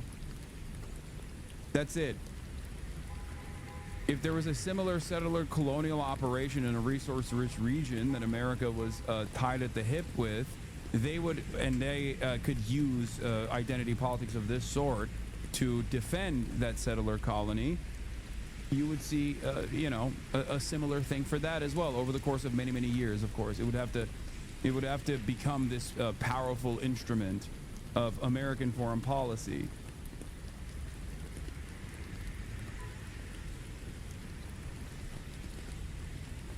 Incrementum roasting you. Marvel post-credit scene for 2012 election, the movie. I don't even. What? Why? Why is he roasting me? Fuck you, Incrementum. When the worst dogs are agreeing, know that you are on the right side. The genocide charge is blood libel. Thank you, Major Spencer, for this withering deconstruction. I'm a war scholar, says John Spencer of the War Institute. I'm a war scholar. There's no genocide in Gaza. Well, you're not a genocide scholar. You're a war scholar. Shut the fuck up. And Robert F. Kennedy Jr. goes, the genocide charge is a blood libel. Thank you, Major Spencer, for the withering deconstruction. Robert F. Kennedy Jr. is like the funniest of all of the anti-Semites in charge right now, because he is, one, insanely openly anti-Semitic, and two, insanely openly pro-Israel. It's fucking hilarious. Remember, Robert F. Kennedy Jr. literally said that COVID was an Ashkenazi Jewish Chinese operation. It was like bioterrorism created by specifically Ashkenazi Jews alongside the Chinese. Like, that is how fucking anti-Semitic he is. He's so anti-Semitic in both his private and public affairs, pre and post his new position, that so many of these conspiracy theorists have literally been like, oh no, you don't understand, he was actually based. He was actually based, he's just being blackmailed by Israel. He's based, but he's just being blackmailed by Israel. Remember when they were like, please, even if you were like caught on camera doing horrible shit, we won't care. We won't care, RFK Jr. Please just reveal the blackmail, and then you no longer have to be threatened by said blackmail. We won't hate you.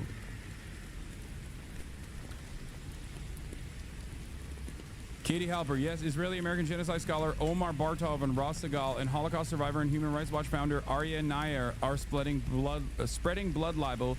You really nailed it. Glad you agree, says John Spencer. Katie Halper, who is Jewish herself and an anti-Zionist, pointing to other prominent Jewish Holocaust scholars and Holocaust survivors that are also saying that Israel is doing a genocide. And of course, Christians, John Spencer is like, nah, that is blood libel. Shut up, Jew. I know better than you.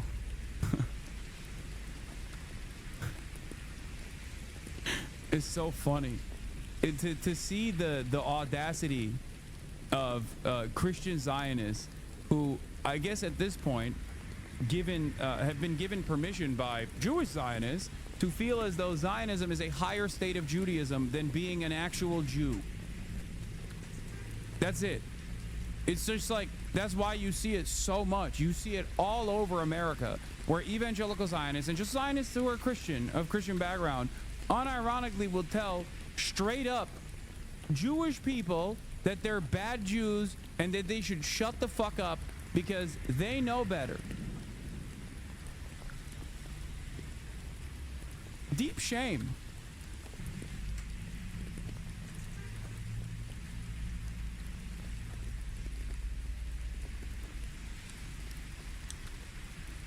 Wait, I thought Katie Halper was an ally? Yes, Katie Halper is. She is Jewish and also an anti-Zionist. She's being sarcastic in that reply.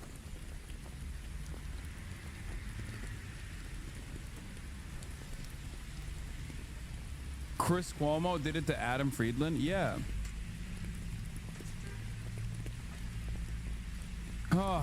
Anyway, I'm moving on from this Colombia shit. It's pissing me off. Let's talk about France, to recognize Palestine as a state. France will recognise a Palestinian state at the United Nations in September. French President Emmanuel Macron posting on X, true to its historic commitment to a just and lasting peace in the Middle East, I've decided that France will recognise the state of Palestine. The urgent need today is for the war in Gaza to end and for the civilian population to be rescued. Peace is possible, he said. Of course, this in and of itself is kind of meaningless. Zana Saeed has some choice words for it. The recognition of Palestine from France comes with a lot of conditions: disarming and eradicating Hamas, expanding PA's power, and the state comprising only of the West Bank and Gaza. These are platitudes. What state when you couldn't even be bothered to stop the starvation and slaughter of Palestine's children? Now, it's still a good move in the right direction, make no mistake, but it's like a liberal land acknowledgement in the process of the genocide. Like, the indigenous genocide has not ended and they're trying to do a land acknowledgement before it ends, instead of stopping the genocide. Now let's hear from Benjamin Netanyahu.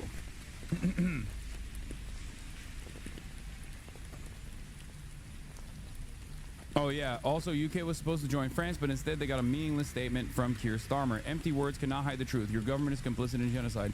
We are an unstoppable movement for peace, for justice, and for Palestine, and we are never ever going away. The suffering and starvation unfolding in Gaza is unspeakable and indefensible, says Kid Starver.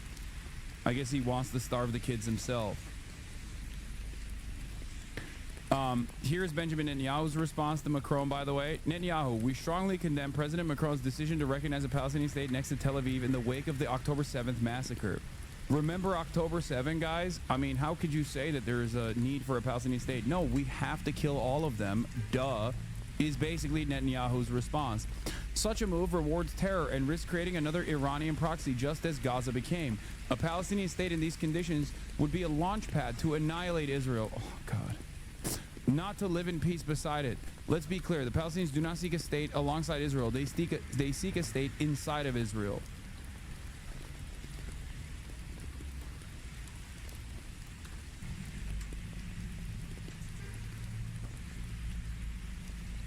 Here is Bezalel Smotrich, who's also pissed. I thank President Macron for providing yet another compelling reason to finally apply Israeli sovereignty over the historic regions of Judea and Samaria, and to definitively abandon the failed concept of establishing a Palestinian terrorist state in the heart of the land of Israel. This will be our fitting Zionist response to the one-sided pressure and coercive measures led by President Macron and his allies. Now, what's crazy about that, I mean, he just basically said it, and he's saying the quiet part out loud once again, but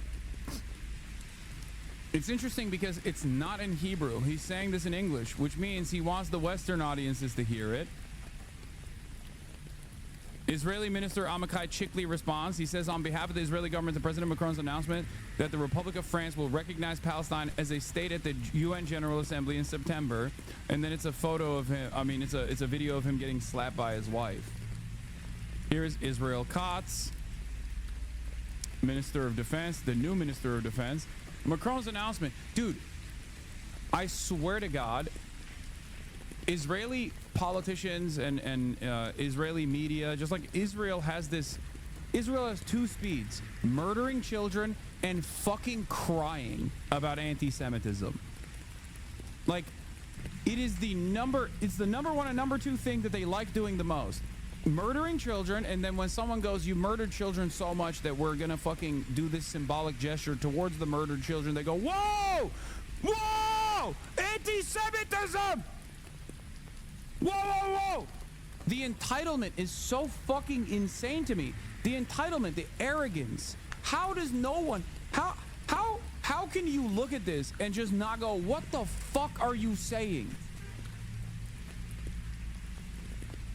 Macron's announcement of his intention to recognize a Palestinian state is a disgrace and a surrender to terrorism, granting a reward and encouragement to the murderers and rapists of Hamas who carried out the most horrific massacre of the Jewish people since the Holocaust. Instead of standing with Israel in this time of trial, the French president is acting to weaken it. We will not allow the establishment of a Palestinian entity that would harm our security, endanger our existence, and undermine our historical land historical right to the land of Israel. We are all united to prevent this grave danger.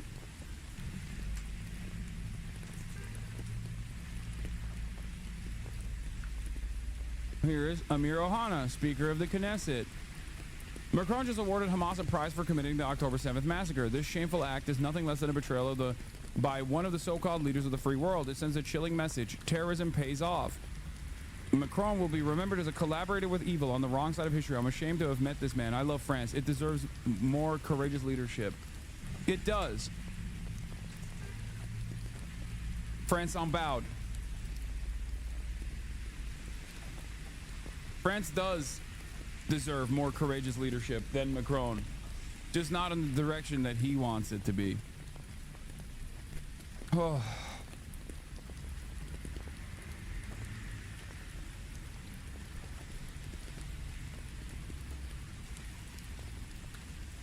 Ay, ay, ay. Here. Actually, I'm not going to do this. Let's get to Jeffrey Epstein again. We have more information on Jeffrey Epstein that I wanted to cover. Eric Adams talking about Turkey. And, of course, the peace talks falling apart. And the MAGA world reeling from the anger that they feel towards their favorite show, South Park.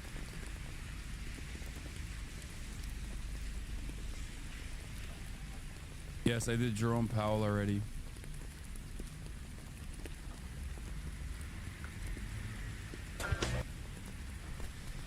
South Park went scorched earth on Trump and is clearly trying to tank the Paramount merger. Gotta love it. He says, I think this is it, right? Holy fuck, this is 1.276 million views. 1.2 million views in 1 hour?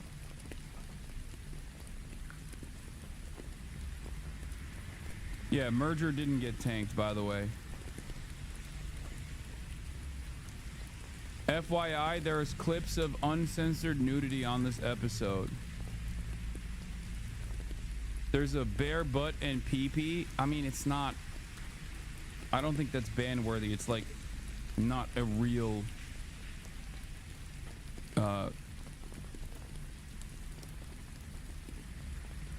it's not like a real pee-pee, no? It's art. Not animated in the AI one? Oh.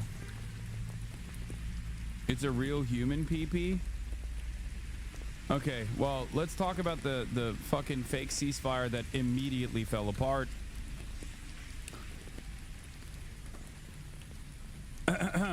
Special envoy for peace missions, Steve Witkoff, no longer Goatkoff, says, we have decided to bring our team home from Doha for consultations after the last response from Hamas, which clearly shows a lack of desire to reach a ceasefire in Gaza. While the mediators have made a great effort, Hamas does not appear to be coordinated or acting in good faith. We will now consider alternative options to bring the hostages home and try to create a more stable environment for the people of Gaza. It is a shame that Hamas has acted in this selfish way. We are resolute in seeking an end to this conflict and a permanent peace in Gaza. Okay? Wait, hold on. And then here's what Jeremy Scales' assessment was. Israel announces plans to build a concentration camp in Gaza, says its aim is to remove Palestinians from Gaza, lies about negotiating in good faith. And when the Palestinian side takes negotiations seriously, Israel blows up the deal, and then the U.S. and Israel blame Hamas. It is the exact same pattern. For more context on what has happened with the recent round of ceasefire talks, here's my analysis. And I didn't even cover the ceasefire, the fake ceasefire this time around, because we've all seen this song and dance play itself out over and over again. Hamas is insisting in the ceasefire negotiations that the UN retake control of aid distribution. Yesterday, Israel insisted publicly that the UN must step up when it comes to aid delivery, yet in negotiations they are now rejecting the UN role in aid distribution. Because Israel does not want the United Nations to do aid distribution, Israel wants the GHF to continue doing aid distribution, which is not real aid distribution at all. It's a trap to murder as many Palestinians as possible. And the real goal here, of course, is to... My food is here. The real goal is to continue doing ethnic cleansing, to make Palestinian life uninhabitable on the Strip, and to eventually force them out. This is their open fucking recognition. They have acknowledged this. They said that they are building a concentration camp in Rafah where Palestinians' entire lives will be controlled, their movement will be restricted, and the only place that they will ever allow Palestinians to go to is designated third sites that are outside of the Gaza Strip. They are setting up a concentration camp in Rafah. This is the Israeli plan. Do not be confused or shocked when you find out about this a couple months, maybe a year later down the line, when the New York Times chooses to fucking cover it.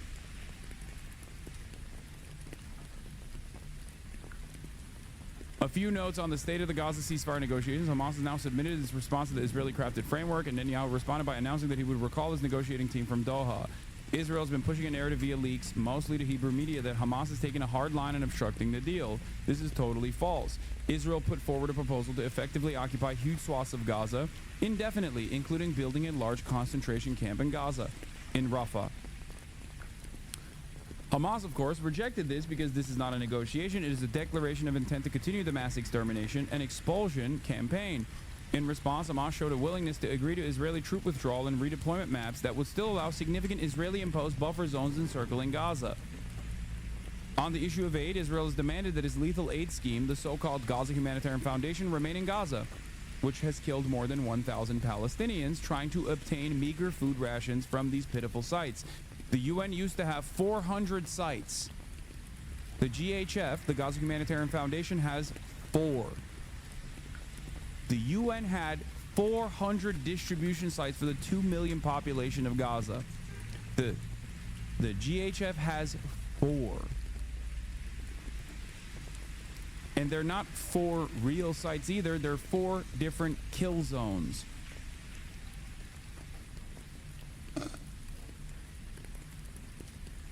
What is this? I saw this yesterday. I don't know if you covered this, but this org, One Jewish State, is fucking insane. Openly Greater Israel org. I mean, it's just unsurprising. Just honest. More than 10,000 Palestinians are held captive by Israel. There's also an estimated 2,000 snatched since October 7th for the explicit purpose of exchanging them for Israeli captives in Gaza. Hamas proposed a framework that would free these 2,000 Palestinian hostages, as well as hundreds of other Palestinians, including those serving life sentences, in return for Israeli soldiers held captive in Gaza. Finally, Hamas has asked for a clear guarantee from the U.S. that Israel will not resume its genocide after an initial 60-day truce, so that negotiations for a permanent end to the war and occupation can be reached. Israel has promoted a false narrative that it has been reasonable and Hamas has been obstructionist. The reality is that Netanyahu has repeatedly sabotaged deals throughout the past 22 months. And Israel unilaterally crushed the January ceasefire endorsed by both Trump and Biden and resumed the genocide and forced starvation campaign. He has boasted that he will get a side letter from Trump allowing him to resume the war regardless of any deal he signs. Yeah, there's 4 official sites. Only 3 of them are open. One of them doesn't even work.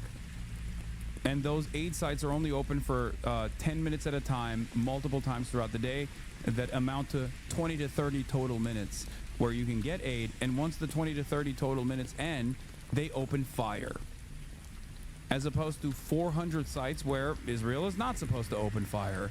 That it's completely, it's not occupied or utilized by the aid delivery mechanism is not used as a way to continue military goals of complete ethnic cleansing.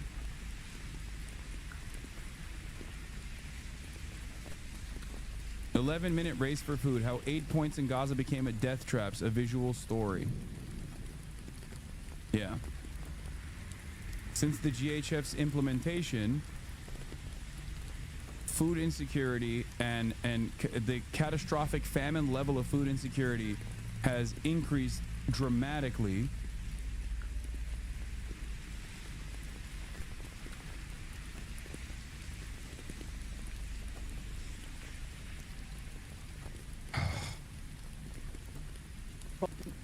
Anyway, but as Israel starves Gaza for the world to see, at least some reporters are pushing back. Let's take a look.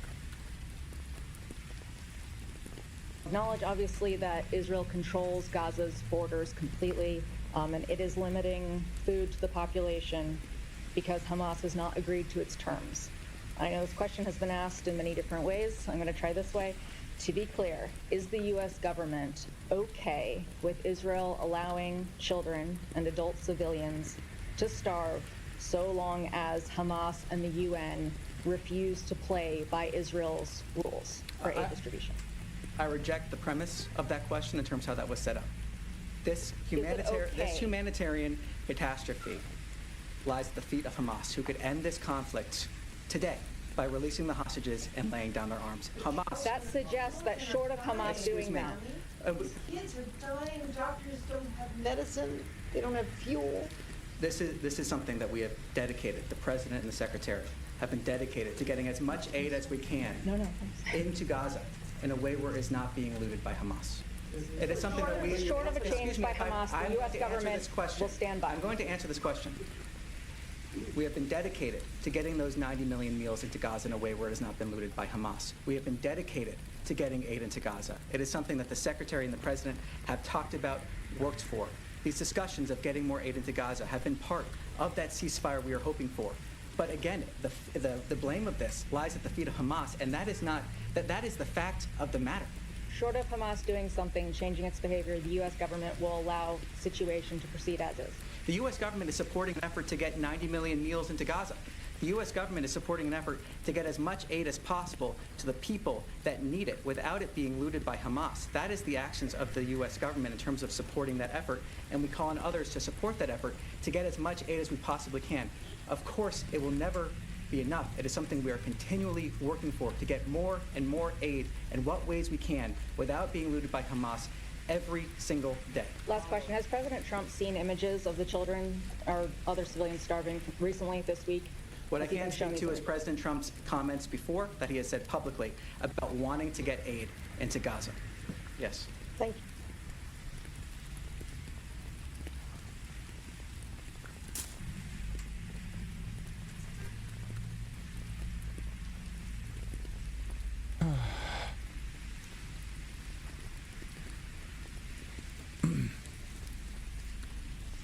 American Hosber to right-wing Israelis, please be normal. Right-wing Israelis, no.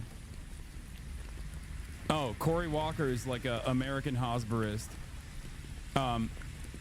This minister is considered fringe and non-representative of the median minister in Israel. However, this is extremely reckless rhetoric that makes Israel look horrible. Unfortunately, it seems some Israeli politicians just don't care. Beitar responds to that to say he's not considered fringe and unaware why Americans keep saying such untrue things. Is the finance minister and national security minister also not mainstream? It's simply untrue. They represent the will and the government of the people of Israel. Because they do.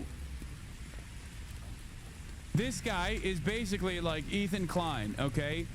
Desperate to present Israel in a totally different light than it actually is. I really hope you understand the implications that has for the ICJ case. This isn't a cute game. It's playing with serious fire. We really hope you understand in Israel we have a democracy. Don't you think our voters have the right to choose our leaders? So American Zionists intend to tell us that we can't have Smotrich or Ben-Gvir or others as our representatives? They are mainstream Zionism. We don't have anything to apologize for. Harvuka, thank you for the 100 gifted subs.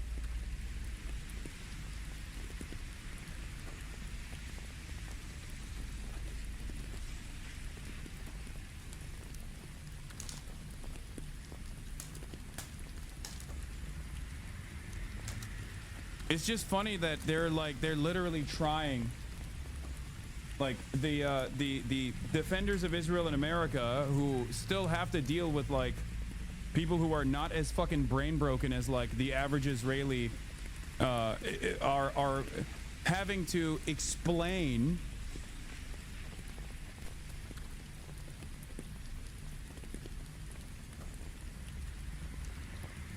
that this level of unlimited bloodshed and support could potentially have repercussions for Israel. And the people in Israel are like, nah, dog, shut the fuck up. This is who we are. This is what we like. We want to keep killing children. If you fucking say anything about it, then you're anti-Semitic.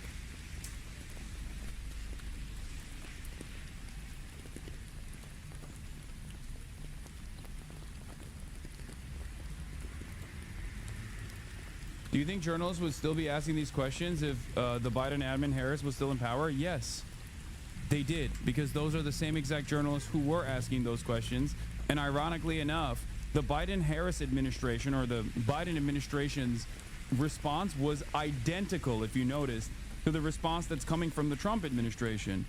They literally used the same exact language, sometimes the same exact fucking terms.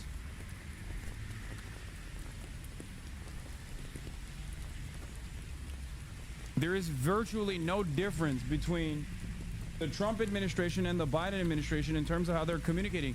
The Trump administration is even doing the whole, oh, I'm really mad. I'm really mad about the things that are happening that Bibi's doing in fucking Gaza. No, I can't believe you hit the fucking Catholic Church. What? How are you doing this?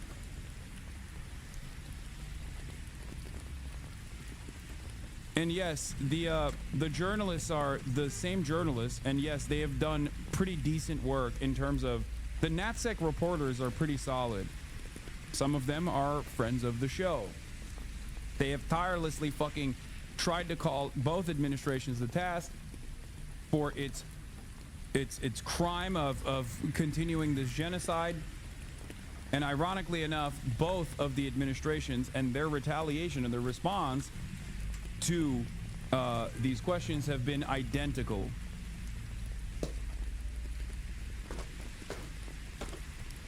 That's why I always get mad when fucking liberals try to be like, excuse me, how dare you say Kamala would do the same thing? It's like, is she dead? Is she alive right now? Why doesn't she speak out against this if she was working, if she actively was going to be different on this issue?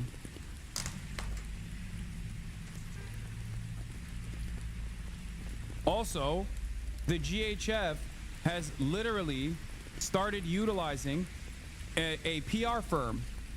I forget what it's called. There's like 7 words or something is the name of the PR firm. You know who is actually the PR firm? You know who the PR firm is comprised of? The Biden administration's State Department employees, including Fat Sauger. Remember Fat Sauger?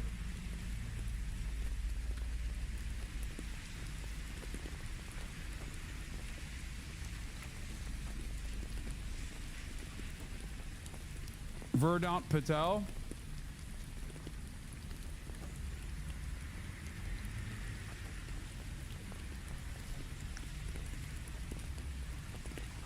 Yeah.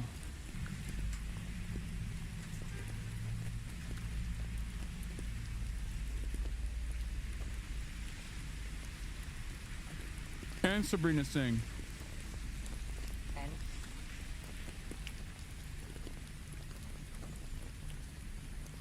Democrat PR firm, 7-letter.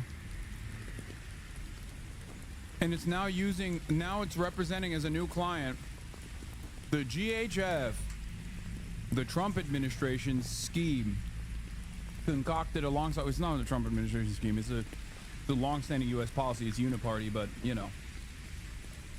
How did that work, guys? That's crazy. I'm so shocked. I can't believe it. I thought that there was a very big difference there.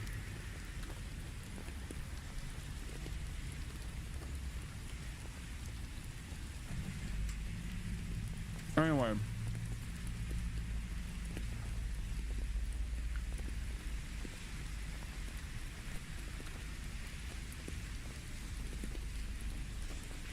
Let's watch the South Park thing now. Donald Trump's White House is melting down over Wednesday night South Park premiere, which just so happened to attack the president's teeny tiny manhood. There's nudity apparently in it. Do we know exactly where it is? Let me see. Hold on.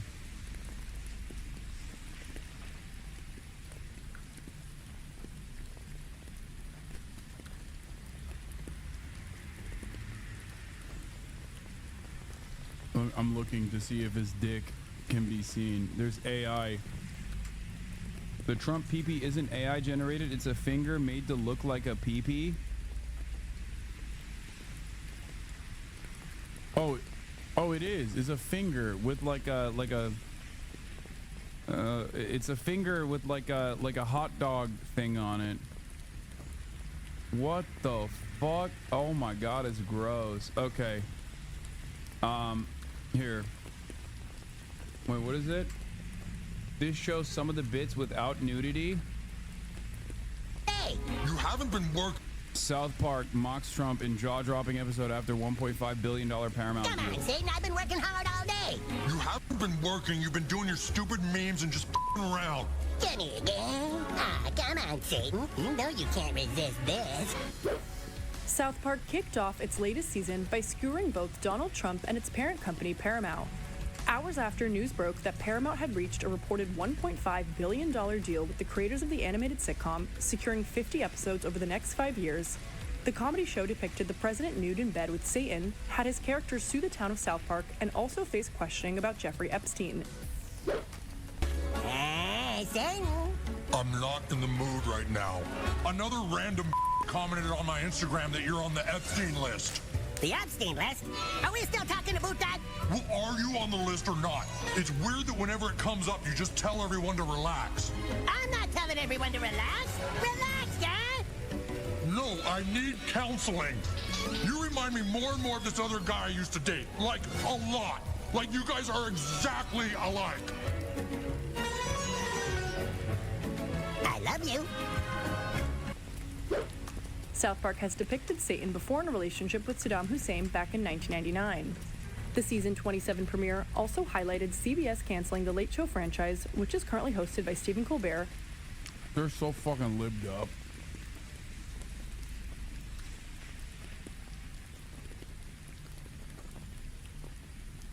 I'm glad that it's pissing off the Republicans though, because this is like the one show that they love. Because they, once again, think like Cartman is on their side.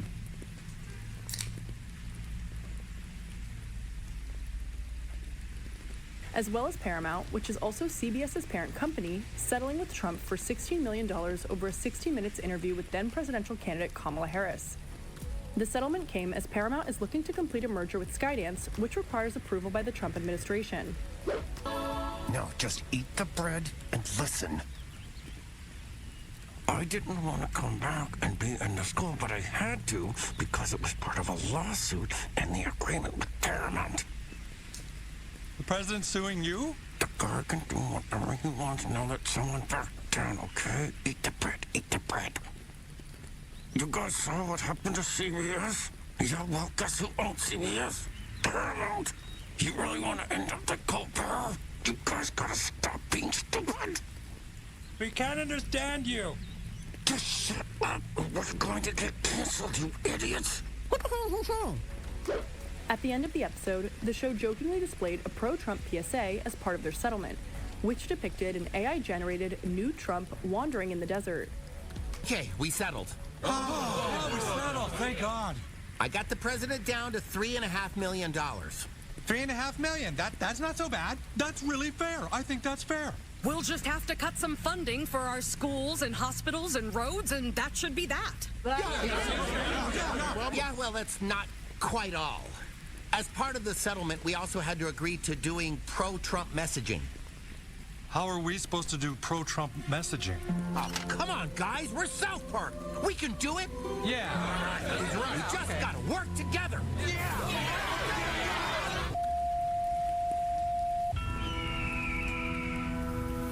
Who walked through the desert for you?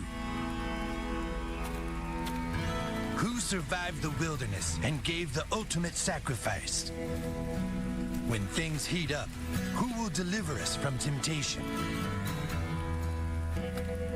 Donald J. Trump. But his love for us is large.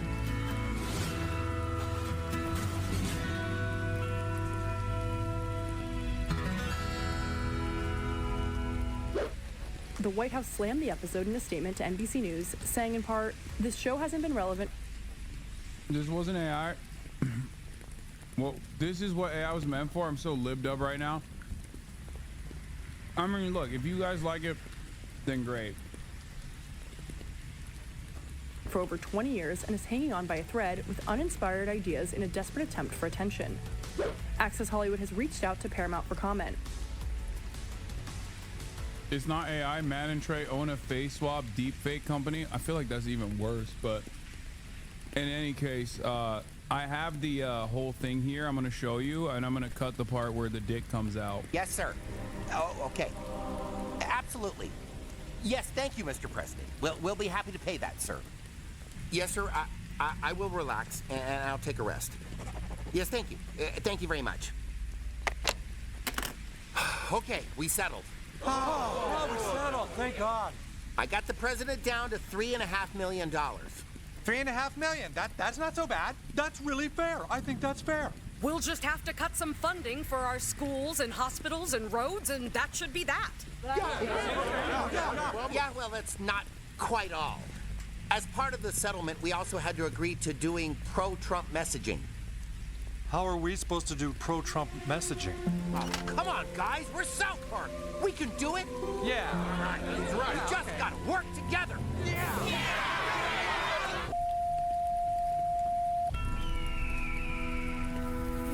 Who walked through the desert for you? Who survived the wilderness and gave the ultimate sacrifice? When things heat up, who will deliver us from temptation? Donald J. Trump. No matter how... Guys, I know you have my best interest in mind, and that's why you keep saying, oh my God, this might be TOS.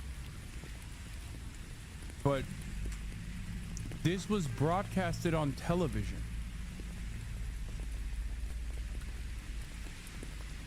It literally has a higher standard than Twitch terms of service does. How hot it gets. He's not afraid to fight for America. Okay? With conviction, discipline, and trust in God, he survived the desert. Here. This is the only image I will show you. And then slowly but surely, okay, his hog, which is not a real hog, it's actually a finger, creeps out on the bottom of the screen, and it's tiny.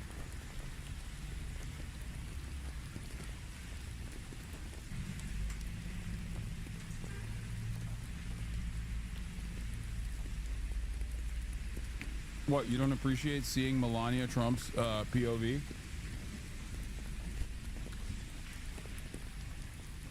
Laura Loomer POV?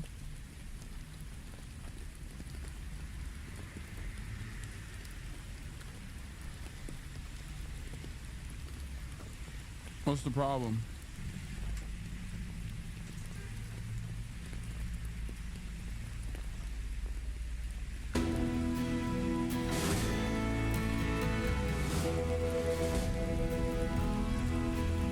I'm Donald J. Trump, and I endorse this message. That's his little penis saying that.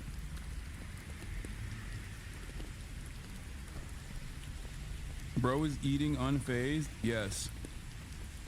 This is nothing to me.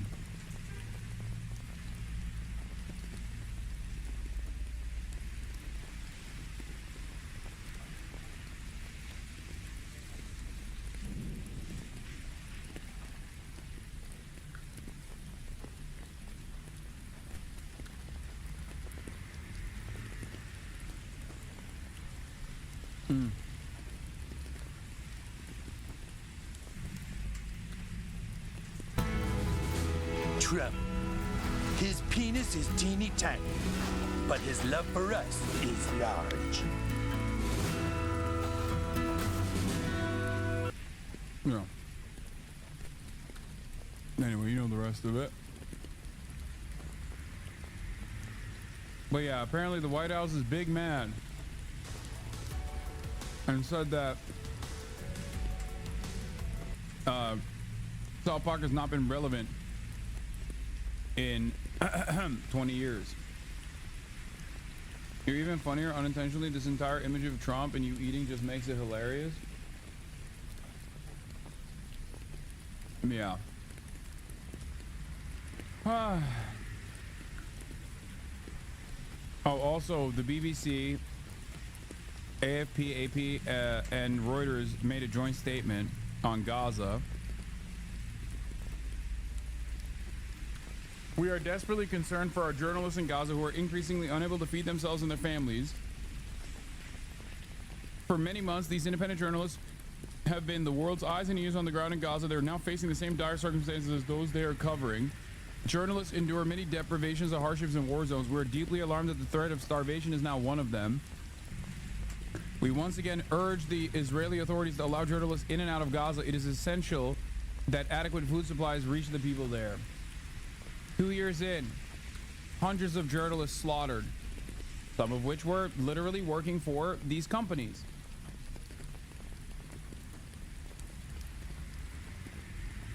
How deeply anti-Semitic of the BBC to make such demands? Don't you know that a demand for journalists to reach the Gaza Strip, like Western journalists to reach the Gaza Strip, or a demand that the Israeli government stop starving the journalists that are in Gaza is a deeply anti-Semitic endeavor? Really, really fucked up, guys. Shameful. Shameful stuff. How dare they?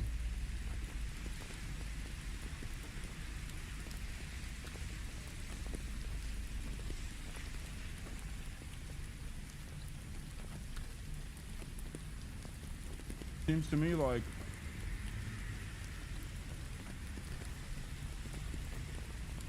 BBC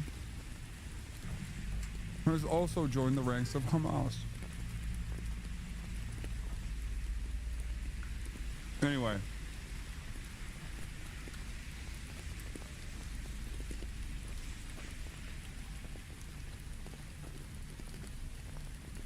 Back to Jeffrey Epstein. Comprehensive investigative reporting from Jobbery, friend of the show, that came out a year and change ago on Jeffrey Epstein, more relevant now than ever before. A federal judge has ordered the release of the identities of dozens of people mentioned in the court documents related to convicted pedophile Jeffrey Epstein. The papers could reveal more than 150 people who were associated with Epstein. Epstein was an operator. Even if you take the absolute minimalist view of what Epstein could have been up to, I mean, he was a crook through and through. How many other people has this happened to? How many other stories are sitting in a vault, in an ABC News or an NBC News vault, of powerful people that they wanted to preserve their relationship with?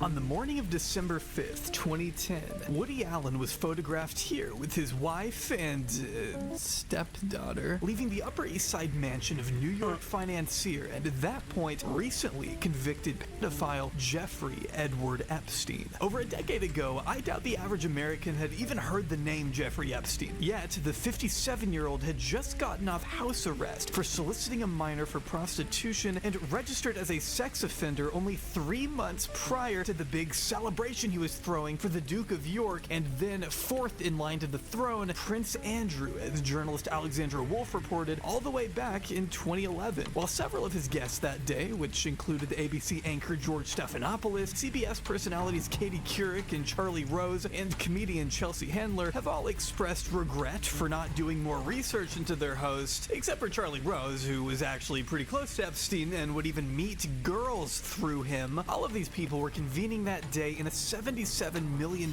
mansion that would later be dubbed a House of Depravity by Epstein's victims. Physicist Lawrence Krauss, despite knowing exactly why Epstein had spent time in jail, told the Daily Beast in 2011, "I do not feel tarnished in any way by my relationship with Jeffrey. I feel raised by it." Everyone and their dog is now aware that Jeffrey Epstein had connections in the highest of high places, but the specific nature of those connections has always largely been shrouded in mystery, and that may be by design. These connections include, but of course are not limited to, well-respected scientists, scholars, actors, lawyers, real estate moguls, US presidents, and international leaders from all around the globe. While Prince Andrew's now infamous camaraderie with Epstein made quite the splash in British media 10 years ago, Prince Andrew's ex-wife was given £15,000 by his American friend Jeffrey Epstein to pay off some of her debts. That friend, a convicted sex offender. The American press stayed unusually quiet back then. This Daily Beast article was one exception, but even Wolf herself asks in it why nobody, particularly New York socialites, seems to know or even care about what Epstein had just admitted to doing in Palm Beach. Remember, this dinner party happened 3 years after Epstein very publicly pled guilty to procuring a minor for sex, and 8 years before he would be arrested again on federal charges of human trafficking, then die under mysterious circumstances that remain the subject of intense debate today, even becoming somewhat of a running joke. Thank you so much, James. Yeah. And remember, Epstein didn't kill himself. Okay, got it. Very clever. And now, with a judge recently ordering thousands of past court documents to be unsealed, Epstein and friends are back under the spotlight of public scrutiny once again, with all the pop-based, pop-crave, poo-crave Twitter accounts teasing the news like it was a new Travis Scott album or something. For a while, you could even place bets on which celebrities might be exposed as an Epstein client. Did you see Bet Online is letting people bet money on who will be on the Epstein list? I'm doing that right now. Wait, what? An official betting pool for it? Harvey Weinstein, easy slam dunk. Hillary, probably. Joe Biden, I think he's probably too old. Like, I don't even think he knows what planes are right now. Which is a long way of saying that despite the man himself being long gone, the Epstein saga is anything but over. This story has fascinated and frustrated me for as long as I've been paying attention to it. And the more you dig in, the more questions seem to crop up. It's a complex tale, often mired in conspiracy and littered with political interests. Bill Clinton. Nice guy. Got a lot of problems coming up, in my opinion, with the famous island with Jeffrey Epstein. A lot of problems. My brother in Christ, you were on the plane! This video not only attempts to outline the years-long behavior Epstein and company were said to participate in, it's also about shedding light on what we still don't know, and what we may very well never know. We won't get to everything today, since this is only one part of what will eventually be a 3-part series, but I hope it can at least be a starting point for those not as privy to the timeline of the late trafficker's reign of terror, and those who maintained correspondence with the man even after his guilt became abundantly clear. Everyone now knows the name Jeffrey Epstein, but the question I intend on answering is how it all came to this. Tonight, more newly unsealed court documents just released involving accused sex trafficker Jeffrey Epstein. Tonight, the blast radius from Jeffrey Epstein's reach continues to grow. The accuser in the case did claim that she met the former president on Epstein's private island. Jeffrey Epstein's mansion was a hive of activity today amid uproar over his suicide behind bars. Jeffrey Epstein victims recounted in sworn deposition. First video I ever watched of Tyler Olivero was him unironically swimming to the Jeffrey Epstein mansion, Little St. James Island. Sorry, not the mansion. Swimming to Little St. James Island. And even then, I thought that he has some sus vibes. Since then, of course, he's become, yeah, Tyler Hitler Vera. Years ago, tried to go to the Jeffrey Epstein Island, Little St. James Island, and you know, he was chased off by some security, if I recall. And I remember thinking to myself, this motherfucker's got some sus ass vibes, bro. Yeah, it was a jet ski.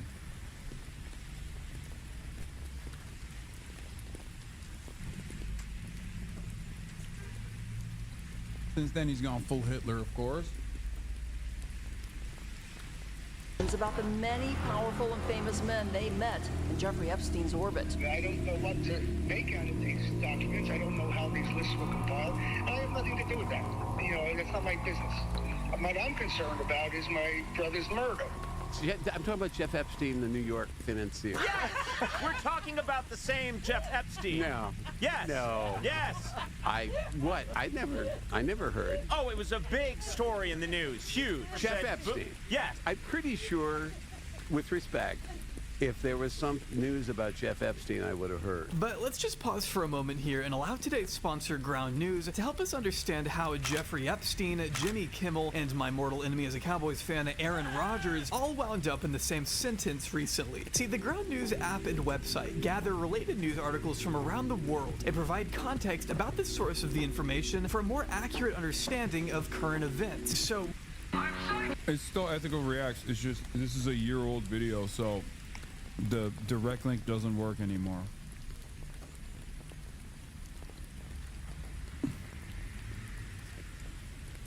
Like, I suspect. Going to ground.news/Jobbery right now. You can even get 30% off the Vantage plan if you subscribe through my link, which is what I use, or try it for less than $1 this month. Huge thanks again to the wonderful people at Ground News for sponsoring this video and helping us all see through misinformation and media bias.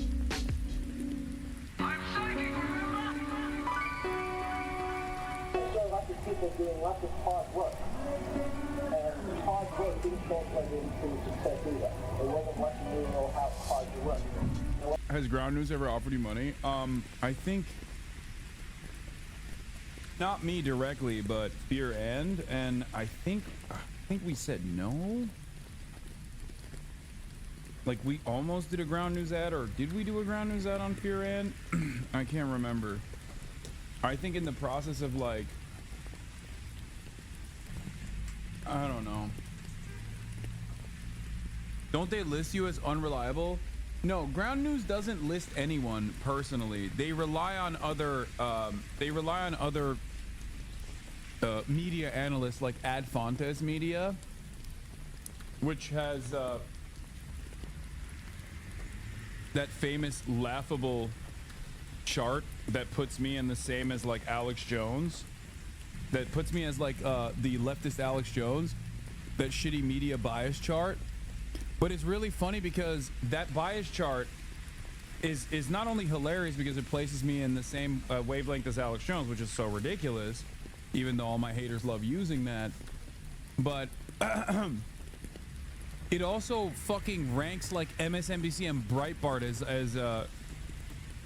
at the same level of like competent. People have not paid attention because they just love being like, oh yeah, this fucking media bias chart shows us on at the same level as Alex Jones, and then they just like don't look at anything else, I guess. But that fucking chart is insane.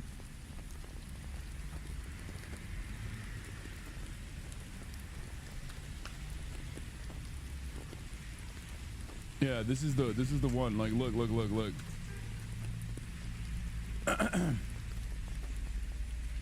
Wait, this isn't even the whole thing. There's like, yeah, they put me down here at contains misleading info, also because, you know, Israel. And then, wait, where's Alex Jones? They don't even have Alex Jones on here. Yeah, I'm at the same wavelength as Mike Lindell. But what's really funny about it is that they have like an insane approach to this, like putting Fox News Live at a higher degree of factual reporting than like Christian Amanpour, for example, or fucking Inside Story, CNN Newsnight. Like Fox News Live has a higher degree and is less biased than all of CNN combined. 60 Minutes. They also have Russell Brand as a they have Russell Brand as like a in the middle of the ideological boundaries. They have Russia Today having less, like they have Russia Today at a higher degree of news value and reliability than myself. Literally a fucking state broadcaster for Russia that I don't even use. But again, most people don't realize that because they're just so hyper focused on this shit. But yeah, right there with Mike Oates, Breakthrough News is the PSL one, right?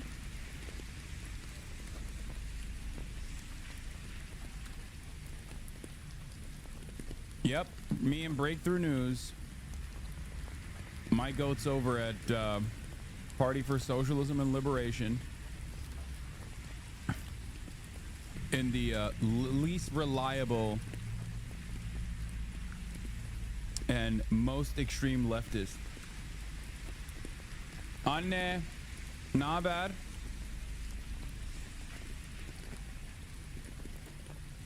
Latest one. Oh, here's a more comprehensive one.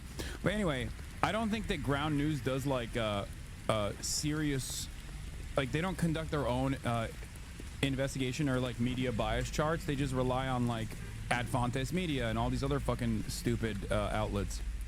But yeah, this one is the most comprehensive one, and I love this one. Look at this one. They even have Destiny on there as well. Because, I mean, anyone who puts me down here probably is a fucking Destiny head to begin with. But where is it? Look, they got Joe Rogan above me. Like, literally, the most anti-vaxxer motherfucker out there is more reliable. A guy who fucking covers misinformation and false narratives that Republicans are spreading. Half of this side of the spectrum I actively cover because they spread unimaginable, untold amounts of misinformation. And they have these like, all of these like New York Post, the Washington Examiner, Fox News, Quillette.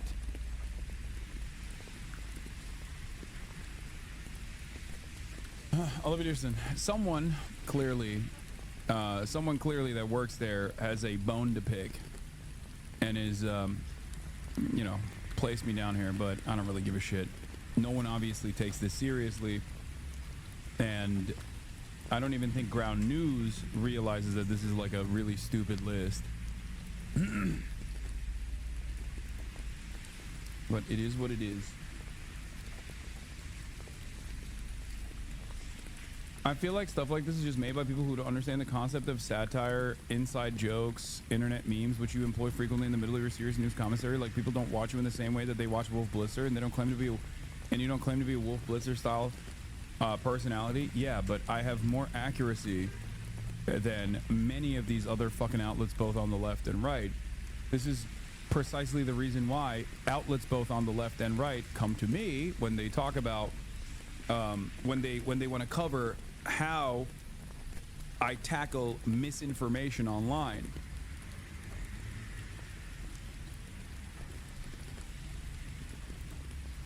It is what it is, though. Yeah, Barstool, Breitbart clears me, Barstool clears me. But it's not just about me. I need you to understand, like, the list in and of itself is so busted that they have fucking, like, they have, like, Jezebel, MSNBC, Media Matters, lower on the reliability and news value than fucking New York Post or the Washington Examiner. Okay? Like that, let's not even talk about me. If you want to understand their biases, if you want to understand how fucking stupid these guys are and how slanted to the right they are, look at the way that they cover right-wing broadcasters like Russell Brand, who is a literal rapist and also a complete nut job. They present him as like center-right, skews right. Joe Rogan skews right. Motherfucker endorsed Donald Trump. How can you skew right?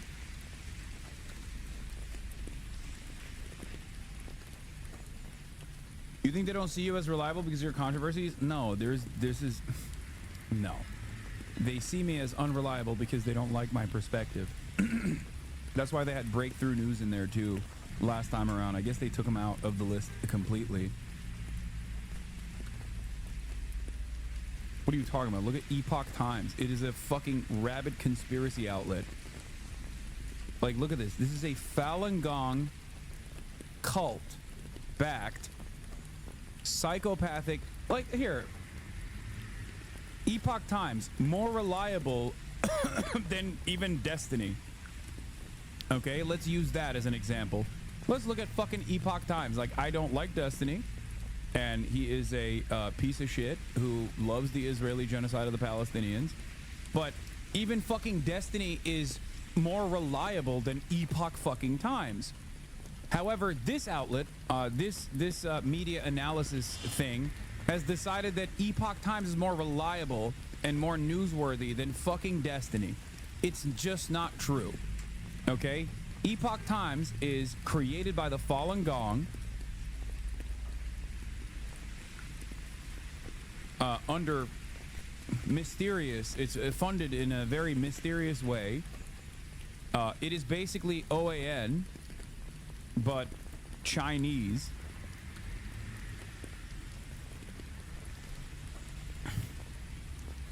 Americans were subsidizing the world's pharmaceuticals. Satellite pics expose 4 CCP spy stations. How intermittent fasting dietary changes. Big Doge update. $160 billion saved by Doge. Literally a falsehood. Steve Bannon. Trump is waging economic warfare on the Chinese Communist Party. They're also massively anti-vax.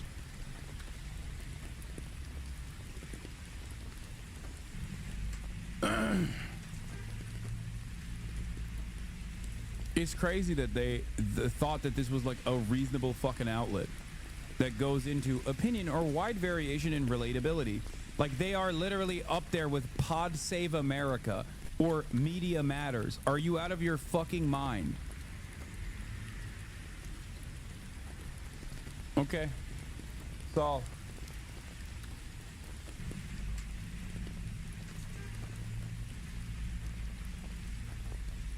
there's a difference between covering things using your opinion backed by facts and just straight up lying, and this chart puts them in the same category. I know. They're anti-medicine. On this list, if this list was like a little bit sincere and wasn't like incredibly slanted on the right, half of these right-wing channels that they have up here would literally be down in the bottom right corner. Okay? Most right-wing outlets, all the way from the most mainstream, like Fox News, down to the Ben Shapiro's of the world and the BillO'Reilly.coms of the world and the fucking Hannity broadcasts, all the way to Candace Owens, would be in the unreliable, contains misleading info and contains inaccurate fabricated information side of things. It's ironic because the media bias chart, or Ad Fontes Media that uses the media bias chart, is basically my job. Like, my job is to show you the biases that many media outlets have, regardless of their supposed independence, right? Like, that is literally what I do professionally. So, of course, they maybe see me as market competition and have put me down here.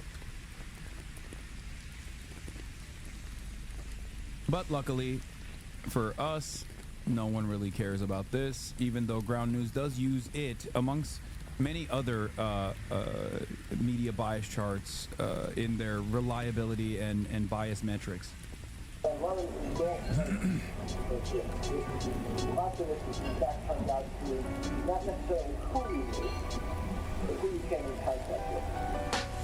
One of the most robust biographies of Jeffrey Epstein we have was written by his own legal defense team following his initial indictment in Palm Beach. Handed over to state prosecutors in 2007 by one of Epstein's lawyers, who also made sure to attach a smug, handwritten note that read, "Enjoy some fun reading on your defendant." Obtained in 2019 by the Palm Beach Post, the generous wording of this thing should be entirely expected. I mean, it was written by his defense team after all. It glowingly recounts all the times Epstein lent a helping hand to the people around him, and includes testimonies of former girlfriends Eva Anderson and Ghislaine Maxwell. Being sure to mention that the reason Epstein has shied away from becoming a parent is because the demands of his business would not allow him the kind of time and presence needed to be a good parent. I'm sure that's what it is. To back up a little here, it also notes that Epstein was born in Coney Island, Brooklyn, New York in January 1953. Jeffrey and his younger brother Mark were raised in a middle-class environment by their two parents. If you click on the outlets, it breaks down the article by rating, and it rates things like factual reporting on global warming as leans left. That's funny. I don't even think it's their own ideological leanings there. I think it's more so the ironically biased media bias charts that they use.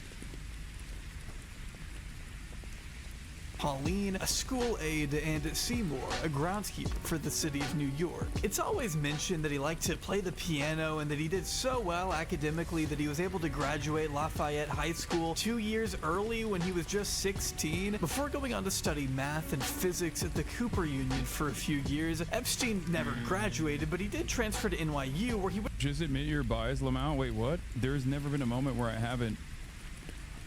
Yeah. Oh, you mean everyone is biased and that's good, but ground news obscures that even more? Yeah, no, of course. I am biased.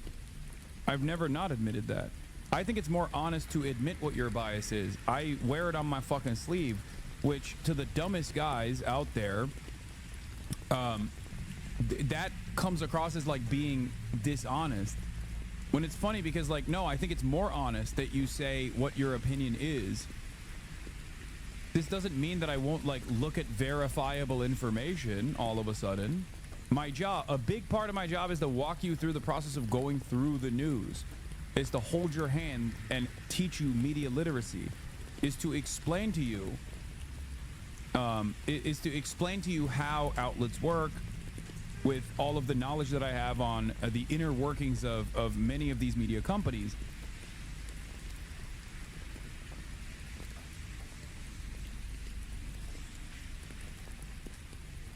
That's literally what I do. And not only that, but also I think that people who pretend to be unbiased or act as though they are delivering the news objectively are actually lying. They're lying harder than even fucking Fox News does. Well, I guess Fox News technically does also, outside of a court defamation suit, will say that they're unbiased and the most trusted resource in news. When they're, of course, in a court case for defamation, then they'll be like, oh, we're just entertainment. Don't take us seriously.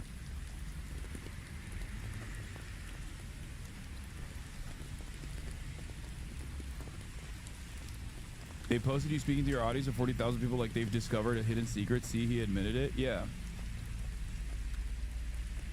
Yeah, my biases come from my convictions, from having a politics that is based around having empathy for all. but also not graduate. So the natural question becomes, how did a two-time college dropout get a job teaching math at the prestigious Dalton School the same year he left NYU behind? After all, the Dalton School has produced a number of notable alumni, including Chevy Chase, Anderson Cooper, Sean Ono Lennon, and specifically while Epstein was there, Prudence Murdoch, daughter of Fox News founder Rupert Murdoch, and actress Jennifer Grey, according to NPR. The New York Times Times reports that the school's headmaster at the time Epstein was hired was Donald Barr, who, fun fact, is the father of William Barr, the U.S. Attorney General under Trump, who you may know for being in charge of the DOJ when Epstein died in custody decades later, which is just one of the many strange tidbits we'll see throughout this story, like the fact that Donald Barr once wrote a book called Space Relations, about a planet ruled by oligarchs who engage in child sex slavery. So I'm glad that's something I know, and now so do you. As former Dalton social studies teacher Susan Semel told The Times, Barr was explicitly looking to hire teachers with less conventional backgrounds in the field. And while Epstein was about as unconventional as it got, he was barely 21 years old, had no experience in the world of education. I mean, he's a two-time dropout and would show up to school wearing fur coats and gold chains that would dangle in front of his grossly exposed hairy chest. I'm sorry for the mental image, but I think it's worth illustrating here in detail. His tenure at Dalton, though, wouldn't last long, according to the interim headmaster, who alluded to Epstein's lack of effectiveness. If you ask his students what they thought about the eccentric instructor, the consensus seems to vary. Some described him as caring and attentive, while others recall a clear inappropriateness about the way he conducted himself. It's also been reported that he'd attend student parties where underage drinking would occur, to the point that it would become widely talked about among the school. Epstein's bizarre behavior even made it all the way up to the headmaster that replaced Barr, Gardner Dunnan, whose attorney has since told The Times he denies being aware of any concerns of Epstein's conduct. But it's also worth noting that Dunham himself was later accused of sexually assaulting a 14-year-old. Epstein may have been out at Dalton, but he sure wasn't down on his luck, struggling to find his next gig either. Ever since the beginning, one of his few talents may have been his ability to suck up to the gaggle of powerful people in his vicinity. Robert Couturier, an interior designer who knew Epstein during the 80s, told Vanity Fair in 2021 that Epstein was a Wait, I have a friend that I recommend you to watch, and his response was, I don't like Hasan. I watched a couple of YouTube essays about him, and I don't like how he speaks in absolutes, like he's always right, especially when he's wrong about Ukraine and Russia. And when I asked, have you ever watched or listened to what you said in full, he said no. That's the kind of people that can be easily swayed by the list. I know, but the easiest solution to that is to convince them to watch one fucking video, or to watch like one particular thing, or watch the stream. I make my content readily available for free for everyone to enjoy wherever they want to. Not only that, but also on top of that, people can even literally make money off of the content by editing it and then repackaging it and posting it on YouTube on their own. People make hundreds of thousands of dollars doing this. So the reality of the matter is, the Piker Broadcasting Service is sponsored by you, the viewers, for you, the viewers. Okay?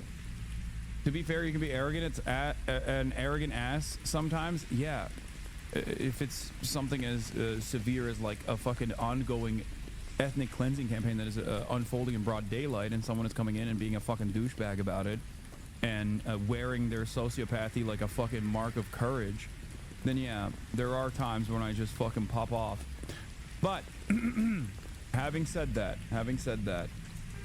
you said some pretty sus stuff yesterday about black people. Yeah, like I said, black people cannot escape white supremacy, no matter how hard they say, I voted for Kamala Harris and I did my job. If that's considered suspicious to you, then there's not much I can do, you know?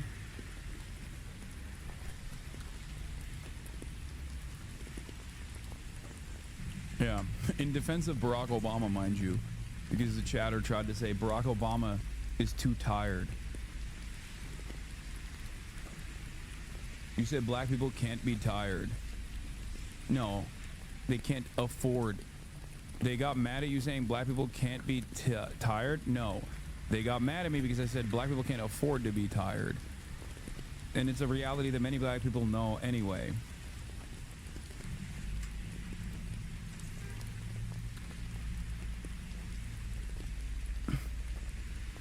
But regardless, it's a very stupid thing. And I actually don't fucking give a shit if people get mad about that. Like, I don't care. Okay, you voted for Kamala Harris. Have fun with that.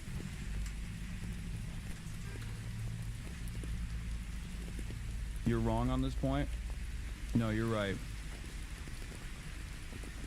You said some pretty sus stuff. That wasn't the point the person was making. BS. Nah. Yeah. No, you're wrong on this point. I know. That's the problem. Okay, so you do agree with me that black people in a white supremacist society cannot afford to be tired and like check themselves out of the conversation because politics will find them regardless. This is a reality that every black person knows and experiences on a daily fucking basis. So you agree with me. Got it. Okay, cool. Thank you. So standpoint theory in this regard is idiotic.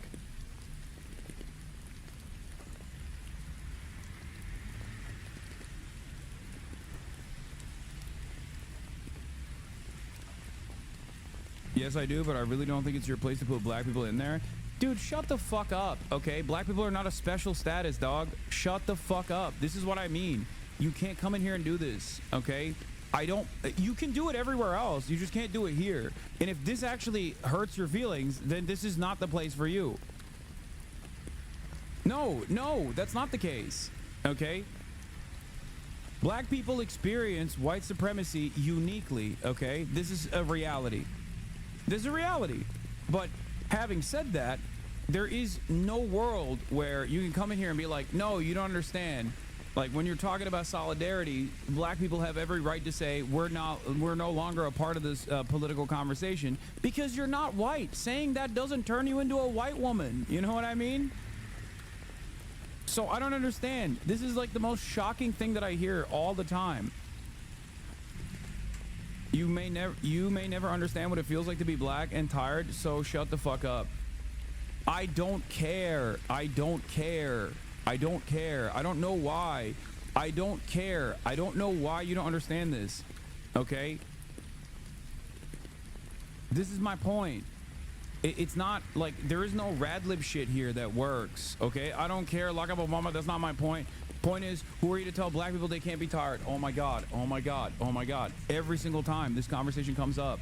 Every single time this conversation comes up. I try to get some black people to tune into your show. They all told me you're racist. Now I see why. Yes, because I'm fucking racist. Because I'm racist enough to acknowledge that white supremacy will never let go of undermining black people. So simply saying I voted for Kamala Harris, it's time for me to fucking stand down when all of these untold atrocities are happening is a fucking stupid position that wine moms can entertain. Liberal white wine moms can entertain that position, but black people can't because politics will find them regardless. It is an accurate reflection of white supremacy and how it is experienced. What do you mean? Hearing it from a white guy like me doesn't change the veracity of the fucking statements, okay? Shut the fuck up. Jesus Christ. I'm sorry. I treat every single person in here like a normal human being and don't do the fucking stupid ass rad lib bullshit. Like, oh, I'm so sorry. I'm so sorry. I've spoken out of turn. I'm so sorry. God damn, dude. What is this? What has happened in like fucking stupid ass rad lib spaces that make people think that they could just like say this to be like, no, you have to apologize. Even though I agree with you, it might potentially not even though I agree with you as a black person, even though I understand the point that you're making, I think there are other black people that might misunderstand the point that you're making and not agree with you, and it might come across as racist, so you have to apologize for the hypothetical black people that might get mad is a ridiculous point. Don't you perhaps think that I, at least, although I am white, as a Muslim dude fucking consistently advocating for Palestine, have heard this same exact song and dance a million times over from Jewish advocacy groups that are seemingly only interested in Israel's defense?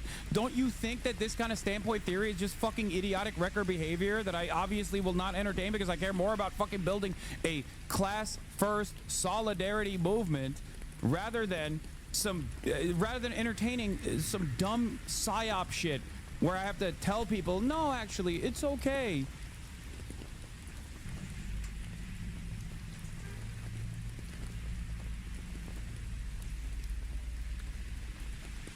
God damn. Yes, debate worked. But it's important. This is an important conversation to have. It's an important conversation to have because I think people constantly do this I don't even know if I would call that person a radlib. We banned them before for saying Hamas Piker is funny. They're just a little worm trying to stir shit up, and it's fucking worked. Oh, it was rage bait. They were just trying to piss you off and get a clip. Comparing your white passing ass to black America is insane. Fucking joke. Yeah, it is insane because I didn't fucking do that. Dumb fuck. I didn't do that. You're just fucking hallucinating. I'm saying that the required standpoint theory infantilization is identical from Jewish advocacy groups that are simply only invested in defending Israel. This is the problem. As soon as the word black comes into the fucking equation, there are chatters who just shut off every part of their brain and go, oh, this is a white supremacist doing Ku Klux Klan theory, while I'm in the process of fucking talking about systemic white supremacy. Anyway, it's stupid. The reason why I always fucking take this bait, by the way, so you're comparing yourself, lol, I don't think you're racist at all, by the way. Well,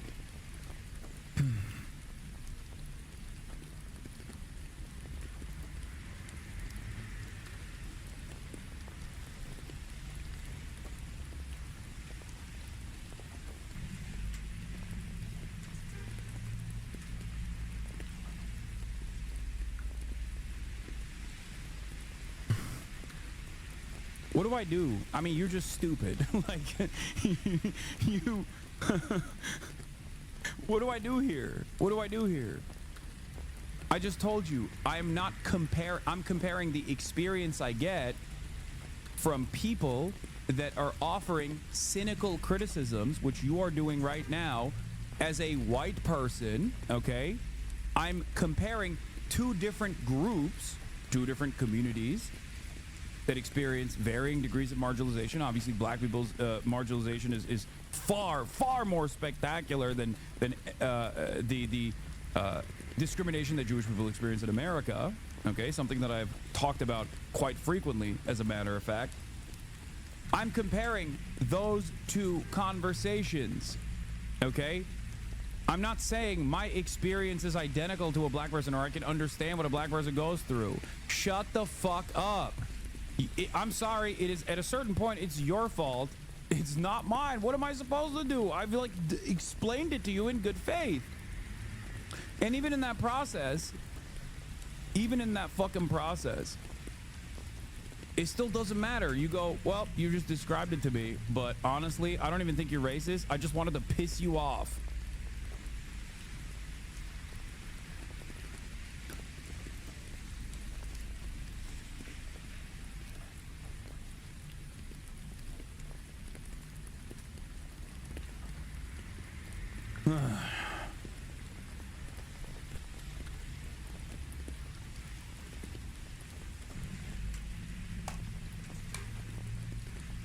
Anyway, okay, my bad. That's what it sounded like to me. I know.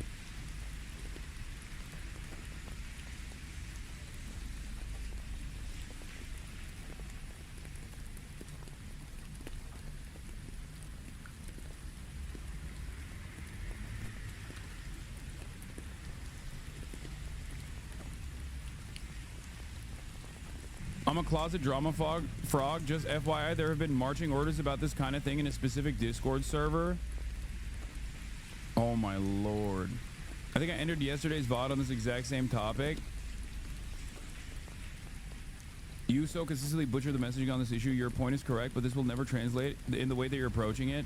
No, I don't, because I don't care. I don't think you understand. I don't care. I don't care. I cannot stress this enough. Anyone that comes in here and says, hey, sorry, gonna sit this one out because I'm trans, or hey, sorry, gonna sit this one out because I'm black, hey, sorry, gonna sit this one out because I'm Hispanic. Okay, shut the fuck up.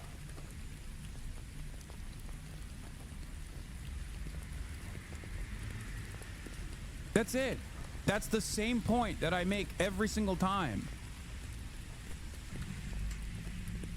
That's it. Sit it out. Shut the fuck up.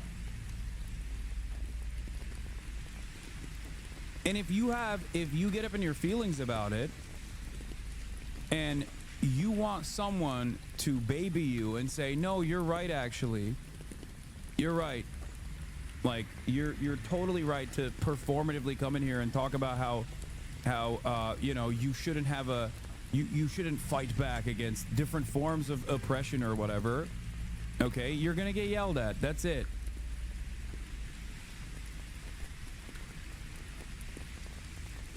It's just so stupid. Because guess what? You could just sit this one out by shutting the fuck up. You know? But you don't want to just shut the fuck up.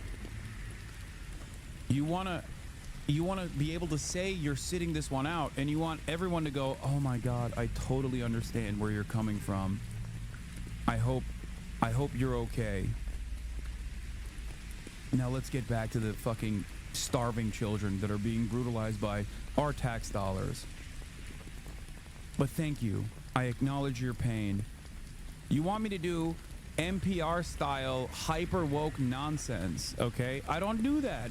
I'm going to treat you like a normal human being.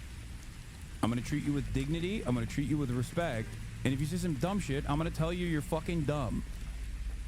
Your background does not change this reality. And guess what? The overwhelming majority of Americans also operate with this fucking same boundary, okay? Normal people in the real world also operate like this. There's no fucking holding space. I just got in, but if that's what the convo is about, I agree. Some black people want permission to check out, and it's dumb for sure. I know. It's just so stupid, because the same fucking forces that are doing untold amounts of white supremacist violence to the Palestinian population are the ones who are training the local police departments to do very same methods of surveillance, kettling, corralling, and also death and destruction for the black community. They're collaborating. You can't sit it out. It's that simple, okay? They're collaborating at the international level. They're incredibly well funded. You can't just sit this one out. It doesn't work that way. It's idiotic. It's especially idiotic if a black person is saying this, because white supremacy puts the crosshairs on black people first and foremost. It is the primary crosshairs. It's never changed throughout the inception of the American state. Half of the fucking founding fathers were slave owners. What the fuck are we doing? There's no sitting it out. You know what I mean? Just voting for Kamala Harris is not changing anything. The real reason why you're upset is because I'm saying voting for Kamala Harris or Barack Obama is not actually fucking detangling white supremacy. And you don't want to hear that from a fucking white guy, and it hurts your feelings. That's it. So instead of trying to re-examine why you said this, and what kind of recognition you want from someone like myself, you have to immediately go, this is just like every other white person. He's being insensitive to black plight. Ironically enough, I'm talking about white supremacist structural forms of violence while you're in the process of saying, no, you must be a white supremacist for being insensitive about black plight. No, I'm not. That's it. That's it.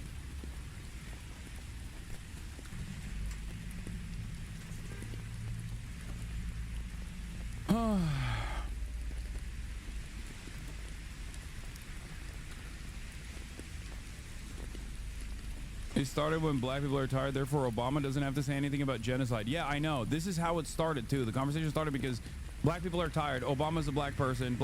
As a black person, Obama doesn't have to say anything about genocide because black people are tired. Ridiculous.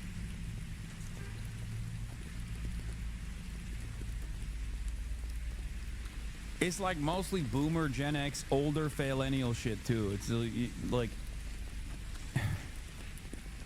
You don't hear that from any other fucking demographic.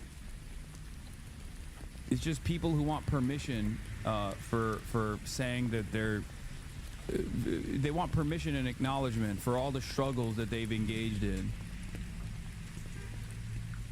And it's a totally bad faith. But of course, because it's a messy conversation, and it's one that I'm willing to entertain, and it's one that really fucking pisses me off, that it's so clippable, and then people will clip it and posterize it all over the fucking internet to be like, Hasan hates black people. Okay, dude. Well, it's up to you to also do a little bit of fucking media scrutiny and look at, I don't know, any other thing that that account has posted. You know? Because I'm willing to bet 3 videos down the line, they're probably calling black people the N-word, because those are my fucking enemies. Those are my ideological enemies who want to disparage me for the reasons that I ironically am talking about, which is the exact opposite of the way that people try to present me.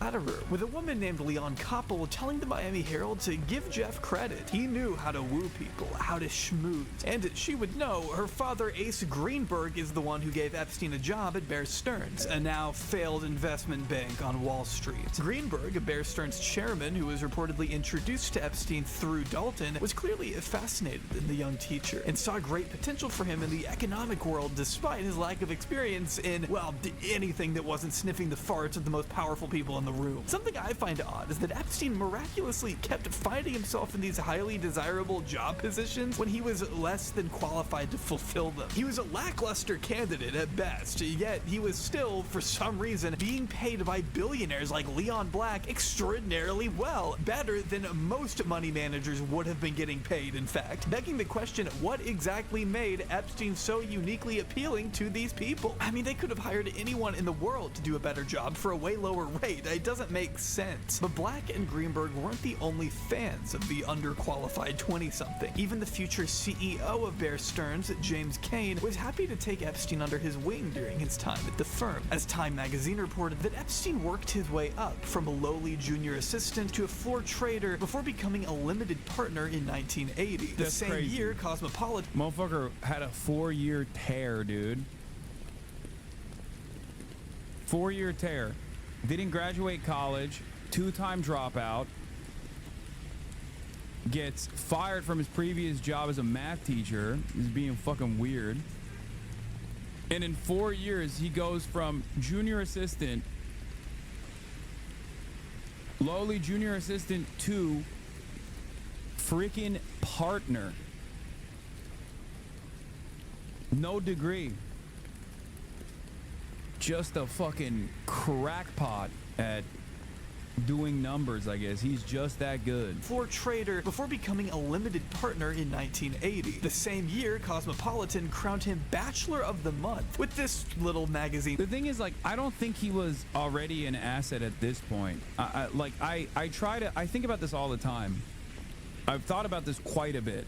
Like, what is the point where there's like a turn? You know what I mean? Because I don't think he's like a asset at the age of like 21. You know what I mean? I assume that there was probably I assume that he was good with like wheeling and dealing people at that point. And because remember, this is like 70s into the 80s, so this is like still at the end of like the firm handshake era, as I like to call it, because like your parents will say like, back in my day, you used to get a job when you gave a firm handshake, and then you could have a house. Like, so I think in that era, if you were like even a little bit interesting and could yap, you could elevate fairly fast, maybe.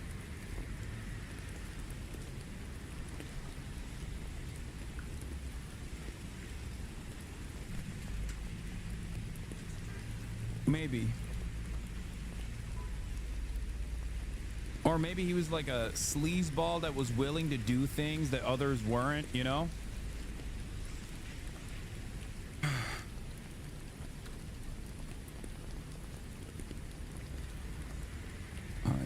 Gray bars are back.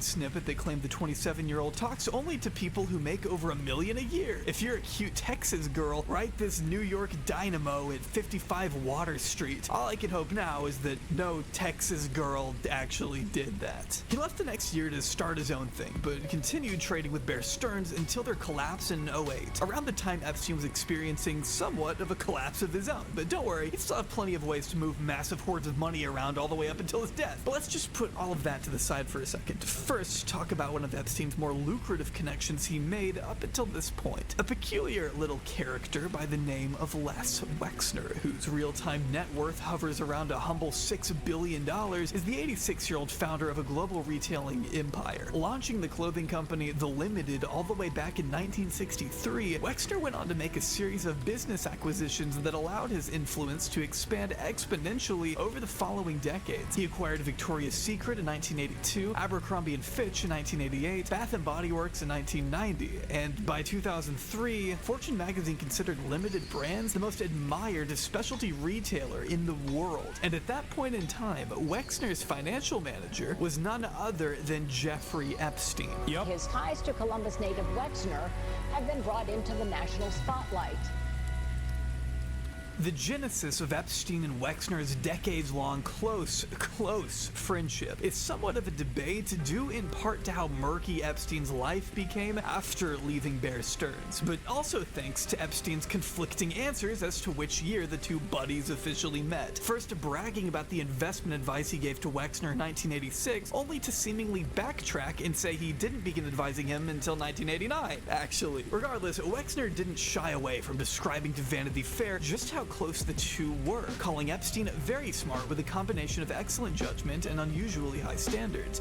Whatever that means. But then again, this was his, quote, most loyal friend, at least in 2003. And I know you may be wondering, hey, this was years before Jeffrey Epstein got publicly exposed as a serial sex trafficker, so is it really that fair to criticize the guy if he didn't know Epstein was bad until at least 2008? And I might agree with that, if Wexner hadn't been so personally involved with the man to the point where Epstein reportedly told a friend that Wexner knows everything about me. He knows every experience I've had. With Vanity Fair also noting that Wexner was warned hundreds of times by Robert Meister, who originally introduced the two men, to drop Epstein after learning about his sexual proclivities before. Soon after introducing Wexner and Epstein, Meister started hearing disturbing stories about Epstein's sexual proclivities. Think of whatever the worst thing anyone can do is, and Epstein did them all, Meister said. The breaking point came when Epstein showed up unannounced at Meister's Park Avenue apartment with 5 models for Meister's sexual entertainment. Epstein thought he was bringing me a gift, Meister recalled. I told him, get the fuck out, and I never want to see you again. 2008. But it wasn't just Meister sounding... Okay, the fact that he just like immediately rolled up with 5 girls means that at that point he's just like, he's straight up doing this, right? So I assume that this is something that he consistently did, just like either through coercion, persuasion. At a certain point, the persuasion turned into coercion, obviously, but maybe at first he was doing this through persuasion, and then that's how he was elevating himself, because he was like known as like maybe a party guy amongst the Bear Stearns crowd or whatever, and then eventually it got to a point where he was basically doing this for as an intelligence asset.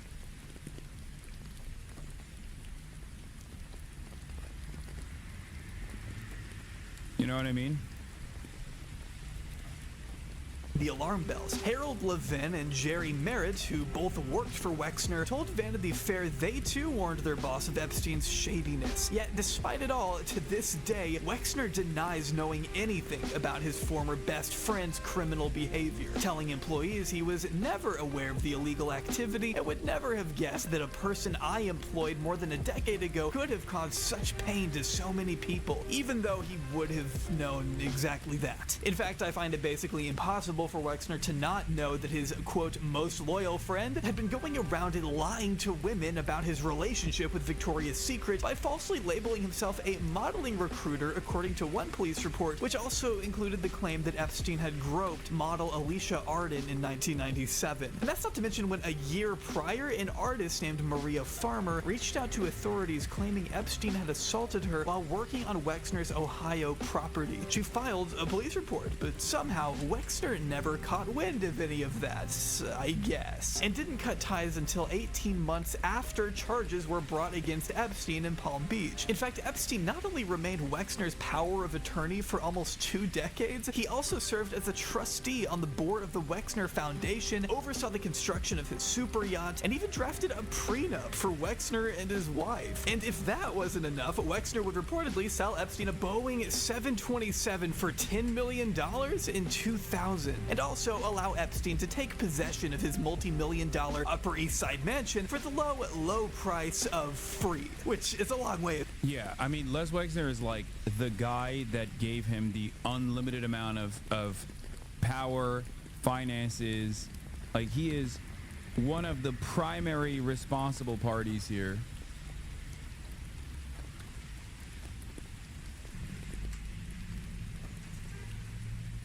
And that is the reason why people think that they had a potential romantic involvement, potential romantic relationship. E.T. owns your ass? Extraterrestrial? Like the alien?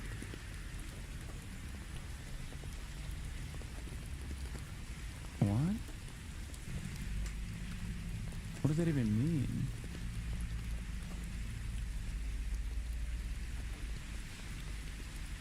Entertainment Tonight? I don't even fucking understand what these guys... Sometimes people come in here and try to own me, I guess, but then in the process, they just... Epstein was not a pedophile, he was an ephebophile, which isn't even illegal in most countries outside the U.S. You're completely normal, actually. Brother, you are the least normal person on the planet. I promise you. What the fuck? The only difference, the people that say actually it's a ephebophilia are basically saying there are minors that they would choose to fuck. Okay?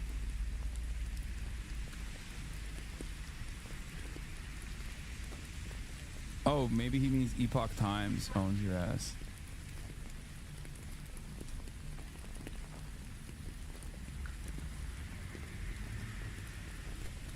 That's all you're saying.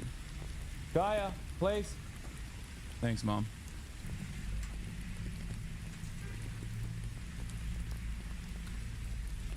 The Daily Bugle owns you. Saying that there's a special place in the afterlife for Mr. Wexner. While we're on the subject, one of the greatest mysteries surrounding Jeffrey Epstein to this day is where he acquired the massive fortune he used to bankroll his decades of international criminal activity. He's usually referred to in the news as a billionaire, but we really don't know how much money he exactly had at his peak. Prosecutors in 2019 estimated he had a net worth of at least $500 million, but the fact that we have no definitive explanation for where any of that really came from should infuriate everyone watching this. Now, Wexner is commonly speculated to at least be in part responsible for the digits in Epstein's bank account. After all, he did claim Epstein misappropriated vast sums of money from him and his family only after his, quote, most loyal friend's arrest, of course. But even if Epstein ripped off one of Wexner's charities for a quick and easy $46 million, that would barely account for the rest of his gargantuan wealth. So naturally, people are kind of forced to just guess. Some of the current acting theories have to do with blackmail, which we will explore in part 2, money laundering, and his possible connection to one of the largest Ponzi schemes in American history. There's a little gap in the resume we've discussed so far. After working for Bear Stearns and before becoming Les Wexner's appointed hatchet man, Epstein began his own consulting firm, working as a bounty hunter in his own words to help clients recover stolen money, which further brought him into contact with some very rich individuals, claiming he wouldn't do business with anyone not a billionaire, even brushing elbows with members of international governments, as Vanity Fair wrote in that 2003 article. Maybe this is why law enforcement discovered a mysterious passport after a raid on his home in 2019, which exhibited Epstein's image next to a fake name and a noted place of residence in Saudi Arabia. This is also part of the reason why, because people keep asking, like, well, how do you have, like, what is the amount of evidence what is the evidence do you have for Jeffrey Epstein being, like, an intelligence asset? Numerous passports, a local residence in Riyadh, affiliations with other known heads of intelligence agencies. So, alongside, of course, you know, prime ministers and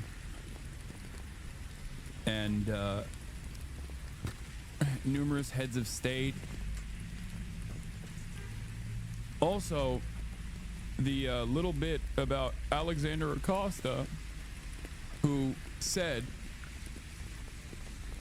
and actually never really clarified one way or another, that in the process of his prosecution, he was told by federal agents that he was a federal asset and that he should be left alone, which played a role in the sweetheart plea bargain that he got for sex trafficking minors.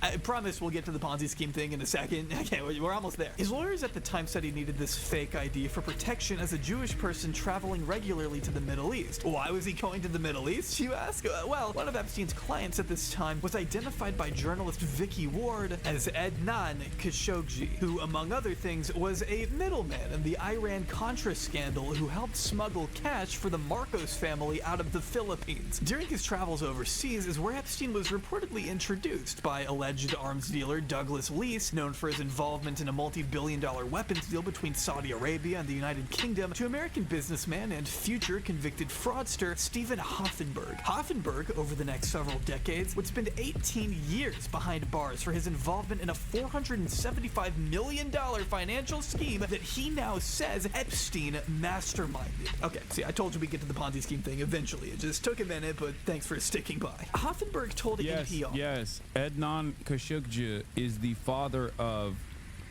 Jamal Khashoggi.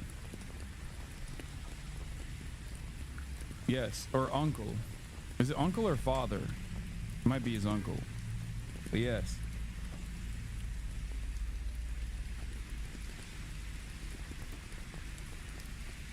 In 2019 that he considered Epstein to be brilliant, extraordinarily gifted and talented in convincing people to buy from him. And also he was a criminal mastermind, by the way. The criminal enterprise that Hoffenberg is describing rather openly here went by the pretty uncreative name of Towers Financial. Hoffenberg and his self-described best friend Epstein, who worked as a paid consultant through the 80s and 90s, ran a team of people on Wall Street, investment people that raised these $1 billion illegally, as Hoffenberg told CBS News, feeling the need to emphasize he was my guy, my wingman, which is personally not a term I would use to describe Jeffrey Epstein in any circumstance, but over the course of 5 years, prosecutors allege the company raised 9 figures, almost $500 million of investors' money by selling them fake bonds. They'd then use the money to repay earlier investors while pocketing the difference. A classic Ponzi that you may be shocked to hear lasted as long as it did, but keep in mind, this was a pre-Bernie Madoff era, so a financial fraud of this scale was almost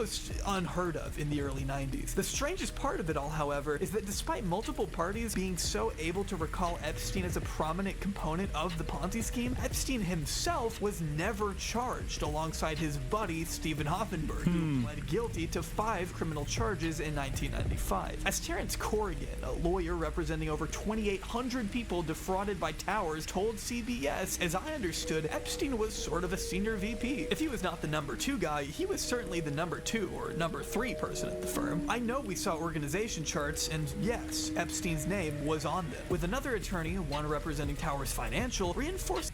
My main issue with the blackmail is a part of intelligence operations theory is that Epstein seems to have primarily trafficked and abused girls and young women for his own enjoyment. Sharing them with others seemed to have been a side project. Wouldn't he have abstained from doing it on his own when not for blackmail purposes if it was all at the Mossad's behest? No, I think he was personally a pedophile and therefore knew how to procure victims, minor victims, as a consequence of his own personal pedophilia, and therefore his own personal pedophilia played a formative role in the blackmailing operations. None of this is mutually exclusive. You can be a personal pedophile and also do pedophilia blackmail. As a matter of fact, who do you think are most likely to be confidential informants, or who do you think are most likely to be assets for intelligence? It's people that are already engaged in criminal enterprise. It's one of the quickest ways to grab someone, arrest them, and then not prosecute them for further use in the future.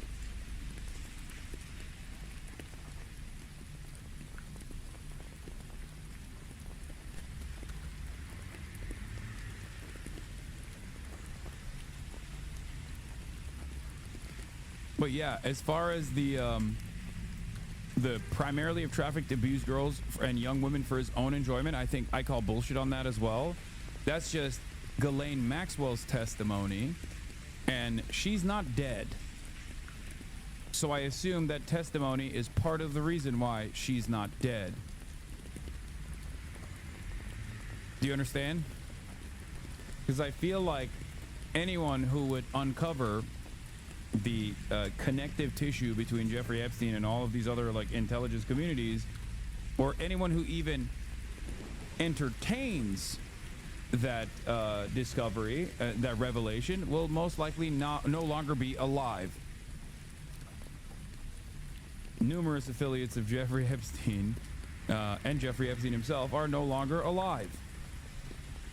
The fact that Ghislaine Maxwell still is alive calls into question what kind of testimony she will offer now that the Trump administration is looking to offer her leniency in exchange for some kind of reliable narrative that will most likely absolve Trump and all these other financial elites from any sort of wrongdoing.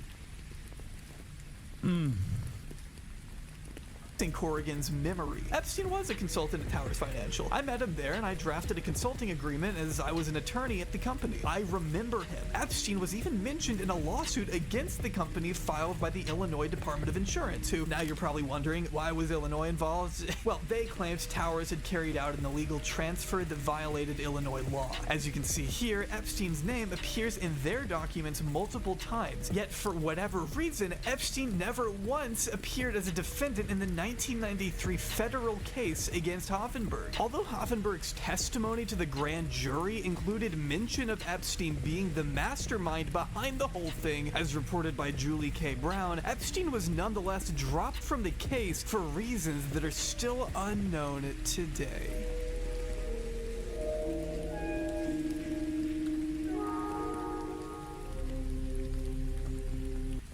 Also, if there's people also say, oh, well, what about if Ghislaine Maxwell has a dead man switch and that's why she hasn't been killed?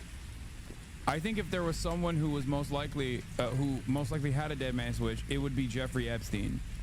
So the fact that no information has been uncovered since his untimely demise, I suspect that the real reason why Ghislaine Maxwell is alive and kicking is because people know that she is reliable and won't tell the truth. What's a dead man switch? Come on, guys. A dead man switch. Like when you fucking die, it's like timed. It's like timed release of information, compromising information. Oftentimes not a literal switch that you hit when you're dying, but instead it's something that you have to consistently log into to show that you are alive.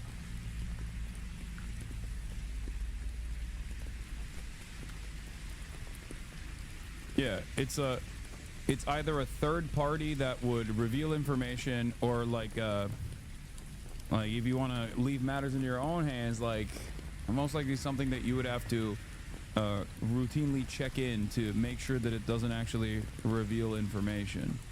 Not like literally a switch, it's just like a protocol.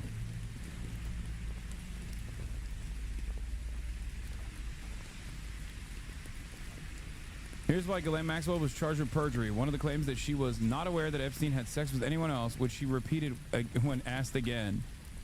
Maxwell was charged with perjury based on an answer she gave in a 2016 deposition regarding Epstein's alleged abuse and her own complicity. The indictment against her cited multiple comments she made denying any knowledge of Epstein's alleged abuse. When asked if Epstein had a scheme to recruit underage girls for sexual massages, she responded, "I don't know what you're talking about," for instance.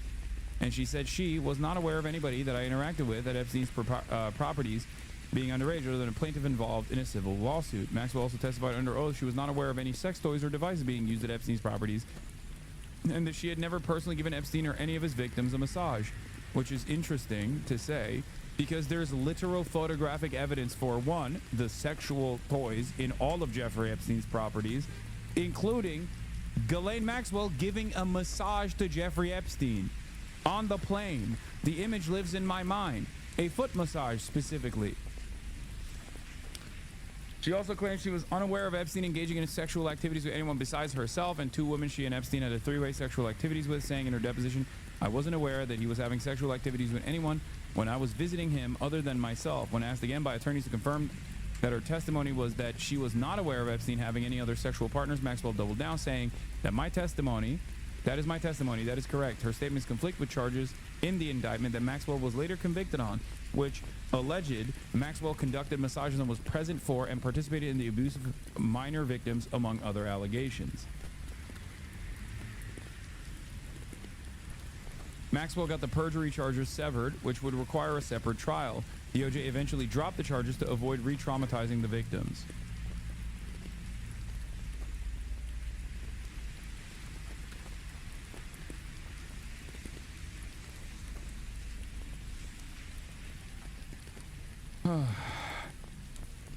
I think it's also awfully suspicious that Ghislaine Maxwell has not been further scrutinized for her involvement beyond the charges that she took and is serving a prison sentence over.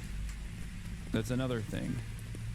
Ghislaine Maxwell's attorney, David Oscar Marcus, on her meeting with Deputy Attorney General Todd Blanche, looking forward to another productive day. Ghislaine honestly answered every question that Mr. Blanche asked, and she will continue to do so. We are grateful that the government is trying to uncover the truth. They have never before spoken with her, so we trust the process.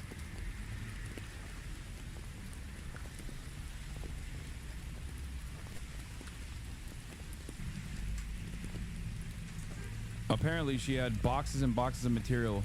This is video of Maxwell returning to prison after meeting with Trump's Deputy Attorney General, and you can see her there carrying a box of material.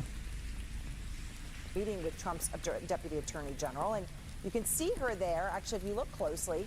I just don't fucking trust this admin at all, especially after the way that Donald Trump has talked about this issue, especially the way that Donald Trump has talked about Ghislaine Maxwell specifically. I just do not trust them at all. Why the fuck does she have a box of materials? Why is she not immediately deposed, for example? Why is she having closed-door meetings with Trump's lawyer? She's carrying a box of material. Now, Maxwell's attorney says she was forthcoming with every question that Trump's team threw at her today. This is video of Maxwell returning to prison just moments after meeting with... I think they're coaching her.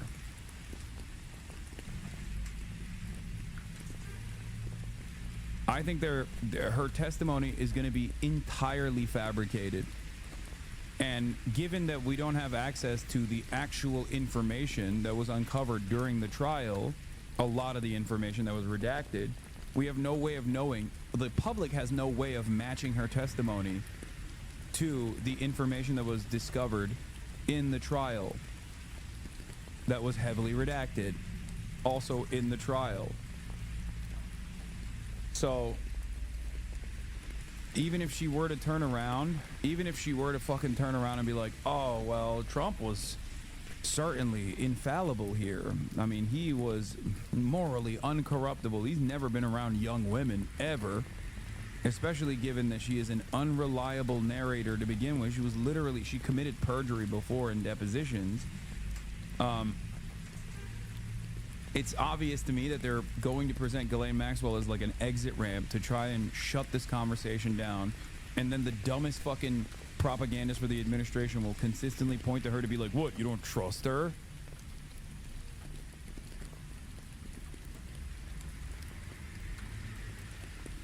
Wait, was Maxwell convicted by a jury or a judge? Any brave jurors that can call her BS out? No, because, guys, the investigation that was conducted into Ghislaine Maxwell's involvement with Jeffrey Epstein's sex crimes obviously had a very limited scope. So there is evidence out there. It's just all of that evidence is heavily redacted in the process of the trial. So I don't think there's that many people outside of like the people that were committed to the investigation that know the extent of the involvement of others. In a situation like this, there is a finite amount of people that you can have involved, because the moment that you have 10 people, 20 people, 30 people, now you have all of their immediate family members and other people that you could leak these secrets to. It all of a sudden becomes a much more difficult, it becomes too difficult to keep a secret. Like the moon landing. People say it's a fucking conspiracy. It's literally impossible for the moon landing to have been staged, given the number of people that would have had to participate in the production. It would be literally impossible. Do you understand? So in this investigation, like, there's a court trial, there's a court process, but all of the information that the jury saw, all the information that, like, even my friends that were in that courtroom writing about the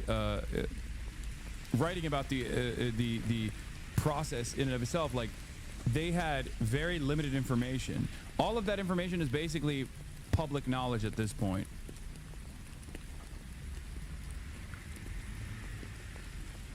Yeah, here is it's a fake. I don't. Here is Ghislaine Maxwell. Prince Andrew picture of Virginia Jeffrey is fake. Believe that. I don't believe it's real for a second. In fact, I'm sure it's not. There's never been an original. And further, there's no photograph, and I've only ever seen a photocopy of it. I don't believe it happened. And certainly the way as described would have been impossible. I don't have it. Yeah. So I think that should give you a little bit of insight into how she is most likely going to operate. Do you see what I'm saying? Any memory of going to tramp? Certainly not in the outfit that I would have worn. I like that her personal anecdote about why this is most likely fake is the same as Prince Andrew. I would never wear that. That's not my pedophilia outfit. Both British, by the way. That's literally what Prince Andrew said. That's what Prince Andrew said. Prince Andrew, about that photo, was like, well, it's not real. This is not my pedophilia outfit. And I, of course, can't sweat. I physically cannot sweat due to a grave injury that I got in the Falklands. It could not have been me.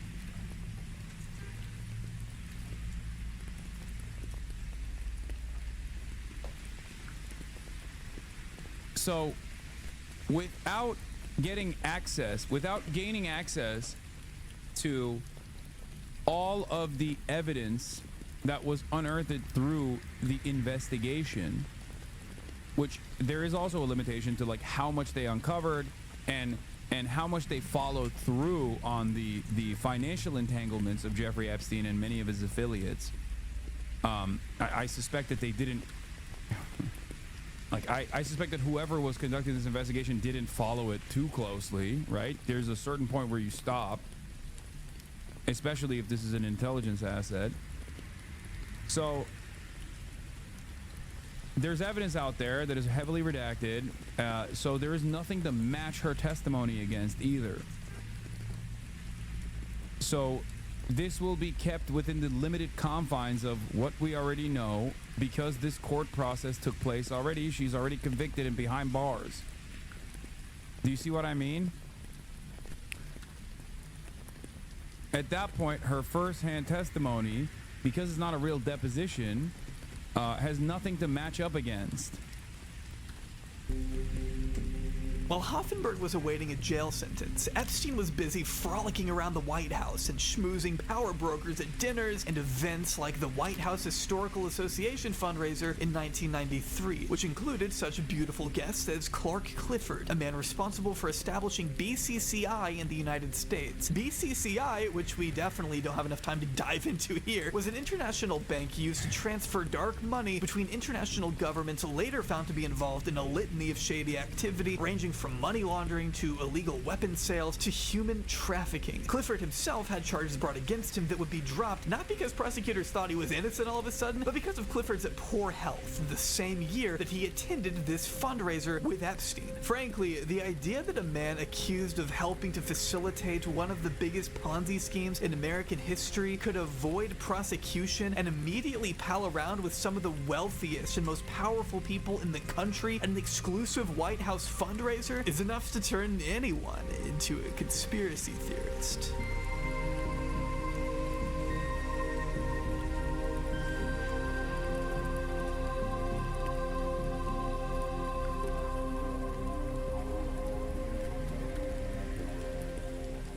Other than that 2003 Vanity Fair puff piece and a glowing profile in New York Magazine that we will get to in a bit, Epstein had lived much of his life in the shadows since the early 80s, making it all the more tricky for investigators and journalists to track his elusive movements. A lot of the insight we now know is thanks to Miami Herald journalist Julie K. Brown, who presents an extremely comprehensive timeline of events in her excellent book Perversion of Justice, which I read in preparation for this video and would recommend to anyone looking to learn more about the Epstein story. Brown, who has covered the story extensively for years now, writes that the earliest instances of Epstein's sex crimes I do have the BCCI hat from Chapo. I wear it from time to time. Against minors date back to the mid-90s, when, at a Michigan summer camp in 1994, he and his then-girlfriend Ghislaine approached a 13-year-old child. According to the Daily Mail article Brown cites here, the anonymous girl's mother says she looked even younger than she was. Then, years later, when Ghislaine's trial was underway in 2021, one of the lawyers representing the now convicted trafficker wrote this young victim's story off as the result of her own conduct, and that the girl had voluntarily or negligently assumed a known risk, consenting to the abuse. A 13-year-old.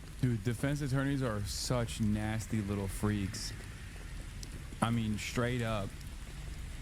That's what you gotta do if you're defending a pedophile, an internationally known criminal pedophile. If that is your client, this is the type of shit you do. Isn't that fucking insane? That is what lawyers representing Epstein and Ghislaine have consistently thought of the hundreds of girls who were systematically trafficked throughout their childhood. So just keep that in mind as we move forward here and discuss Epstein's track record of abuse across the United States. Some of it taking place in New York, some at his New Mexico baby farm, as he called it, and of course a lot of it occurring at the Palm Beach mansion he bought in 1990. To understand Epstein's years-long pattern of abuse, we have to establish the location of this 14,000 square foot monstrosity. Unfortunately, the neighborhood that housed Epstein's $44 million oceanfront property was only a short drive away from a much less privileged area of Palm Beach, Florida. Testimony from even more victims prove he explicitly sought out girls from broken families, girls who were either homeless or on the verge of homelessness, those who came from tragic backgrounds wrought by addiction, suicide, and abuse already, girls who lived in trailer homes and were in and out of foster homes, girls who Epstein knew would not be taken seriously by the legal system. A prediction that his infamous plea agreement years later would ultimately prove right. And just a fair warning, a lot of this video from here on out will be discussing what victims experienced at the hands of Epstein and his associates, so if that's something you're unable to listen to, I completely understand, and just wanted to make it very clear before we get into any of the details. Throughout the mid-90s to the early knots. Epstein would employ several tactics to prey on girls who primarily attended Palm Beach Gardens High School, Lake Worth Middle School, and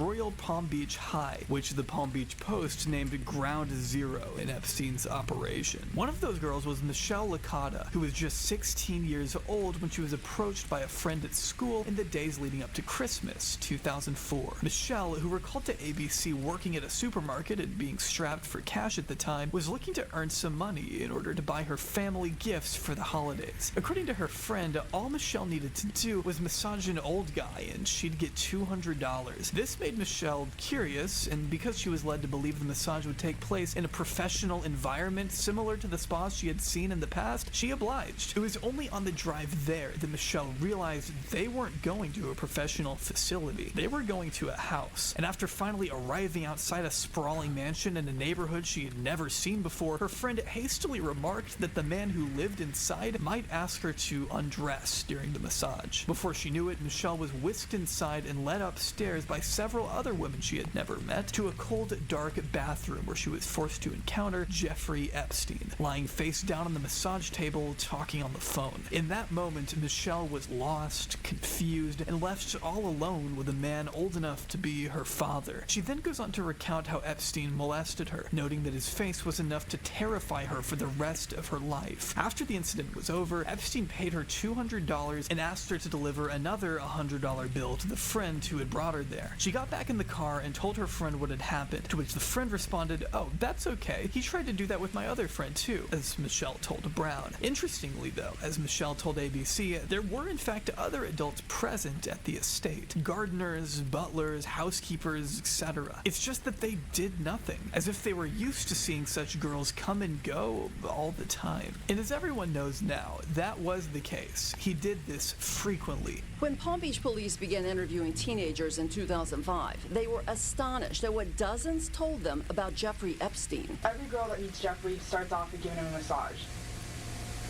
The more you do with him, the more you make. Basically, if you take off your clothes, you're gonna make more. If you let him do things to you, you're gonna make more. I did it naked, but I wouldn't let him touch me or anything like that. So after that, he's like, you know what? He's like, listen, I'll pay you $200 for every girl that you bring to me. She's like, oh, do you need to make any extra money? I'm like, yeah. She's like, okay, I can give you, $200. It's this older guy in Palm Beach. He gets a lot of massages from girls. That was really, that's all she told me. He asked me to take my shirt off, so I took my shirt off, and that's how that was it. Did you ever take your panties off and be completely nude? Every now and then, yeah. It's like a train.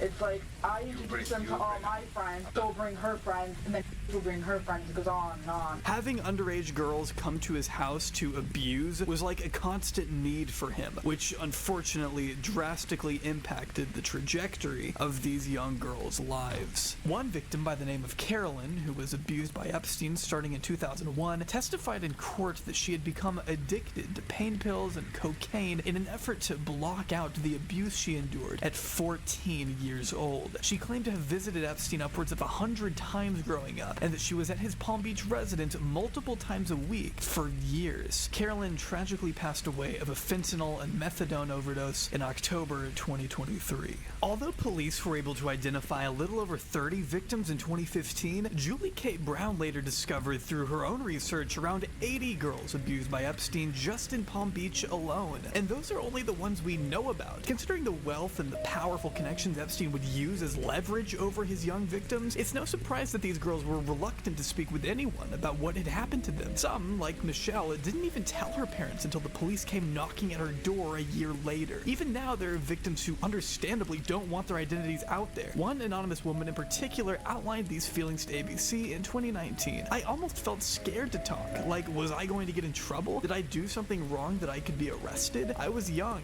I had blamed myself for all these years. I was definitely scared to talk." But that's not to say some girls hadn't been talking from the beginning. Farmer says she reported the assault to the FBI, but she told us it wasn't for another decade, just before Epstein's first arrest in 2006.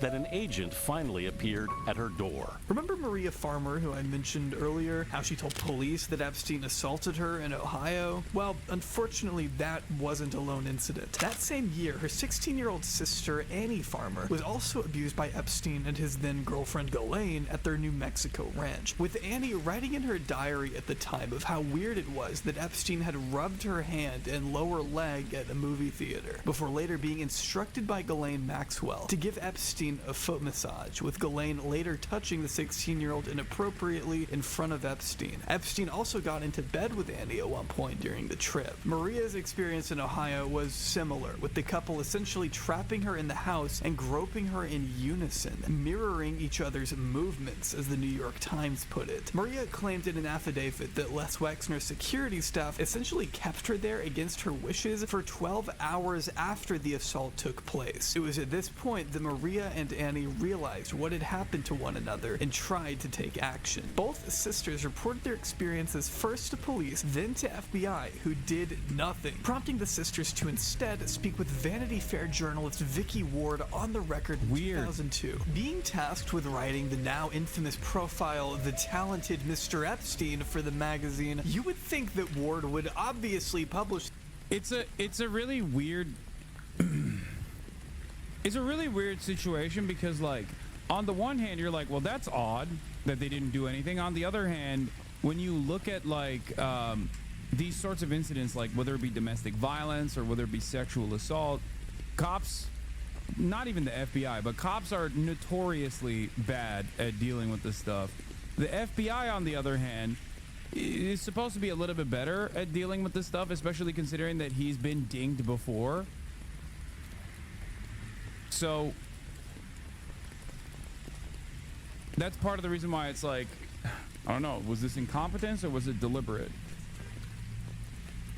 The allegations and expose Epstein and Ghislaine once and for all. Only somehow that didn't happen. Sure, the article did briefly reference Epstein's affinity for, quote, mostly young girls, among a sea of other breathtaking quotes used to humanize the man, such as, quote, Epstein is charming, and, quote, many people comment there is something innocent, almost childlike about Jeffrey Epstein. Making sure to hammer home the generous $25 million donation he had just made to Harvard for the creation of a mathematical biology and evolutionary dynamics program in Epstein's name. The article made zero mention of the allegations Ward had been told by the Farmer sisters. Since the release of this article, the blame for this little blunder has been pointed at numerous parties. Ward blames Vanity Fair's then editor-in-chief, Graydon Carter, for succumbing to Epstein's intimidation tactics and not including the allegations out of a combined lack of sympathy for the victims and that he actually believed Epstein's story over theirs. While Carter has referred to Ward as a serial liar, Isaac Chotiner offered an extensive analysis of the claims made on both sides in his article last year for The New Yorker. I would highly recommend checking it out in full, along with Ward's two responses, to get the full story of what happened, but it ultimately boils down to a massive he said, she said. It's true that Carter does have a reputation of repressing stories in the past, and seems pretty biased toward Epstein, according to transcripts released by Ward, but it should also be noted that Ward herself went on to write two more controversial pieces on Epstein. One in 2011 that praises Ghislaine pretty heavily, and another in 2008 where she describes Epstein as, quote, perfectly charming, as he has been to me for years now, telling him over the phone, well, I guess you and I have a history by now, huh, Jeffrey? To which he responded, you know how many girls say that to me?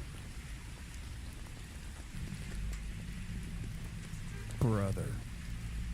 I mean, come on. God damn, dude. Oh. In fact, Maria Farmer herself alleges it was Vicky Ward who ratted to Ghislaine about the sisters going to the FBI. Before all that, I was already in hiding because of Vanity Fair. Vicky Ward is, I'm going to tell you right now, she's a monster. She's a true monster. She's not a hero. We had to send a cease and desist letter because she's harassed my family for so long to try to save her face, because she told Ghislaine Maxwell over drinks that I reported them to the FBI. Can you believe that? Holy shit. And so, this was in 2002.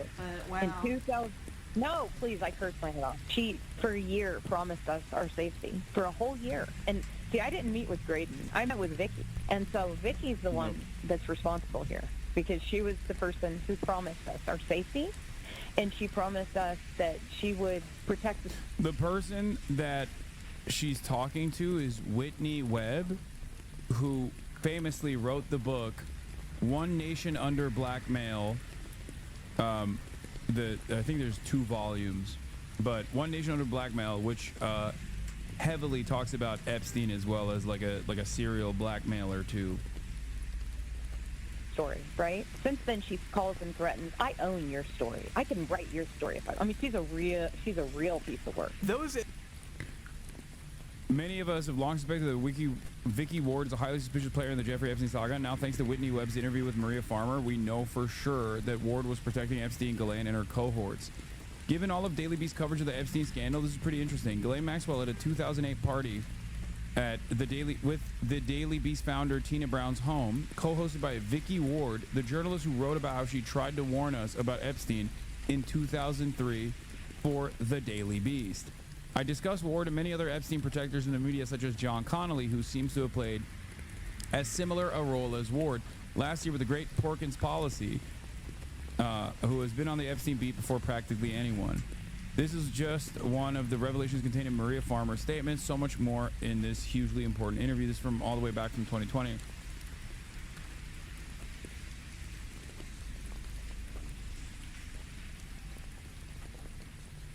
Yeah, One Nation Under Blackmail also talks about Roy Cohn, the original Epstein, and also Trump's mentor, Roy Cohn. Roy Cohn apparently was like heavily featured and talked about as Trump's mentor in the Trump movie that came out, which didn't really make a lot of waves for some reason. What was the movie called? I kind of want to watch that because Adam told me it was really fucking good. The Apprentice?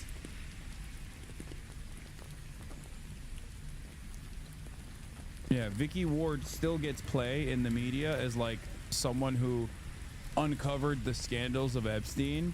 This story, for the record, it became a nightmare. Normal people don't behave like this. Journalist Vicky Ward on why she was terrified. Investigative journalist and New York Times best-selling author on why she was terrified of Jeffrey Epstein over threats he made against her children.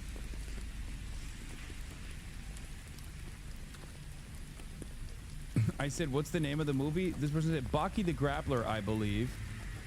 Yeah, I don't think it's called Baki the Grappler. Thank you, though. It's Baki the Grappler, great series. Probably not about Donald Trump. Although Donald Trump is in Baki the Grappler in the manga later down the line as the president. Great anime overall.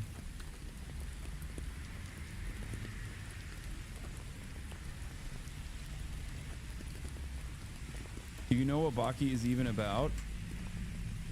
Yes.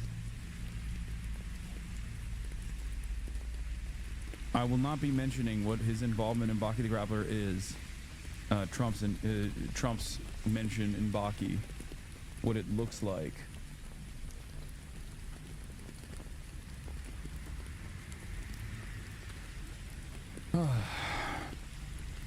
Let's continue. Vanity Fair had a responsibility to do right by Epstein's accusers then and provide a voice for the voiceless in 2003. But because they didn't, Epstein was able to continue his pattern of amusing girls for years. One thing I can assure you, though, is that this wasn't the last time Epstein's accusers would be given the cold shoulder by the media. In 2019, shortly after Epstein's death, a leaked video would make the rounds online depicting ABC journalist Amy Robach expressing disdain for the network quashing an exclusive interview she conducted with Epstein victim Virginia Giuffre years before the sex trafficker was ever arrested on federal charges. On a hot... See, like, once again, just like with the police, were they actually incompetent because they're historically incompetent when it comes to rape victims? Or were they complicit and they knew what was going on because he was a federal asset? Same goes for the media. Were they actually protecting Jeffrey Epstein because he's an asset? Or are they actually protecting Jeffrey Epstein because he's a rich guy who's very powerful and very connected? Because the media does both. It could be both. Do you see what I'm saying? mic, Amy can be seen here telling her off-screen producers during a commercial break that she had the story 3 years ago, and that the network offered a myriad of excuses as to why they wouldn't air Virginia's story back in 2015. I've had the story for 3 years. I've had this interview with Virginia Roberts. We would not put it on the air. First of all, I was told, who's Jeffrey Epstein? No one knows who that is. This is a stupid story. Then the palace found out that we had her whole allegations about Prince Andrew and threatened us a million different ways. We were so afraid we wouldn't be able to interview Kate and Will that also quashed the story. And then Alan Dershowitz was also implicated in it because of the planes. She told me everything. She had pictures. She had everything. She was in hiding for 12 years. We convinced her to come out. We convinced her to talk to us. It was unbelievable what we had. Clinton. We had everything. I tried for 3 years to get it on, to no avail, and now it's all coming out, and it's like these new revelations that I freaking had, all of it. I'm so pissed right now. Like, every day I get more and more pissed because I'm just like, oh my God, what we had was unreal. Other women backing it up. Hey, yep. Brad Edwards, the attorney, 3 years ago, saying, there will come a day where we will realize Jeffrey Epstein was the most prolific pedophile this country has ever known. And I had it all 3 years ago. A big factor here seemed to be Queen Elizabeth's son, Prince Andrew, whose name you likely associate with Jeffrey Epstein already. It's true the two have been photographed together on numerous occasions. He did say in a hugely infamous interview after Epstein's final arrest that he weirdly did not regret his friendship with the sex trafficker, which is an insane thing to say, before stepping back from his royal duties in the wake of some pretty understandable outrage. Amy, though, says that it was partly the royal family who applied pressure on the news outlet after learning what Virginia's allegations were. As subsequent court documents reveal, Virginia stated under oath that Epstein and Ghislaine began trafficking her in 2000 when she was still a teenager, and that she was instructed by the pair to have sex with Andrew on 3 separate occasions in New York, London, and on Little St. James Island in 2001, claiming she was paid $15,000 in at least one of these instances. Somehow, as Business Insider recently reported, this allegation was not considered pertinent by the judge in this defamation case Virginia had brought against Epstein and Ghislaine. Despite this, widely circulated photos showing a 17-year-old Virginia standing next to Prince Andrew and Ghislaine Maxwell just hours before one of the assaults, according to Virginia. But because ABC chose not to air any of this in 2015, these claims were not made public until 2019, to which Buckingham Palace immediately denied just before Prince Andrew made probably one of the biggest PR mistakes I've ever seen in my entire life. This utterly that interview lives in my mind. There's so many different aspects of this, but like that interview was what a spectacular fuck up that was for the royal family. It was so bad that they literally dropped him. The Queen fucking disowned him, dude. That's where that famous I'm incapable of sweating because of a grave injury that I incurred in the Falklands War comes from. Or the that's not the type of shirt I would have worn on a night like this. Like, Mr. I don't have my that's not my pedophilia shirt. Incredible view that has gone on to haunt Prince Andrew ever since was conducted by the BBC in November 2019. This is my reaction to by it. His communications secretary Jason Stein, who notably quit his job immediately after this thing aired, which says enough right there. If anyone was on the fence about Andrew's guilt going into this thing, they certainly weren't anymore. Actually, it's a very good opportunity, and I'm delighted to be able to see you today. Oh man, I'm sure you are. As you say, all of this goes back to your friendship with Jeffrey Epstein. It would be a considerable stretch to say that he was a very, very close friend. About 6 minutes in, we learned that despite visiting Epstein's Palm Beach mansion, flying on the Lolita Express, staying at his New York estate, and taking a trip to his private island, Andrew, who was serving on Britain's Full Stop campaign aimed to stamp out child sex trafficking, ironically, has never once seen any indication of what the financier was really up to. But things only start to get worse when the interviewer asks about Epstein's 2006 indictment, which is also the same year that Andrew invited Epstein out to his daughter's 18th birthday party across the pond. But even who dat? Oh, would you look at that? Shocking. Shocking that Harvey Weinstein is right there. Oh, no, I'm not talking to you. Austin just walked in. But even if Andrew was somehow not aware of any investigation by the time he sent that invitation, if he were truly innocent like he claims, he would have officially cut all communication in 2006, you'd think, right? I mean, after the indictment, he's no more talking to the pedophile, right? And that's something he says he maintained until 2010. Wait. These photos are so crazy because it's like, what's that? Who's that in the background? Oh, that's right. The motherfucking president and his wife.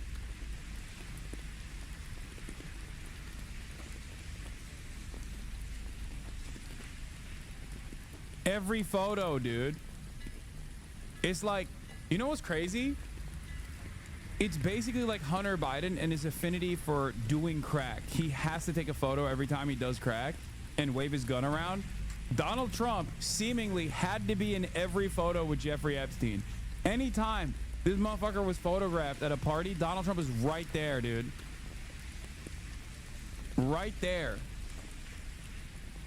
You'd think, right? I mean, after the indictment, he's no more talking to the pedophile, right? And that's something he says he maintained until 2010. Keyword there, until 2010. Well, I ceased contact with him after I was aware that he was under investigation. And that was later on in 2006. And I wasn't in touch with him again until 2010. So I just This is why I don't understand the point of this interview. You are admitting to millions of people that you knowingly hung out with a convicted pedophile. I still don't know why he did this interview. Like, I don't know why he thought this was a good idea. Why did he say any of these things in the interview? None of it makes sense. Like, was it the royal family that was like, you have to do this to like clear your name? But in that case, like, it's much better to just like ship him off to like, I don't know, another island that's far away. You're a fucking royal. You don't have to answer to any of these things. I'm glad he did. 4 years after you say you cut him off. What, did you just change your mind? You were against pedophilia in 2006, but you had a change of heart in 2010, and we're supposed to think you're innocent? By December of 2010, you went to stay with him at his New York mansion. Why? Why were you staying with a convicted sex offender? Right. Now, I went there with the sole purpose of saying to him that because he had been convicted, it was inappropriate for us to be seen together. Well, that plan really worked out, huh? You were literally photographed with him on that trip. I felt that doing it over the telephone was the chicken's way of doing it. I had to go and see him and talk to him. Yeah, man, we wouldn't want to disrespect the convicted pedophile, would we? And we had an opportunity to go for a walk in the park, and that was the conversation, coincidentally, that was photographed, which was when I said to him, I said, look, because of what has happened, I don't think it is appropriate that we should remain in contact. Prince Andrew. Royals, man. They have a way with following protocol.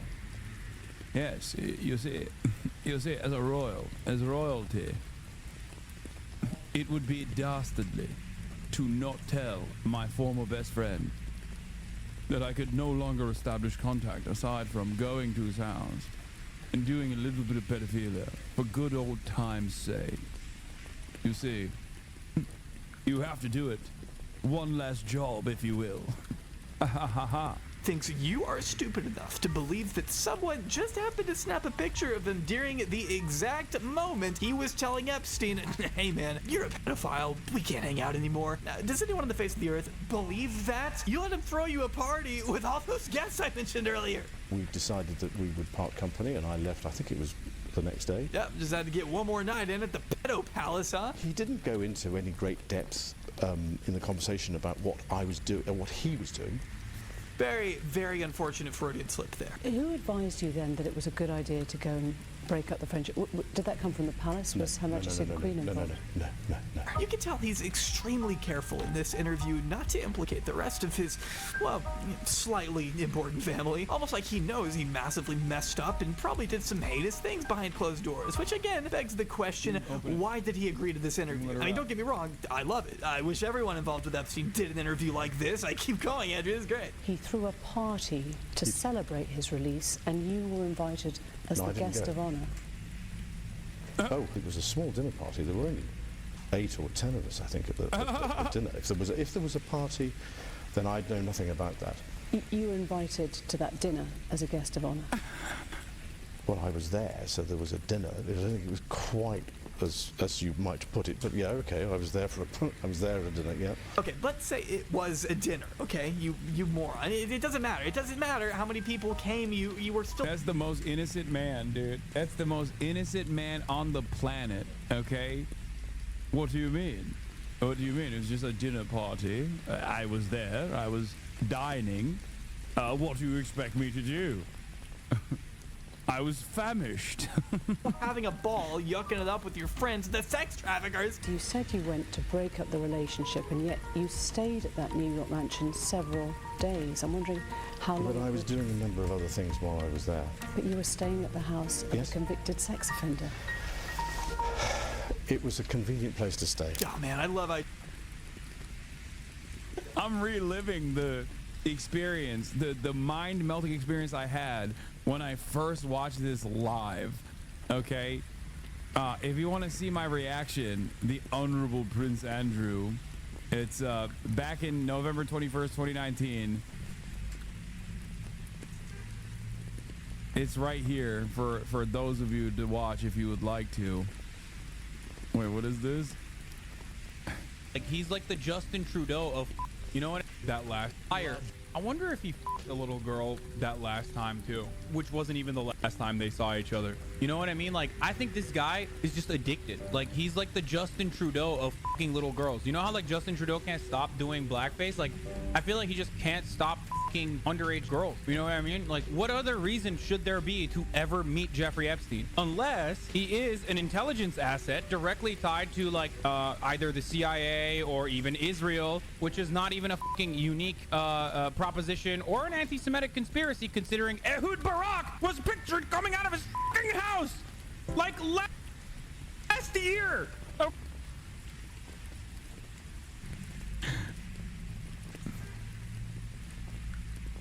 This is why it's so funny when people are like, Hasan, you've changed. Hasan, you've changed. It's like, motherfucker, I have literally been saying the same things. I feel like I'm losing. I must be a little crazy because my commentary is the same. The things that I'm saying are the same. I had the broccoli cut before it became hot. Down to the goddamn broccoli cut. The only difference is I'm in a fucking 1-bedroom apartment here, and the microphone is ass. It's the same microphone, but like the sound. Okay, wait, hold on.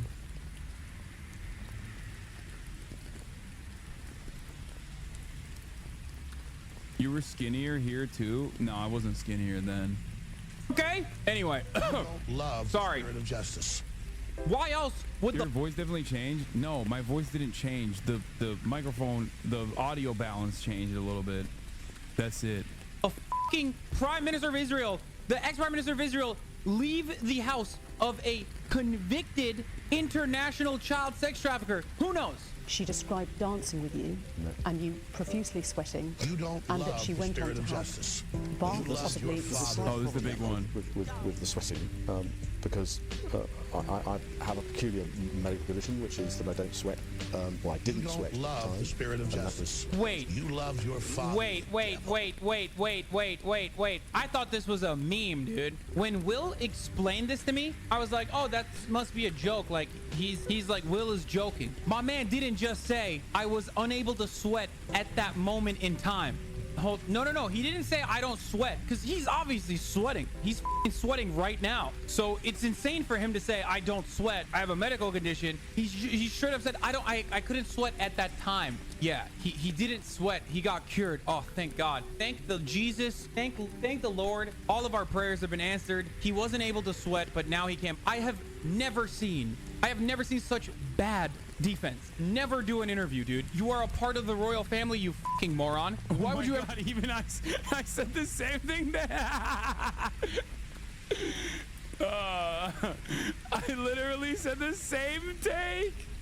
Oh, Jesus Christ. Okay, let's just keep going. She gives up at a certain point. Like, you knew she was gonna ask these questions. Why are you shocked that you're having to answer for your behavior? I mean, he is only a little entitled, I guess. The guy did grow up in a literal castle. At the time, I felt it was the honourable and right thing to do. My judgment was probably coloured by my tendency to be too honourable. You heard it here first, everybody. The honourable thing to do is meet with a guy you know is a pedophile in person to tell him you can't be friends anymore over the course of a 4-day dinner party extravaganza. I mean, I just can't wrap my mind around this. So why wouldn't you announce this breakup when you got back? Why wouldn't you publicly explain what you'd done? Oh, that's a great question. And the answer is because he's lying. He didn't take that trip to break up with him or whatever. That's an excuse he came up with from the looks of it 30 minutes before this interview, but you know, that's just my guess. One of Epstein's accusers, Virginia Roberts, has made allegations against you. She says she met you in 2001. She says she dined with you, danced with you at Tramp nightclub in London. She went on to have sex with you in a house in Belgravia belonging to Ghislaine Maxwell, your friend. Your response? I have no recollection of ever meeting this lady. She described dancing with you and you profusely sweating. I have a peculiar medical condition, which is that I don't sweat, or I didn't sweat at the time, and that was... Oh, actually, yes. I didn't sweat at the time, and it's only because I have done a number of things in the recent past that I'm starting to be able to do that again. So I'm afraid to say that there's a medical condition that says that I didn't do it, so therefore... So in the midst of very shamelessly lying about his sweating habits, Andrew... One of the worst statements. It is up there. It is an all-time great, okay? I don't sweat. Well, I can sweat now. I'm sweating at the moment, but I couldn't sweat back then. It's a peculiar medical condition. He goes on to rattle off a detailed alibi for himself on the specific evening that Virginia says the assault took place. And that's before he goes on to say that, well, he might have met Virginia. And yes, in fact, he has seen the photograph of the two of them together, but strangely, he's unable to offer a convenient excuse for why such a photo exists. Other than, hey, maybe it's fake, right? And mind you, this was before the days of Midjourney and Dolly, so if there's anyone out there who genuinely thinks this is the result of some master Photoshop work, I'd love to meet them, shake their hand, and ask them to get their eyes checked. You think it is you next to her? Well, Ghislaine Maxwell, another person who has, as recently as 2 years ago or last year, new Wall Street Journal leak? Wait, what's the leak?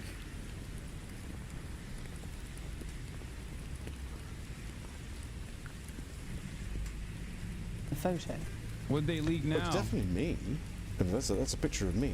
It's not a picture of... I don't believe it's a picture of me in London, because when I go out in London, I wear this one. A suit and a tie. Oh yeah, here's a photo of him in London without a suit and tie, by the way. Even looks like he's sweating a bit. If the first half of this interview was bad, the second half is almost unwatchable. He's shuddering all over the place, desperately in search for the right excuses, while knowing deep down there is no way he could sell this thing. He's struggling to remember even the most basic details of the defense his team no doubt coached him to say. When was your last contact with her?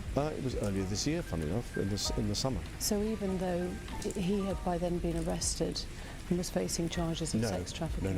No. This was early spring, I think. It was long, because when was he arrested? July. No, it was before July. And that was the last time? Yeah. Did you discuss Epstein at all then? No, actually, funnily enough, No, not at all. It's just an awesome way to end it. So when did you see Ghislaine? This summer, after Epstein got caught? Oh, when was that? July? Oh yeah, that was way before that. Long time before that, I can promise.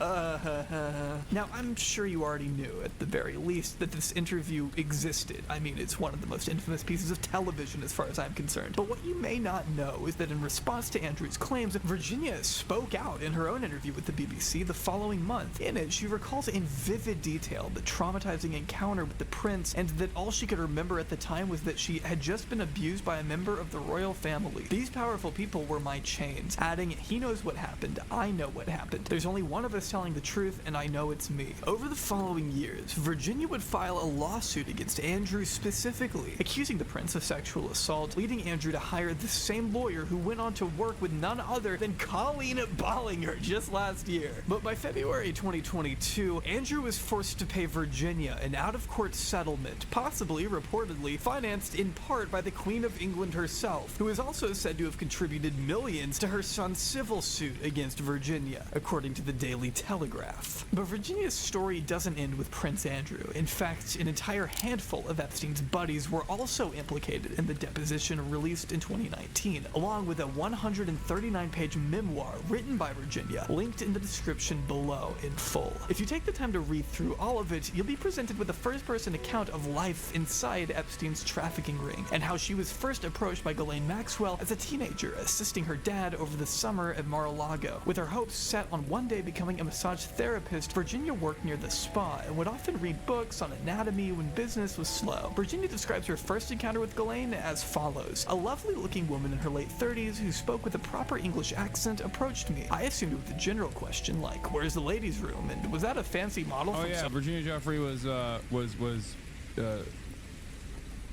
I don't know what the proper term is, like coerced at Mar-a-Lago. She was groomed at Mar-a-Lago. But she was more interested in the book I was reading, only believing at first that we were just making small talk. I didn't want to say recruited because I feel like there's an element of like consent in recruited. It doesn't sound right to say recruited. She was really intrigued by my choice of reading. She then asked if I do massages on the side, and I... Seduce sounds even worse. What do you mean, seduce? She was like 14, bro. What the fuck? That's even crazier than recruited. That's why I say coerced or groomed. Stated I was only reading the book and had not yet begun to study, but one day I would love to practice massage therapy. It wasn't long after that Ghislaine would mention this rich guy who happened to be looking for a massage therapist, turning her down at first on account of her own inexperience in the field. Virginia eventually ended up accepting Ghislaine's contact information and couldn't wait to tell her dad the good news. We both thought this could be a wonderful opportunity to get my accreditation in massage therapy, she wrote. Seeing that it was a lady in her late 30s who came off as more of a nurturer rather than a procurer, neither of us saw any reason to be hesitant, which I think perfectly encapsulates the way Epstein and Ghislaine would weaponize these girls' personal aspirations against them. They knew exactly how to manipulate the desires and interests of their victims to extract what they wanted. What started off as this exciting chance to pursue her dreams turned into one of the darkest periods in... Talk about ICE raids. This is so unimportant. I feel like the federal law enforcement agencies have changed techniques. Now they've changed techniques where they're now talking about like actually important things to shift the attention away. It's like, bro, stop. This story is so unimportant, dude. Please stop. Talk about Gaza, please.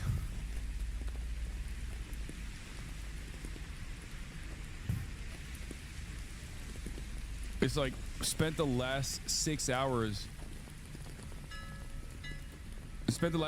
talking about it, and it's like, no, just dude, come on. Virginia's life. But boring. It was supposed to be, a massage therapy, and I thought, wow, that might be a good job to learn. And when I met him, he was just in jeans in front of his mansion and just seemed like a regular guy. I had no idea what was going on.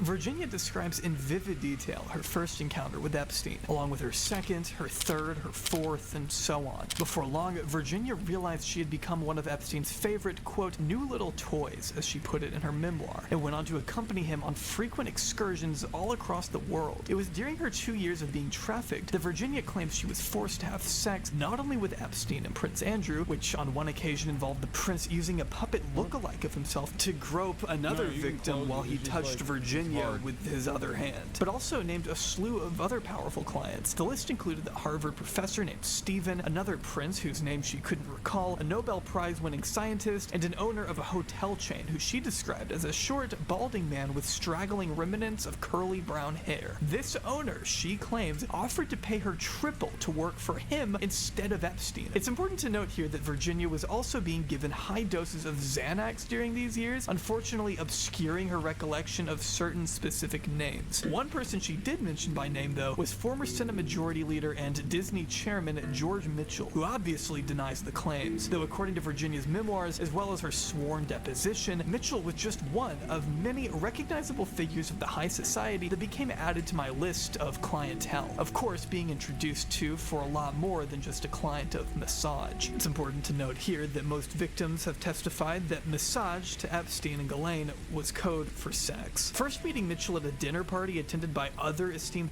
I need to remind everyone that another reason why people understandably suspect, myself included, understandably suspect Jeffrey Epstein of being an intelligence asset that was running a blackmail operation is because of the fact that aside from these heinous sex crimes that he was committing, he also had cameras everywhere and seemingly filmed everything that took place in his many properties, including these quote-unquote massages. So, you know, billionaires and widely acclaimed scientists, Virginia wrote, "My body was put on the banquet menu." Other prominent figures Virginia named include the late governor of New Mexico, Bill Richardson, who we also know received thousands of dollars in campaign donations from Epstein, billionaire hedge fund manager Glenn Dubin, who Virginia says had sex with her while his pregnant wife was asleep in the next room. His wife being Epstein's former girlfriend, Eva Anderson, by the way. And of course, French modeling agent Jean-Luc Brunel, who Virginia says she was sent to have sex with at many places. But one man Eileen Ford does associate with in Paris is this man, the head of Karen... Another guy who just died under mysterious circumstances in prison, this time in Paris. Models, one of the largest and most prestigious agencies in the country. His name is Jean-Luc Brunel. Brunel has always carried a reputation of being an absolute monster, dating as far back as the late 80s when a 60 Minutes investigation spearheaded by Diane Sawyer revealed his habit of drugging and abusing models from all over the world. His elusiveness earned him the nickname Le Fantôme, or the Ghost, by French prosecutors. Brunel is also a noted longtime personal friend of Epstein, with flight logs indicating he took at least 25 trips on the Lolita Express from 1998 to 2005. According to a report from The Independent, Brunel established an agreement that he would use his influence within the world of fashion to scope out underage girls to groom for Epstein, noting that Brunel continued this work even in the years following his firing from his original agency. He simply started a new one, of which Epstein invested over $1 million to help get off the ground. Brunel was also known for leaving cryptic messages for Epstein at his Palm Beach residence, according to further unsealed court documents. A few examples that have made their way to the press include "Just did a good one, 18 years. And he has a teacher for you to teach how to speak Russian. She is 2 at times 8 years old, not blonde. Lessons are free and you can have your first today if you call." Epstein had proudly slept with over 1,000 of Brunel's girls, according to Virginia, who also claimed that Brunel once gifted Epstein 12-year-old French triplets for his birthday. As a part of her sworn deposition, Virginia recalled that Jeffrey bragged after he met them that they were 12-year-olds and flown flown over from France because they're really poor over there and their parents needed the money, adding that she had in fact seen these triplets with her own eyes. She continued, "He was so excited about the entire event, replayed it over and over again over the next course of weeks, how cute they were and how you could tell they were really young. He went on to tell me how Brunel bought them in Paris from their parents, offering them the usual sums of money, visas, and modeling career prospects. Laughing the whole way through, Jeffrey thought it was absolutely brilliant how easily money seduced all walks of life. Nothing or no one that couldn't be bought. The triplets were flown back to France after Epstein was done with them."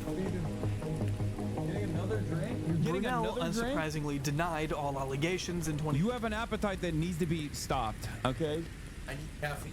This fucking guy, bro. This fucking guy. This guy, bro. This guy. 2 days in a row, I got... Oh my god. Why? Why are you up at 7:30 2 days in a row? I'm in streamer training camp. Oh, okay. I'm practicing before I go on my main channel. I'm proud of you. I'm proud of you, man. Not actually, it's just practice. Not real. Okay.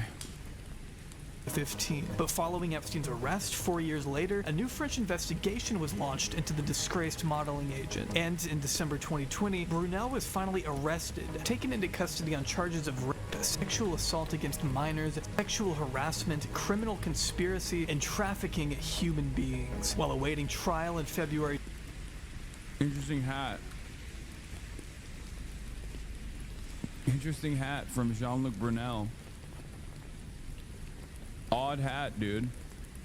Anyway, I gotta end it here for now. I'll be back tomorrow for more, and we'll finish this video and maybe even dive into more Jeffrey Epstein stuff as well, depending on if there's more information coming out. But I have to go do the podcast right now. Love you guys. And yeah, tomorrow's my birthday. I'm gonna be a 34-year-old man tomorrow when I'm live. So that's all I got for now, though. Peace, everybody. Love you all. Sorry for the whiplash here, but Will's gonna be here in a second, and we're gonna start the pod. Peace. See you tomorrow on my birthday. Bye-bye.